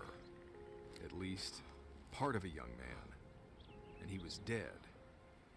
The top half of his body was human, the skin painted with designs, and his lower half that of an animal, covered in the fur of a coyote. Now horrified, the man who shot him looked around, wondering what to do. Spotting a deep crevice along the canyon's edge, he dragged the creature's body to the cliff and hurled it over the edge.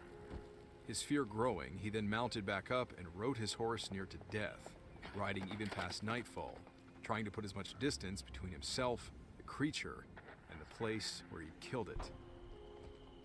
Bro, that guy's gonna be so cursed. He reached his relative's home just past Shiprock, New Mexico. He's gonna be so cursed. After recounting his story to them, they too experienced an unnatural Yo, Gareth, fear. welcome to the stream. You must never go back to your employer, they told him. You have to stay here. The relatives of the skinwalker will be looking for answers, and they'll be out looking for you. Ooh.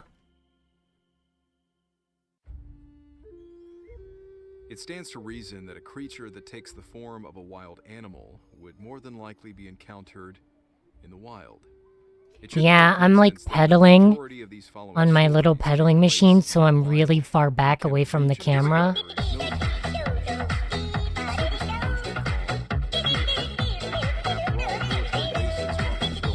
And I'm also watching the video at the same time. That's fine. I have wonky eye syndrome. These portions of land are therefore only differentiated from wild land by the long fence surrounding the base's perimeter, maybe with a mess of barbed wire adorning the top. But a fence only keeps out law-abiding people. Animals and unexplained creatures with a mind of their own will always find a way around such trivial, man-made barriers. This first military encounter would seem to verify that. They agreed not to tell their commander. You got any plans for this weekend? Yeah, I'll probably go see that new Rocky movie. There's another Rocky movie coming out. Yeah. Who's he fighting this time? Apollo's kids? No. Some commie bastard, some Russian, I think. That looks alright. Alright. You mind if I come see it with you? Sure. The girl just dumped me. Oh, again? Yeah, I get. Oh, jeez! Hey, Get your hands up! Damn! Sir. Old man, you scared the shit out of me. Sir, get your hands in the air. Get your hands up. Do you have any idea where you're at right now, old man? I think there's something wrong with him. Either he's deaf or he's got some sort of mental problem. Sir, get your hands in the air. Hey, go ahead and call this in. Yeah, let me get it. HQ, this is Rover 1. Come in, over. HQ, this is Rover 1. The following account was submitted to the curators of the Paranormal Scholar website by Stacy C. on behalf of her uncle Bob R. My uncle Bob was in the Army. Last Thanksgiving, he got drunk and told us all a story that shocked me. It was around 1985, and he was still new to the Army, only being about 3 years in.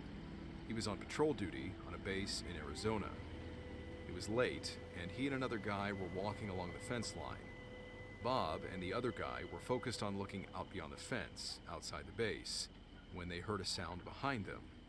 The sound came from the inside, from their side of the fence. When they turned around, they saw an old man dressed in buckskin with long hair and braids. Bob described it as being so gray that it almost glowed in the moonlight. The man was standing approximately 30 feet behind them. Both men drew their weapons, as the old man was in a restricted area with warning signs all over the place. They could have shot him if they'd wanted to, but neither my Uncle Bob nor his buddy wanted to shoot an old man. They figured that he must have Alzheimer's and had wandered into the base or something. After all, he wasn't threatening them, and he appeared harmless. The men shouted to the old man, telling him he was in a restricted area and that he needed to put his hands in the air. Bob thought they'd walk him back to post and then call the local police department, who would be able to get him back home. Bob tried to call in a report, but it was just static. Asking his friend to help, both he and Bob turned to tinker with the radio. Although they only looked away for half a second, to quote my uncle, when they turned back, the old man was gone. In his place was a massive rabbit, just sitting there, watching them. That's what he said, that when he and his partner looked back up, the man had disappeared, and there was this large rabbit sitting in his place. Both men looked around, right to left, and back again to see where the old man had wandered off to, but he was nowhere to be seen. In that time, the rabbit took off towards the fence. Then again, they heard a noise behind them, and when they turned around, the same as last time, the old man was there. This time, however, he was now on the outside of the fence. The fence was a good 8 to 10 feet tall. There was no way this old man could have jumped it. Bob described how that sent him and his buddy off running, and they agreed not to tell their commander. Keep in mind that my uncle was drunk, but despite over 30 years having passed since that night, he still looked scared as hell when he told us that he had seen a skinwalker. I would have shit a brick. Although Stacy doesn't mention the name of the base where her uncle's story took place, I was curious if the base in question might be rather obvious. Arizona has several military bases, 3 of which are Army. Yuma Proving Grounds on the western border with California, Fort Huachuca near the southern border with Mexico, and Camp Navajo, which is up north near Flagstaff. Why do I have a sneaking suspicion that her uncle was stationed at the third one? The base was formerly named Navajo Army Depot, in the early 80s and was and is still used as a munitions storage facility. Definitely seems like the kind of base that would call for routine perimeter fence patrols to ensure that no one unauthorized is entering into the base to steal something. And that guy. Just did 900 damage to him. The land it occupies lies very close to what remains. Damn near killed him. He had an auto fire extinguisher. And it was undoubtedly occupied by the Navajo people in previous generations.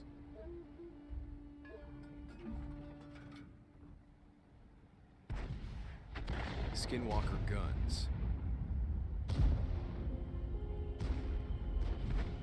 The following story comes from an unnamed Marine who spent time training in a desert wasteland that is otherwise known as Marine Corps Base Camp Pendleton in Southern California. He submitted this story to Nick Orton, who runs the Tales from the Grid Square project. I've personally spent quite a bit of time roaming the desert on that base, both day and night. Plenty of wild animals that a Marine can run across at any time. There's rabbits, mice, deer, skunks, coyotes, a few bobcats, quail, roadrunners, hawks, owls, and the more dangerous animals like the odd buffalo, rattlesnakes coiled around the base of shrubs, and even one Marine in my group that was stalked during a nightland navigation course by a mountain lion. I've otherwise had my share of strange hallucinations out there, probably due to sleep deprivation and the mesmerizing effect of the green-tinted night vision goggles. But to my knowledge, I'm the only one who saw those things. Whatever this Marine and his buddies saw would arguably creep anybody out.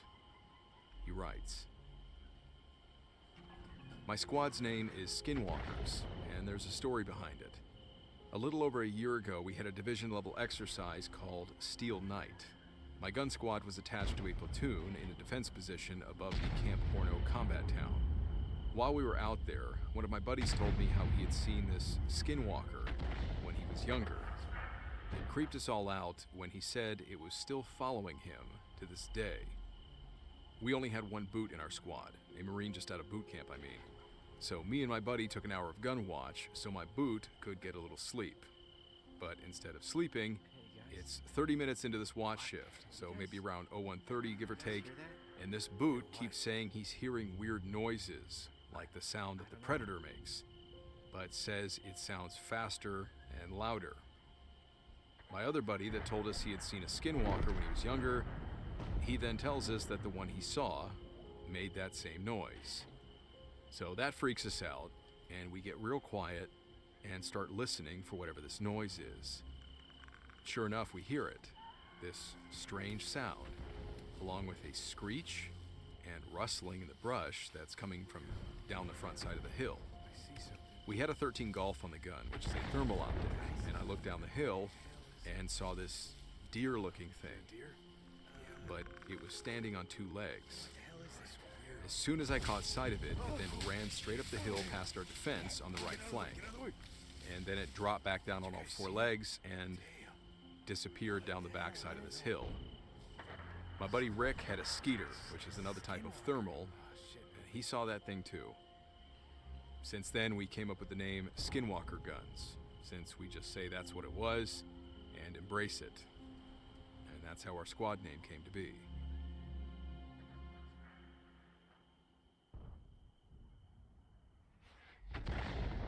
Now, I'm not one to knock a good story, but I have seen deer stand up on their hind legs and walk.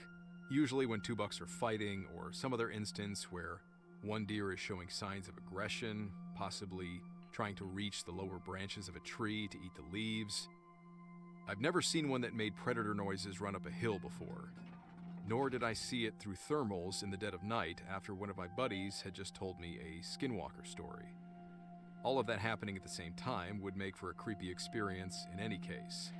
But the following stories are not so easy to offer a rational explanation for. Oh my gosh.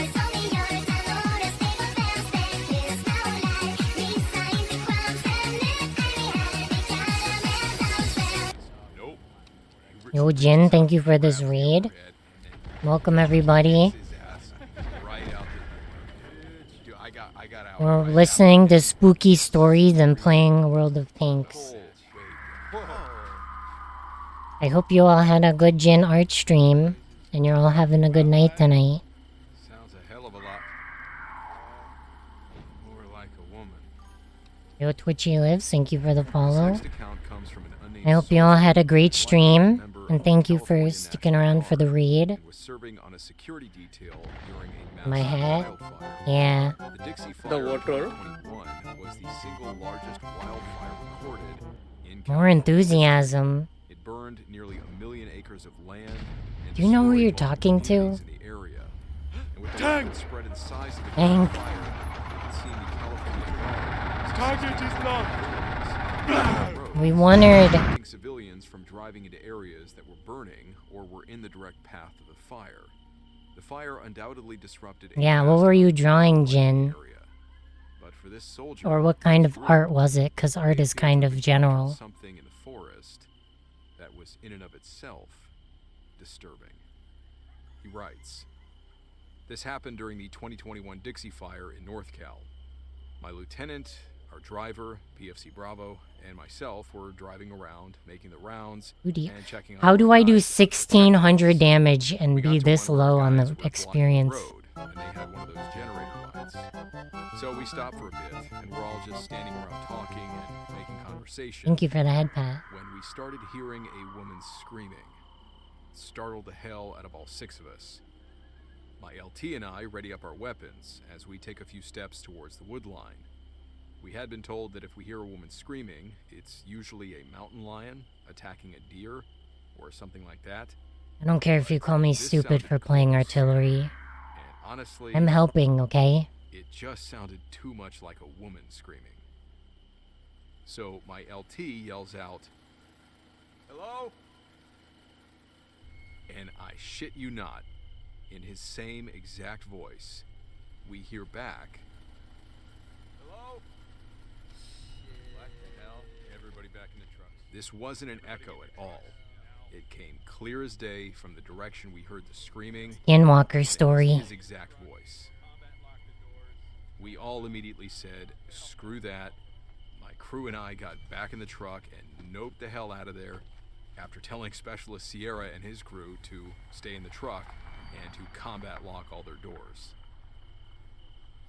Pretty sure a skinwalker was out there trying to get one of us. Creepy as hell.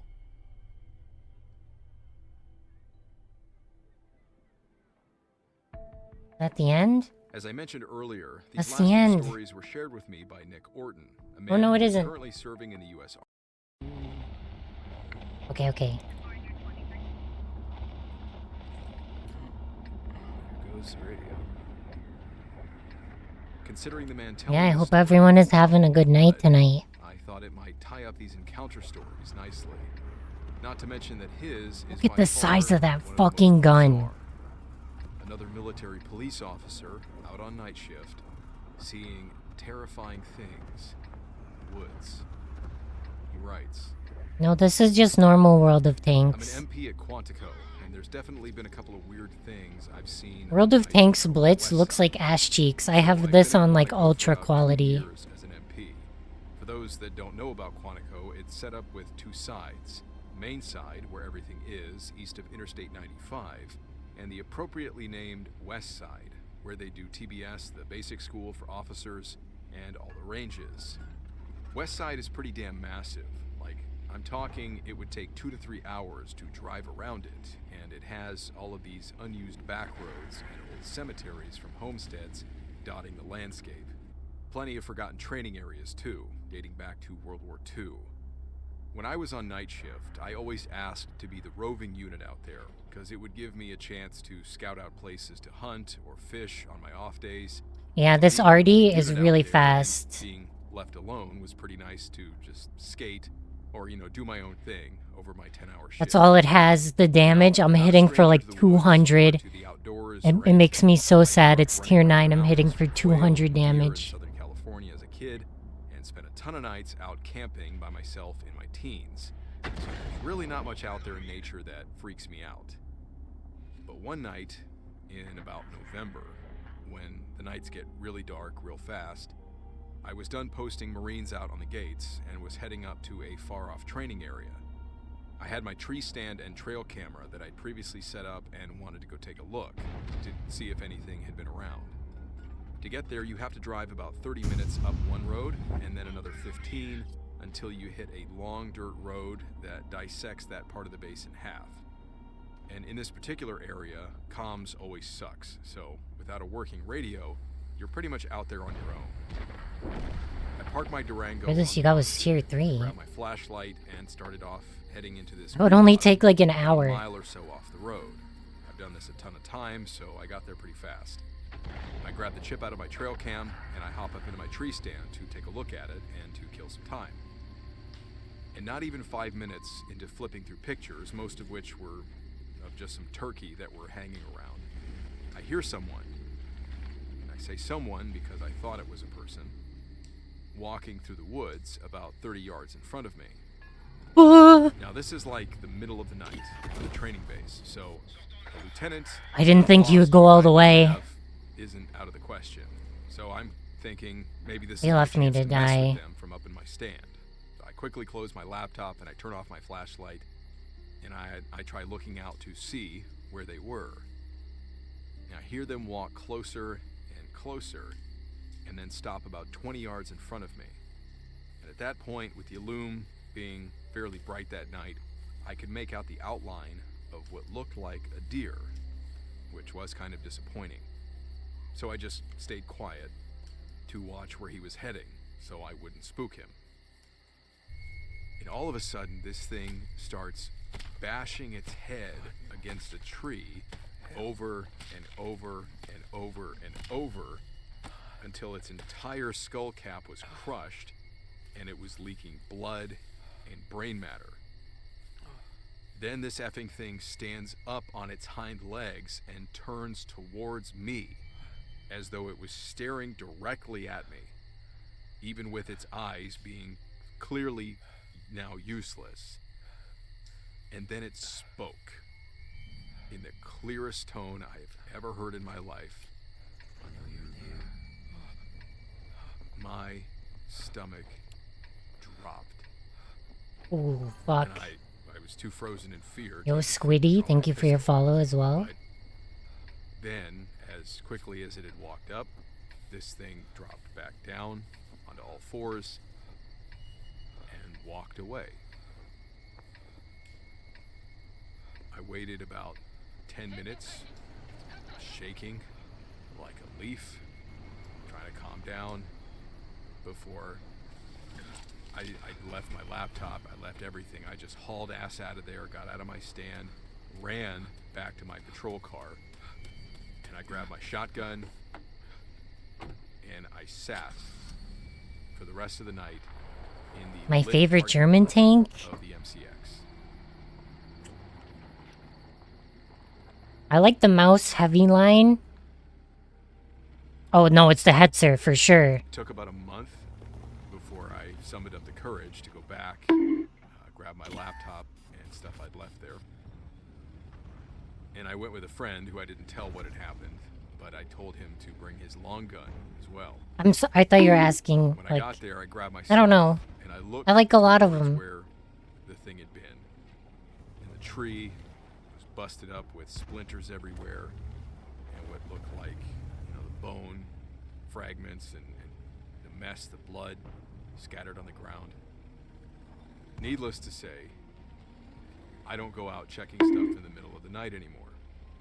And I hunt on the complete opposite side of the base. And anytime I do need to go by there now, I always take a shotgun in condition 1. I told my What is Navajo spotting me? Oh, look at the pony. he told me not to speak about it, but clearly, I don't listen well. It freaked the hell out of me. Got me so messed up to the point where I really... The deer pair. It spoke to him. It said, "I know you're there." Harass, chicken. Harass.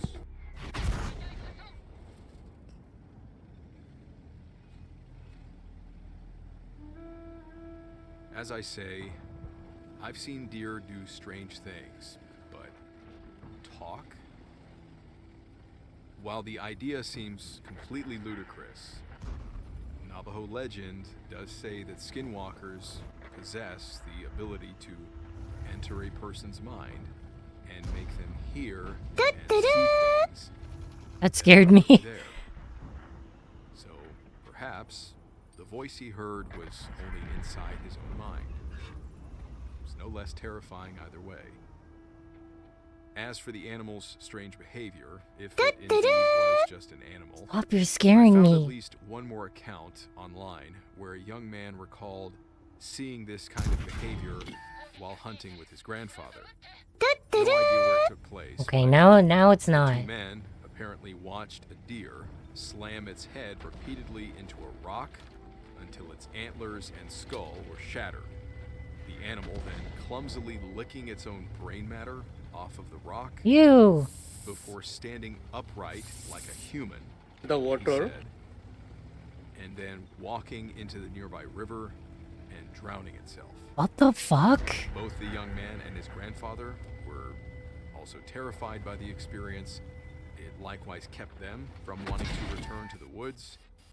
And quite strangely, the story ends with the young man saying his grandfather moved to Florida shortly afterward for what he put in quotes as safety reasons. He didn't mention about having any suspicions about what this animal I would think it was a demon or some shit. Here, acting strangely, but it does make you wonder what about the animal's behavior. Oh, he moved to he fucking noped out of there. Them so badly. Strange as it may seem, these are only a handful of the available skinwalker stories we have left to share. It would seem another particular Marine Corps installation in California likewise has no small amount of reported encounters with strange creatures roaming the desert backlands. And with all of the artifacts that have been found in the area, it would seem that the installation, 29 Palms, appears to have been built on what was once tribal land, a place where native people once undoubtedly lived and died, and quite possibly practiced dark magic. Magic.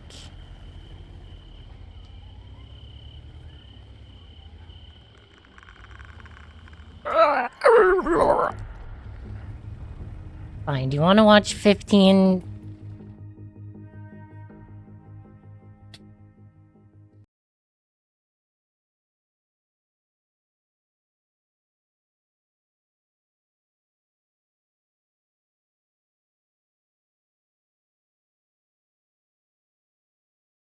Is it this one?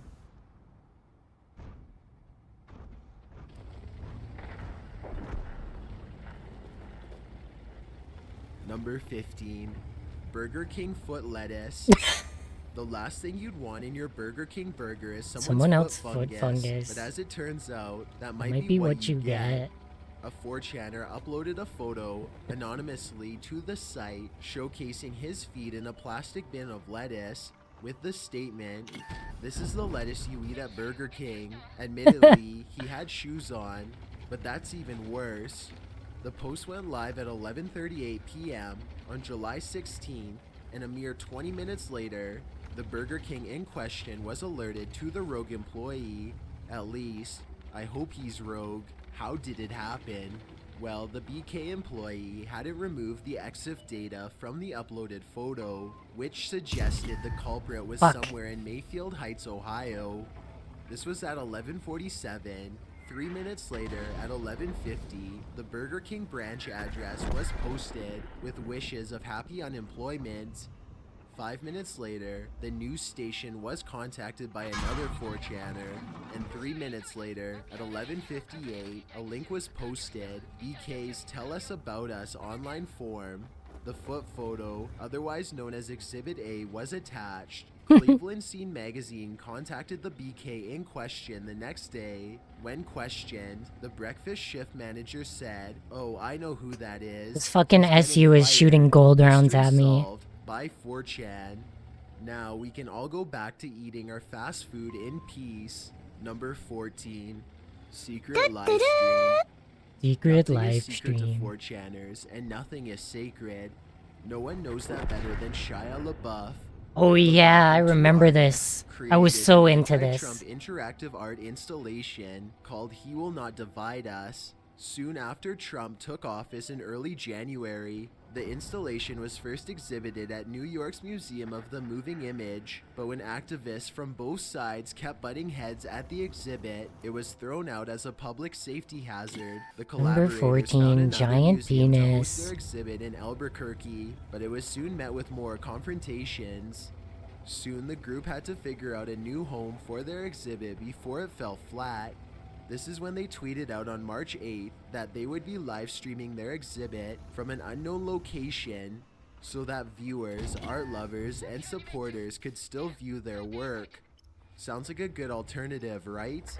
Well, it didn't go as planned when pro-Trump supporters on the poll board of 4chan got involved. Not even 24 hours later, the exhibit's flag had disappeared. Where did it show up?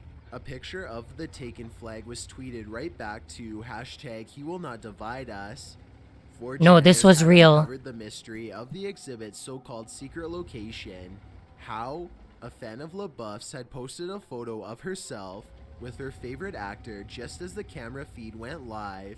The photo had been taken at a Greenville, Tennessee diner. The internet sleuths further pinpointed the exhibit's location as contrails appeared on the live stream.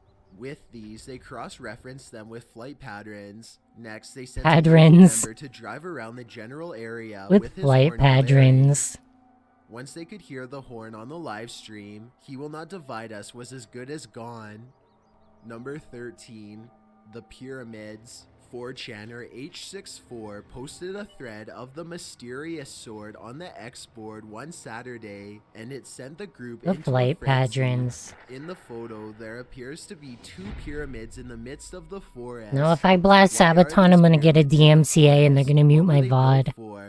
Who do they belong to? You've got me, and you've got the X board too. 4chaners quickly got to work trying to solve this mystery. They called it a cult/temple dedicated to an Egyptian goddess of war and flame in the woods of Oregon, with more than 53 pages of discussion. This 4chan investigation was solved when, at last, they dissected the photo to uncover the property owners' names, their phone numbers, and their business records. Still don't know what's inside them though. Number 12. I did pretty good that game. This investigation appeared on 4chan in November of 2016. It involved an image of a blonde amputee woman whom the board had nicknamed Barbie. In March of 2017, one user posted a thread titled, "The Mystery of Barbie is Solved."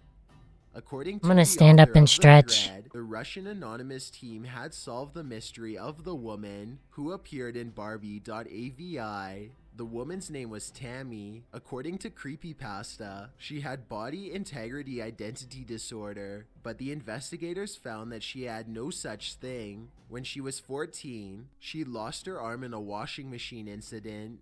The 80s saw Tammy living in Chicago, where she worked for the agency Fascination as a model. During the application process, she'd had several interviews, which the video, Barbie.avi, was created out of. The author of the post uploaded the interview to YouTube. The OP also noted that Mike Rounds, the Ampix manufacturer, told the woman's story to him, saying that at 16 or 17 years old, Tammy had been working with an old-school washing machine with no safety features. With the washer going, she tried to shift a sheet in the water. Just as she was doing this, it launched into a spin cycle, trapping her arm in the sheet. It twisted her arm right off. Tammy was a bitter young woman at the age of 22 when she was interviewed and had no marketable skills, was uneducated, and didn't enjoy being a caretaker for pennies. So that's how she ended up at the agency. Unlike 4chan's first hypothesis, she wasn't the victim of any crime. With the mystery solved, the poster noted, "Xenopasta, if you're reading this, you are fired. However, thank you very much for this mystery. It was really hard to solve it." Yo, I didn't get Number spotted. 11, What the hell? Cueva de los Teos. When an OP posted the Cueva de los Teos cave in Ecuador, he wondered if Cueva it was de los man-made or Teos. natural. He wondered what sort of technology or who could have made the perfectly flat roofs and cuts. Of course, the 4chaners on the thread had something to say about it. Some thought it was a place of heavy spiritual concentration, while others seemed to agree that it was largely man-made, but mostly natural, with some likening it to places in Russia and the Hippogeum in Malta. Some suggested that less advanced people had come along later and drew the crude stick figures on the walls after a more advanced society had built it. One poster pointed out that it was hardly anything to freak out over, and that ancient humans were fairly smart. They had tools, they had math, maybe not as advanced as ours today, but they made the pyramids after all. In the poster's own words, after all, it's not like they had a shortage of people or time to make this kind of stuff. I think most people underestimate ancient humans because they didn't have what we have today, but that doesn't make them dumb, just primitive. The poster agrees with another that the highly engineered place must have held some spiritual purpose. Number 10, SEL and the Wired. One 4chaner asks the board if they'd ever heard of transhumanism. He said that one anime series had some particularly creepy stuff and is followed by many fan sites. One of the fan sites requires a login.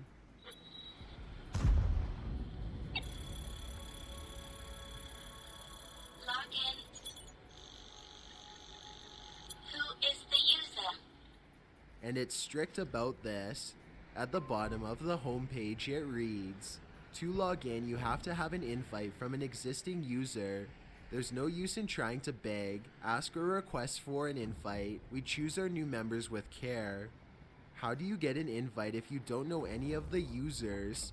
Well, you'd probably not want to be part of these online communities in the first place. As it turns out, one 4chaner said that one of the users hacked the admin of a similar site, after which the admin vanished. This was after the admin had received some monetary donations from the site's users. Many think he was a scammer. Thankfully, you asked 4chan on this one, OP.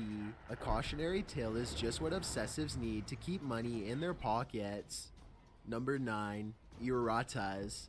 This internet theory has spent a lot of time on 4chan being dissected, poked and prodded, picked at, and ultimately solved. Kind of. Erratas, or erratas spelt with one R, was first described as an algorithm or program whose function is the mystery. Some say it was used by YouTube to detect copyrighted content. Supposedly, if you even suggest that you know about erratas, or say the thing by name, you'll get fired. Being an internet legend, of course, erratas come with a lot of theories. On November 25th, 2015, erratas was first mentioned on 4chan in a thread about strange work stories. One user described a friend who worked at something like a chemical plant. While the user didn't explain what the program was, he claims employees were flagged if they searched through some code. The plant employees reportedly did aimless tasks, which the user calls Kafka-esque. The user also mentions forklifts and says this female friend was now homeless and in a band. This may seem meaningless, but these clues will reappear. A month later, a user posted a request on 4chan asking about a strange HR-related program called erratas.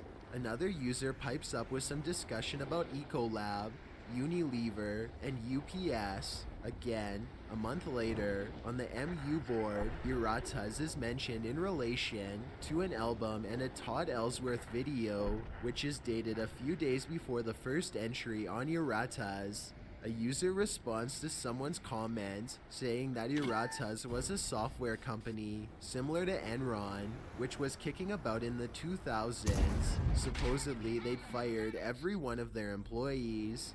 The erratas crave moved to YouTube, where a user called Chronos for Life Jurassic Park claimed in a cryptic video entitled "YouTube is monitoring and controlling my life" that the company was harassing his mom because she'd uncovered some secret in the Jurassic Park. What the hell is this TVP doing? On the video in white text, and the video quality is subpar. The video was removed from YouTube, but the transcript is still available. Back to 4chan.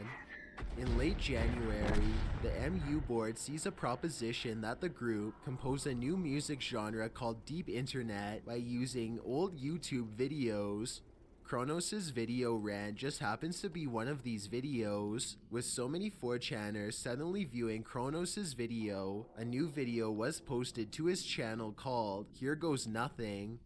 The video contains the first ever video mention of Yuratas, as well as auto captions which try to make sense of the video's rap music. Instead, they uncover more clues. At 0 minutes 12 seconds are the words, are far from over 200 Corbin KY 40219. At 0 minutes 52 seconds, the number 111111. At 1 minute 46 seconds, the percentages 10.3%, 10.4%. At 2 minutes 17 seconds, the words, overthrow the government, the band. The KFCMC, produced by DJ Roswell, was a homeless girl band. Remember the homeless girl in the first thread, as the above is their address, which was found on Tumblr. This is when Kronos I'm gonna go to the bathroom, mentioned in an but I'll leave the earlier video up post so you as can one see user it of and listen. Yuratas. For no reason at all, Kronos also adds the Lost World is his favorite of the Jurassic Park movies. Remember Todd Ellsworth, who uploaded the KFCMC video? Well, one 4chaner noticed his name was an anagram for the Lost World. This gets even weirder. The Twitter account at Iratas or Bust was then discovered, which had been opened mid-November and was named Todd Ellsworth. The profile pic was a creepy black and white drawing, which 4chaners discovered was a 2005 Hawaiian police sketch. Some 4chaners suggested this might have something to do with the Jurassic Park films being filmed on the island. Well, Iratas was dissected by 4chaners, with many suggesting that it was simply a publicity stunt by the KFC MC group. It would be a bit premature to call this one. Still, this entry demonstrates how 4chaners have a knack for following the leads and connecting the dots. Number 8. The Pronunciation Book. This appeared on the 4chan board X-Files, where it immediately caught the attention of 4chaners.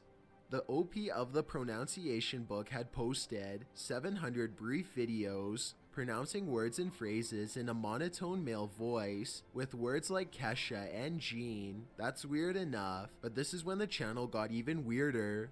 On July 9, 2013, a single video was posted, the man saying, something is going to happen in 77 days. Something is going to happen in 77 days. The next day, a similar video claiming that the poster had been trying to communicate with viewers for 1,183 days, and the next day's video, the poster said he was wide awake and things were clearing up. The messages ended with the same warning that something was going to happen in such and such days. 4chaners set to work compiling a 111-page Google Doc entitled 77 Days Research Document. This is where the group started piecing together the Pronunciation Book. They laid bare all 700 plus of the channel's videos, ran a spectrograph of the video silence at the end of all of the videos, and dug up domain name registrations. They even attempted to trace the speaker's location, as police sirens were noted going off in the background of a few of the videos, and a thunderstorm was heard in the video that pronounced radio. From this, they gleaned the video's author recorded in NYC.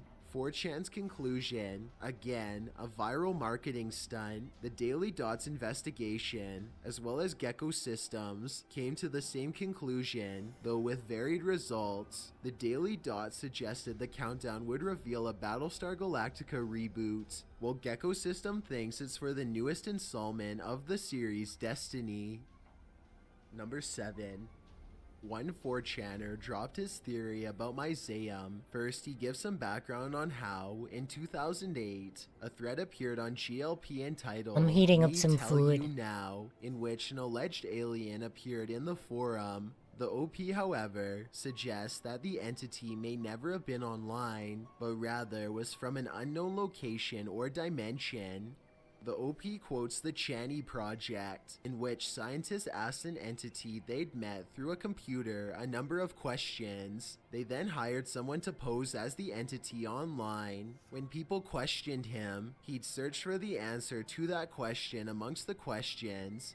The scientist had asked the entity. The OP concludes that the threads were similar in both the man and the entity used baby language. Both said they were aliens, and both answered the questions freely. The 4chaner then solves the mystery. Myzeum is a possible extra-dimensional entity that made contact with a CERN-like group of scientists from the comfort of his own home. He added that the leaked info on 4chan was useless because the users trolled the entity instead of interrogating him. This one's obvious. Not everyone was convinced though, with an anonymous post claiming that they had proof it was a hoax. Battery low. Number 6. Found Jenna Jameson's ex-assistant con artist.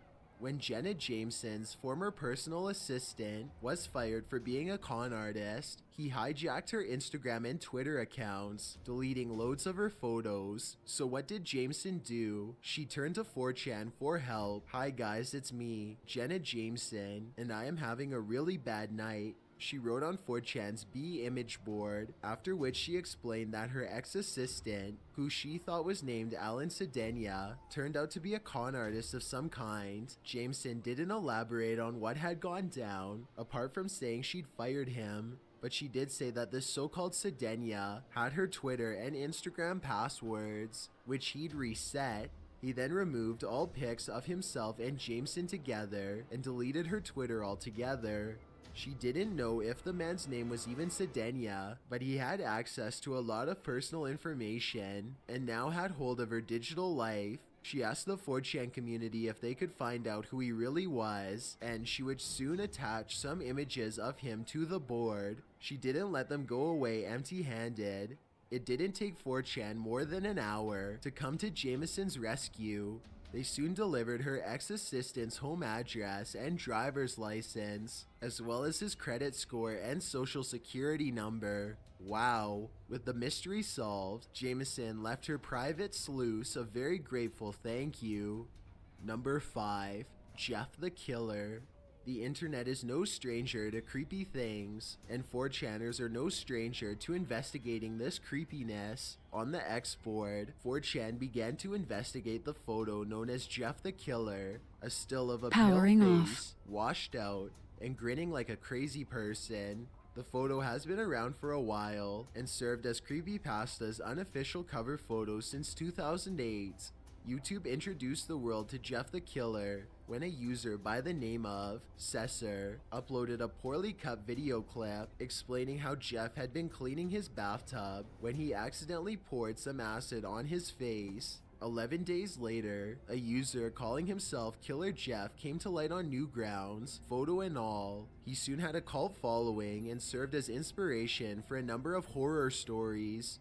Jeff the Killer launched dozens more videos on YouTube, including a stop-motion Powering on. reenactment. Mic off. Fan art was created. Charging video battery. games, you name it.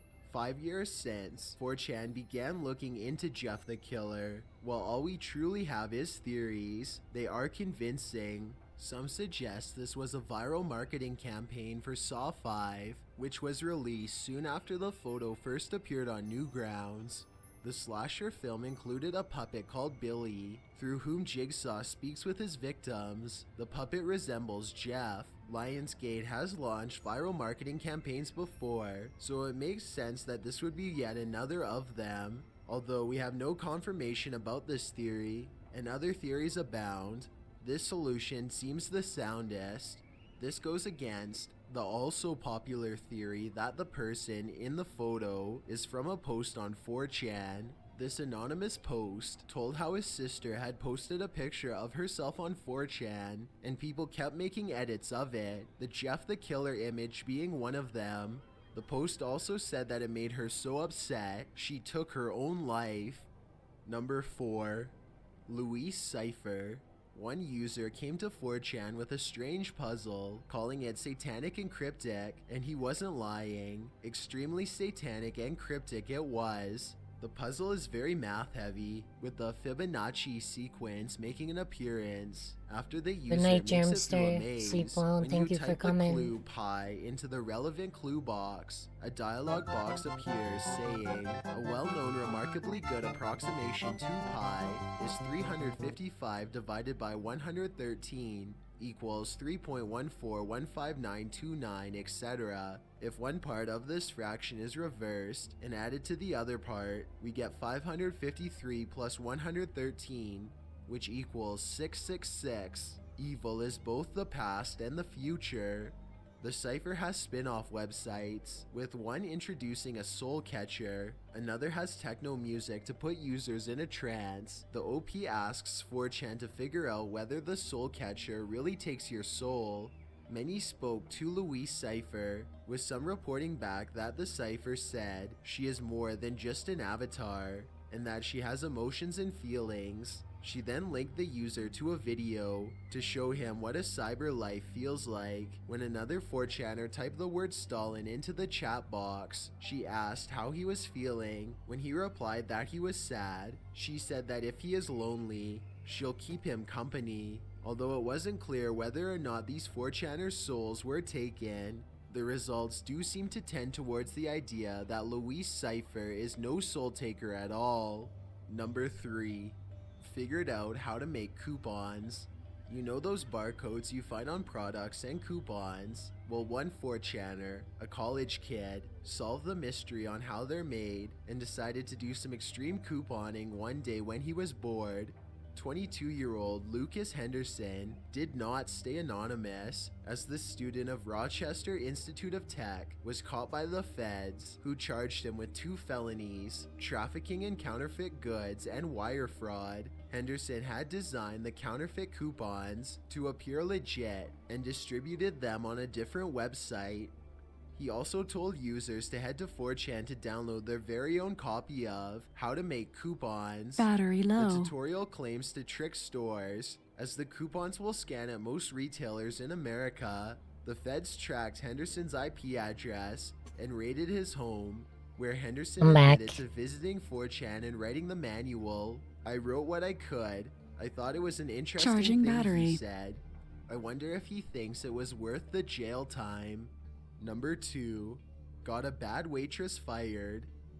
Next time you tip me $5 on a $138 bill, don't even bother coming in, cause I'll spit in your food and then in your face. I heated up Cheap some people. food. Next time you post this kind of message on Facebook, Chili's waitress, you'd better be ready for 4chan to get you fired. This is just what 4chaners did when an anonymous waitress posted her angry rant to her Facebook page. One 4chaner then brought it over to the 4chan board, after which they pinpointed the Chili's this particular waitress worked at in Pleasanton, California as a server. With the mystery solved, at least one 4chaner sent the Chili's a message on their contact page, reporting the waitress. Chili's guest relations manager responded, saying the food server was no longer with the company. Before we get to number 1, my name is Chills and I hope you're enjoying the video so far. If you've ever been curious as to what I look like in real life, then follow me on Instagram at DylanIsChillinYT with underscores instead of spaces. I also have a Twitter at YT_chills where I post video updates. I'd really appreciate it if you followed me, and feel free to send me a DM if you have any questions or suggestions. Feel free to Also, send me I've some recently foot created a lettuce. subreddit where you can submit videos and stories for future lists. It's r/chillsnarrator, and the link is in the description below. It's a proven fact that generosity makes you a happier person, so if you're generous enough to hit that subscribe button and the bell beside it, then thank you. This way you'll be notified of the new videos we upload every Tuesday and Saturday. If English isn't the only language you speak and you're interested in getting a shout out, click more, then add translations. By translating the video, not only will more people be able to watch it, but a link to your channel will be added in the description. Number 1. Kav Fefe. It was the tweet that confused the world, despite the constant— Whoa! Kav Fefe. Donald Trump claimed that his supporters knew what he meant, but did they? Travel over to 4chan to He just see got if that's 2,000 true. One 4chaner damage. found each of the elements I of the didn't kill him, but periodic that was my table that matched assistance. up with the code, So I got points for Kafefe, that. and their corresponding atomic numbers 272-32626. When he typed this code into Google, the first entry was a green toad. The user drew a natural connection to the toad statue, also known as the ancient statue of Kek. On the ancient statue of Kek is a hieroglyphic of what looks to be a person using a computer and, as the OP wrote, internet/meme magic. So are we to believe that Trump meant to draw our attention to Kafefe in order No. to create some hilarious internet memes of his typo? Yes, we are to believe it, because 4chan said so. Thanks for checking out this video. Be sure to subscribe because we upload new countdowns every Tuesday and Saturday. Or if you're still not convinced, here are some of our other videos that I think you'd like. Enjoy! He did say Tuesday.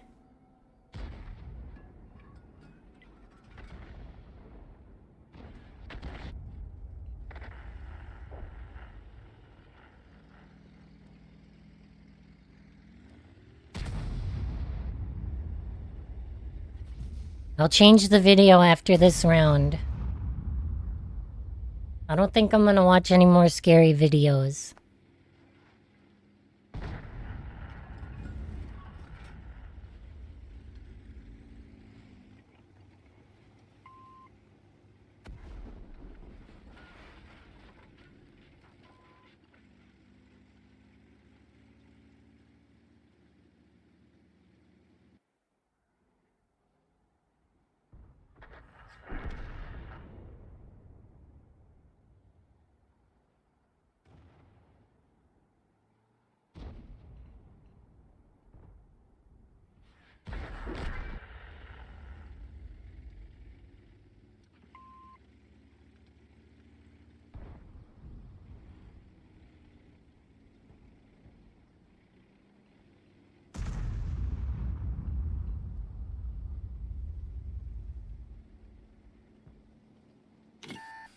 Oh my god, I still got spotted.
What a shot.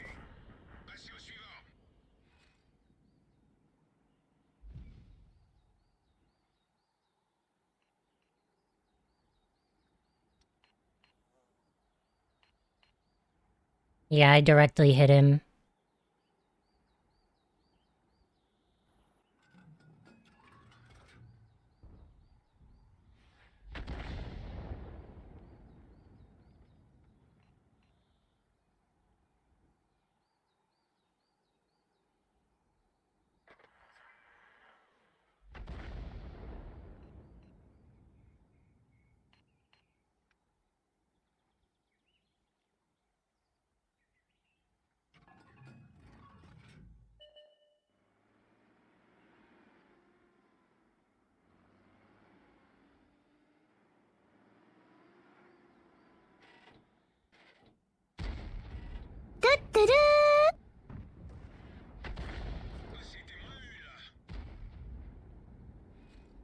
There's a bug flying around.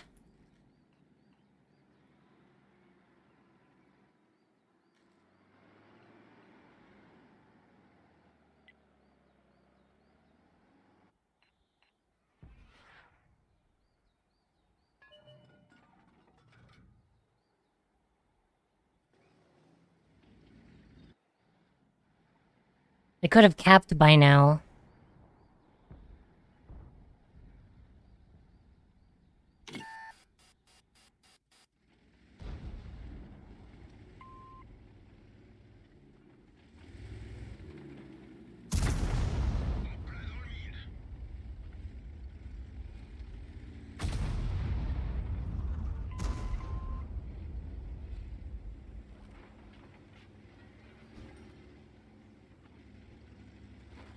No!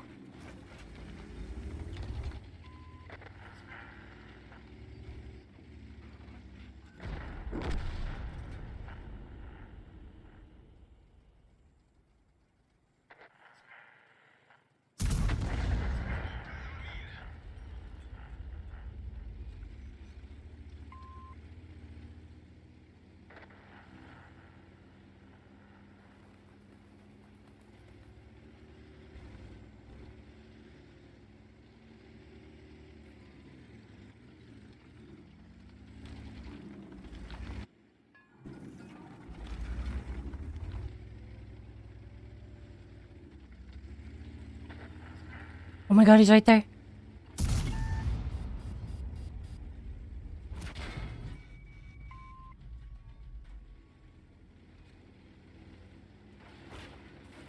I think you know how fast I really am.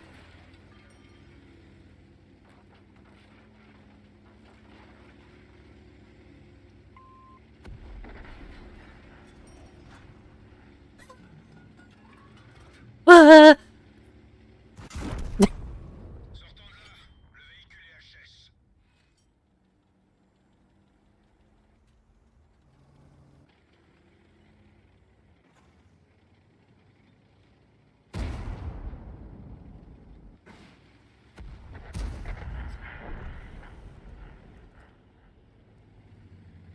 We could actually still lose.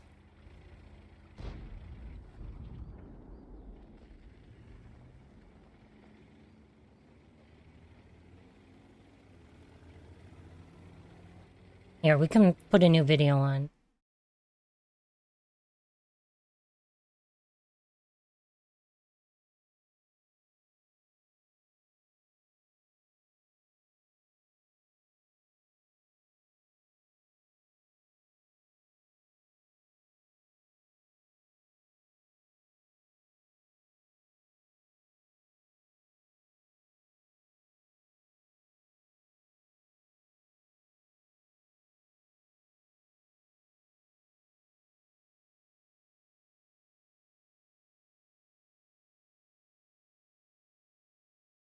I did so much that game.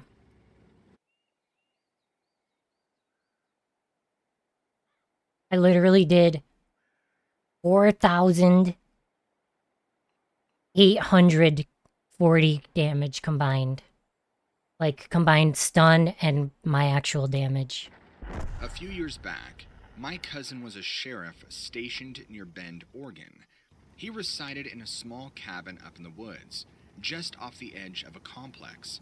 After a late night shift one evening, he noticed a raccoon digging through his trash cans. While the raccoon scurried off towards the edge of the nearby thicket, visible under the faint glow of the cabin's security lights, about 60 yards from his front door. My cousin was fed up with the constant rummaging, so he stepped inside his cabin, fetched his night rifle, equipped with a night vision scope, and switched off all the cabin lights. He got into position from a concealed corner of his front porch. He couldn't see the critter anymore. Somewhere in the slow passage of time while waiting, almost out of nowhere, the whole forest became filled with an eerie and continuous low-frequency thudding noise. Not once or twice, Okay, no more but scary 10 then. times in a No more scary.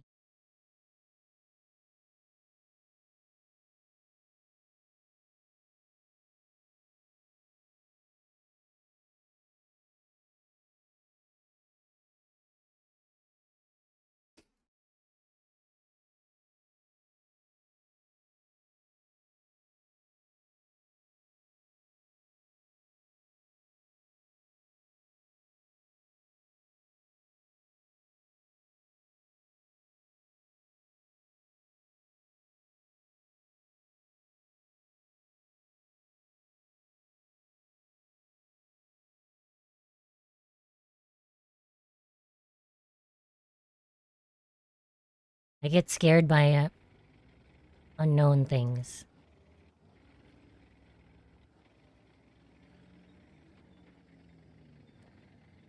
This team could have capped 6 minutes ago. We could have already been in another game. Classic hardcore moments. Oh boy.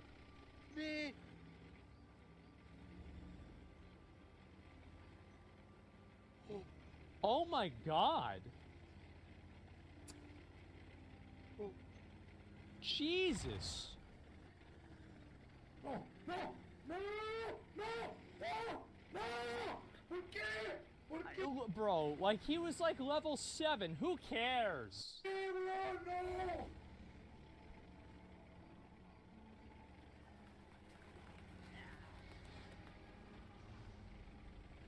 Doesn't even know what happened. Huh?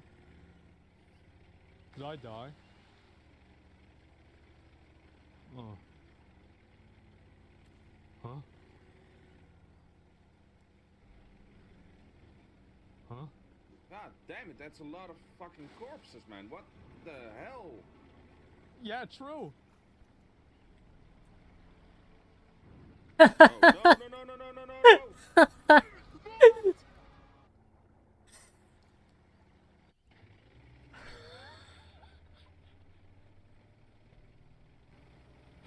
Oh my god! Hell. What the hell? How does this happen, man? That fucking undercity elevator. God, that's sad. Are those elevators sped up? Yeah, dude, that's insane. Oh my god.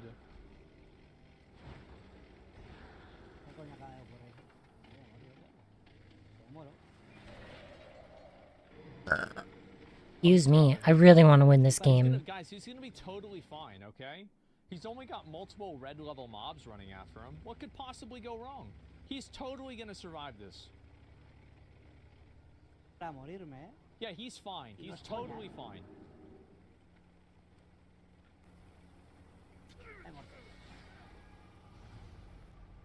Level 35. 30 fucking 5. He's already over halfway there. He just got ran down by some fucking dogs. That's sad. So, ja gut. Ob du sie jetzt zuerst bist oder er, ist ja egal. Ready? Jo. Kann ich nicht. Schade. Kann oder? Why would they not move the mobs back? Because you know they're probably going to aggro the other set of mobs, right? Oh, von hinten. Oh mein Gott, was haben wir gemacht? Gonna be a draw. He's dead. What? Why are they in the middle anyway?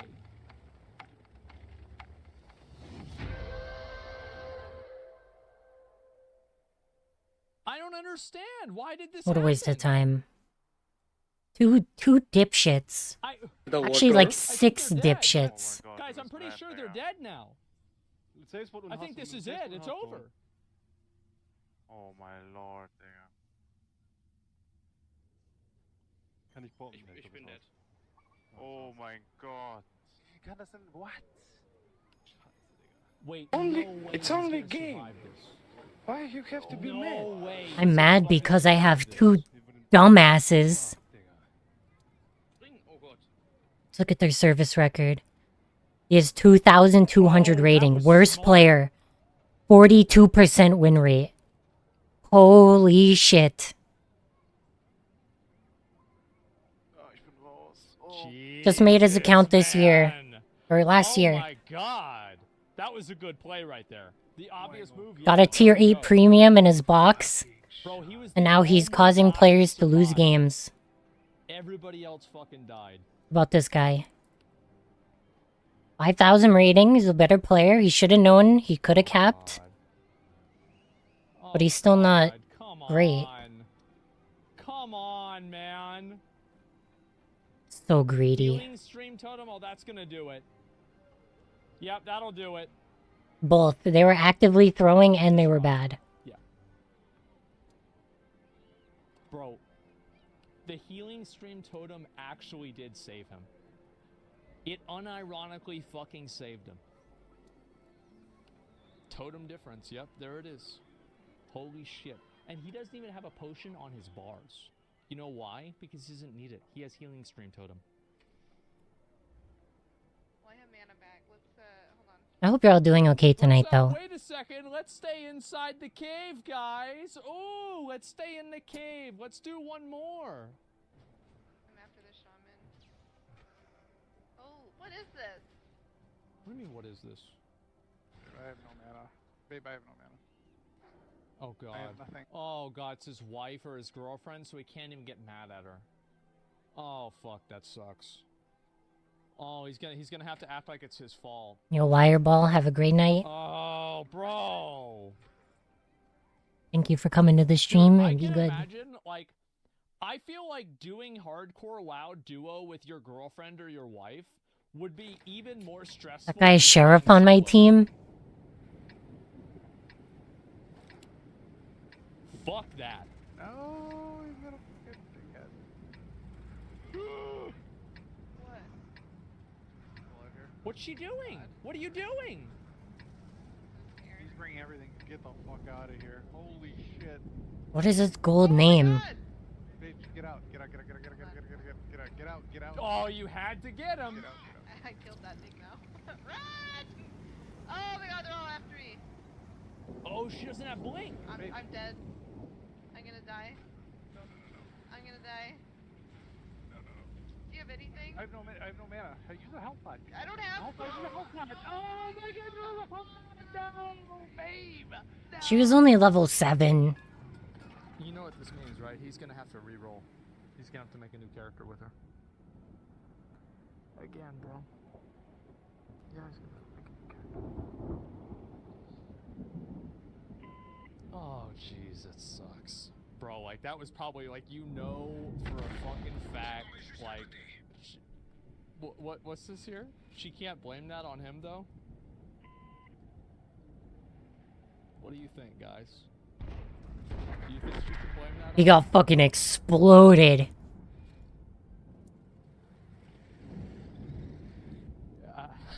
See if we can hit the Kunza Panzer. I'll try my best. Okay, I missed. Okay. Where's your evasion? Evade! Evasions! Where's the evasions? Evasions! Okay, there we go. What are you doing? What are you turning around There, I assisted 2 kills already. Okay.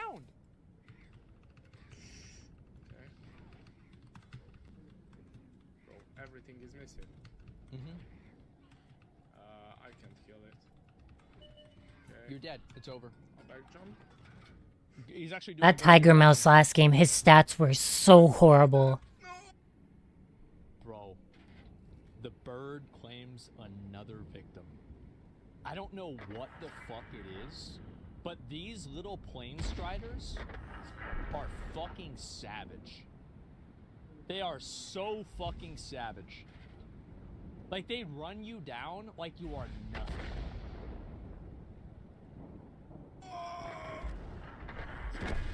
By the way, if you're a melee class, never fight mobs that are orange level.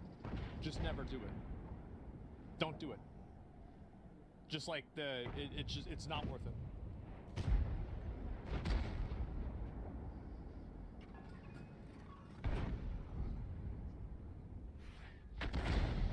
He's got full buffs up. He's got 4 elixirs. He's got demon skin. He's got his Hellstone made and ready. He's got his fucking potion. He's standing next to the wagon so he can jump on it and jump on top of this. This guy is ready for anything. Yeah, he just used Amplify Curse right there.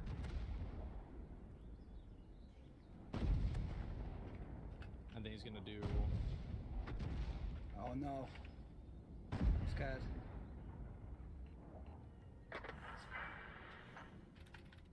No pots.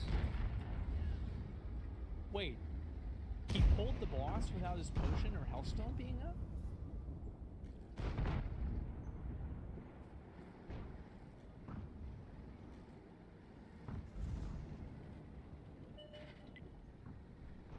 All of that.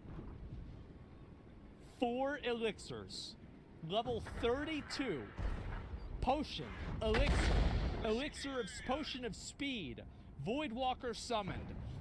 Demon skin ready. Amplify curse. Oh shit. She's dead. Oh my god. How does this happen? Died. Yeah, you did.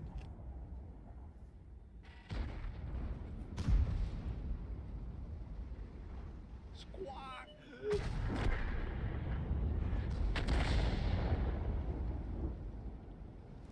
Mouse! Oh, he's way... I can't even hit that guy.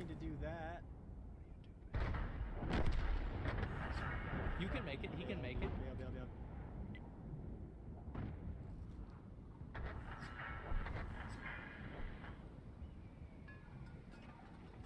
That's the wrong door. That's the wrong fucking door, isn't it?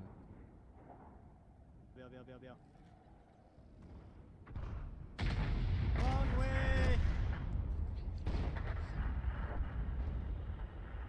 Fuck. I think he's still gonna make it. But like still. Oh my god. You'd only hit him for 53.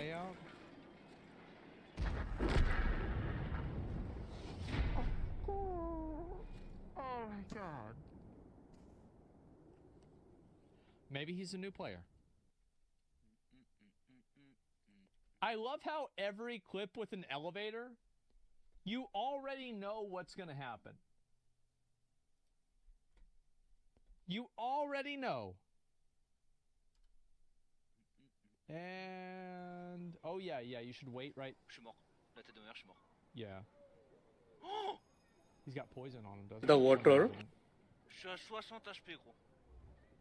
Oh my god, that was close. Holy shit. What are you... what? Fuck. Fuck. Fuck. Fuck. Fuck. No! No!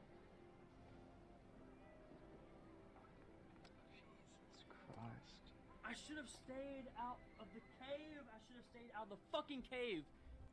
Okay, so you've got the Voidwalker right there. He's going in. All right, he's killing the Voidwalker. Really smart. These guys actually have a great plan. He's killing the Voidwalker. The other guy is killing the caster. They're a shaman team. This is really smart. Focus firing. Well, no, they are. That way they don't take too much unequal damage. So it's not like one guy is just getting farmed by damage. So they're spreading out the damage so they can use 2 potions effectively. But then what about 2 Voidwalkers effectively? Ooh, what about that? Oh my god. Now, what they should do is they should line of sight behind this rock right here, and it would have to reposition the mobs and then kill the Voidwalker. That's what they should do. So, one guy runs away and the other guy decides to hearth away from his friend. Hearthing the fuck out of here. Yeah, bro, like, he's out. He's out. It won't matter, it's gonna kill him. Uh-oh. Oh, it didn't? Oh my god, bro. I would fucking hate him. Bro, if that was my teammate, what a little bitch. Oh my god, what a little bitch. Jesus. So unless somebody can invite me to another layer, then we don't. Okay. So that's what I thought. He's watching my video about classic era coming back. I think that this will be my last game. And then I'll be done for the night. And this is also at 3 in the morning, by the way. It's gonna aggro. It's gonna aggro, 100% it's gonna aggro. You should know better. Now, he can Nova both of them, and then click the dirt. It will open the enchanter back up. Okay, alright, he's gonna try and do this. This is a little bit of a risk.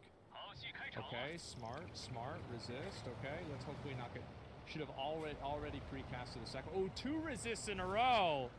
Oh, 3 resists in a row. Wow, what a good game. 4 resists in a row.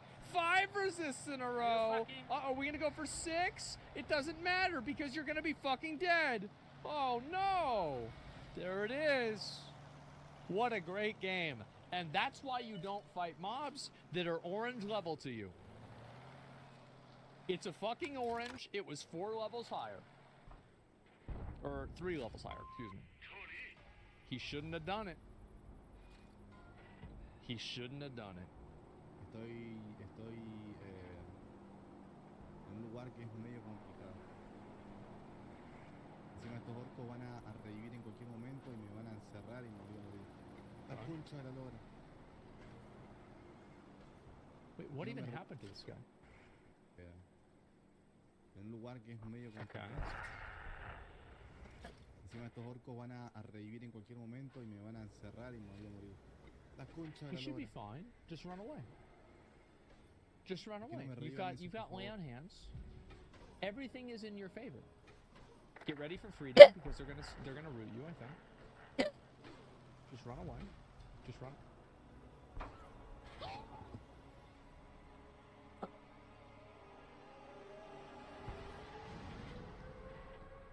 He was fucking stunned. He couldn't do it. The clip title is Disaster in BRD. Get a fast cut down. Do you have whip? There it is. There it is. I'm gonna AoE taunt. Now, how did they get themselves into this situation? You guys want to find out? Let's actually watch the whole VOD. Or maybe we could also run out and get a fast. Okay. So every sub is 2 minutes is how it is. Danger Zone Junkie. Okay, so they pulled a pack of 4 mobs. And the tank, Gordon Ramsay, decided not to move back. He thought, you know what? I'm a good person. I'm a great player. I'm a bear. I'm not going to move away from the aggro range. Wait, Gordon, are you streaming right now? No, I'm not. The first good decision Gordon made all day. You should be. No, you shouldn't. I was trying to make a little ad for you, man. Well, I was gonna say you should stream. Everyone go watch Gordon Ramsay, but you're not live. You need to set me up to shill for you. What if I just like he won't I would pop. Wait. What was that? Plus is fine. Yo, you know what it's like? Okay. I'm gonna iterate you. Wait, we have a lot. You need to set me up to shill for. Oh, you see that bird? You see that bird? You. What if I just like... That one guy ran away. Did you see him? He ran away and he got the other group. There it is. He won't have it boss, it's fine. Yo, you know what it's like? I'm gonna iterate you. Wait, we have a lot right now, actually. I just cut back, everyone cut back. We can kill it, he's innervated. Or maybe we could also run out. I can get a fast cut down. Do you have whip? I like how he's trying to act calm, but you know he's so fucking stressed. I'm gonna AoE taunt. Now on chef. Do we go evade spot or run out? Run the fuck out. Run the fuck.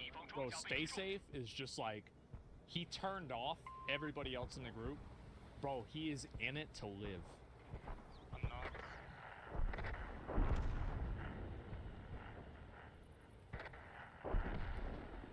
Oh my god! That's a dead ass bitch. And that's the healer too. Oh my god! He's got it. Stay safe, he's got it. Oh, he's not even gonna go for the reset spot. He's going all the way. Oh, he's going all the way out. I tried. Fuck this. I spotted a lot. You see these guys succubus out there helping him? 3 deaths. It doesn't matter, he'll survive. It doesn't matter. Death coil. Look at that death coil. At least. Oh, look at, bro. That. Let's go find somebody to raid now, okay?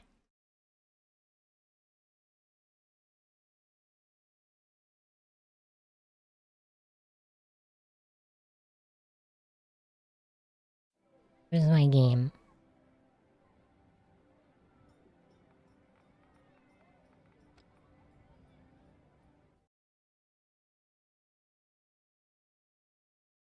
I want to say thank you everybody for coming to the stream.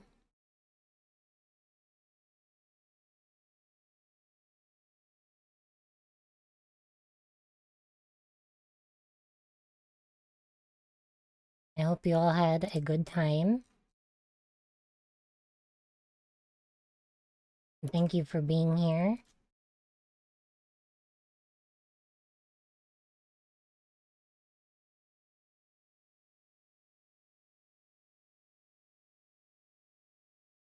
And we're gonna go read a goat.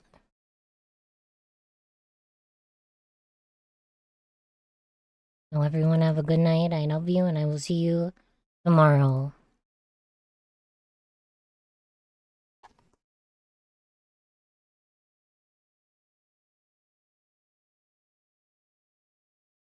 Bye bye everybody. And have a good night and thank you. Up up up up up up.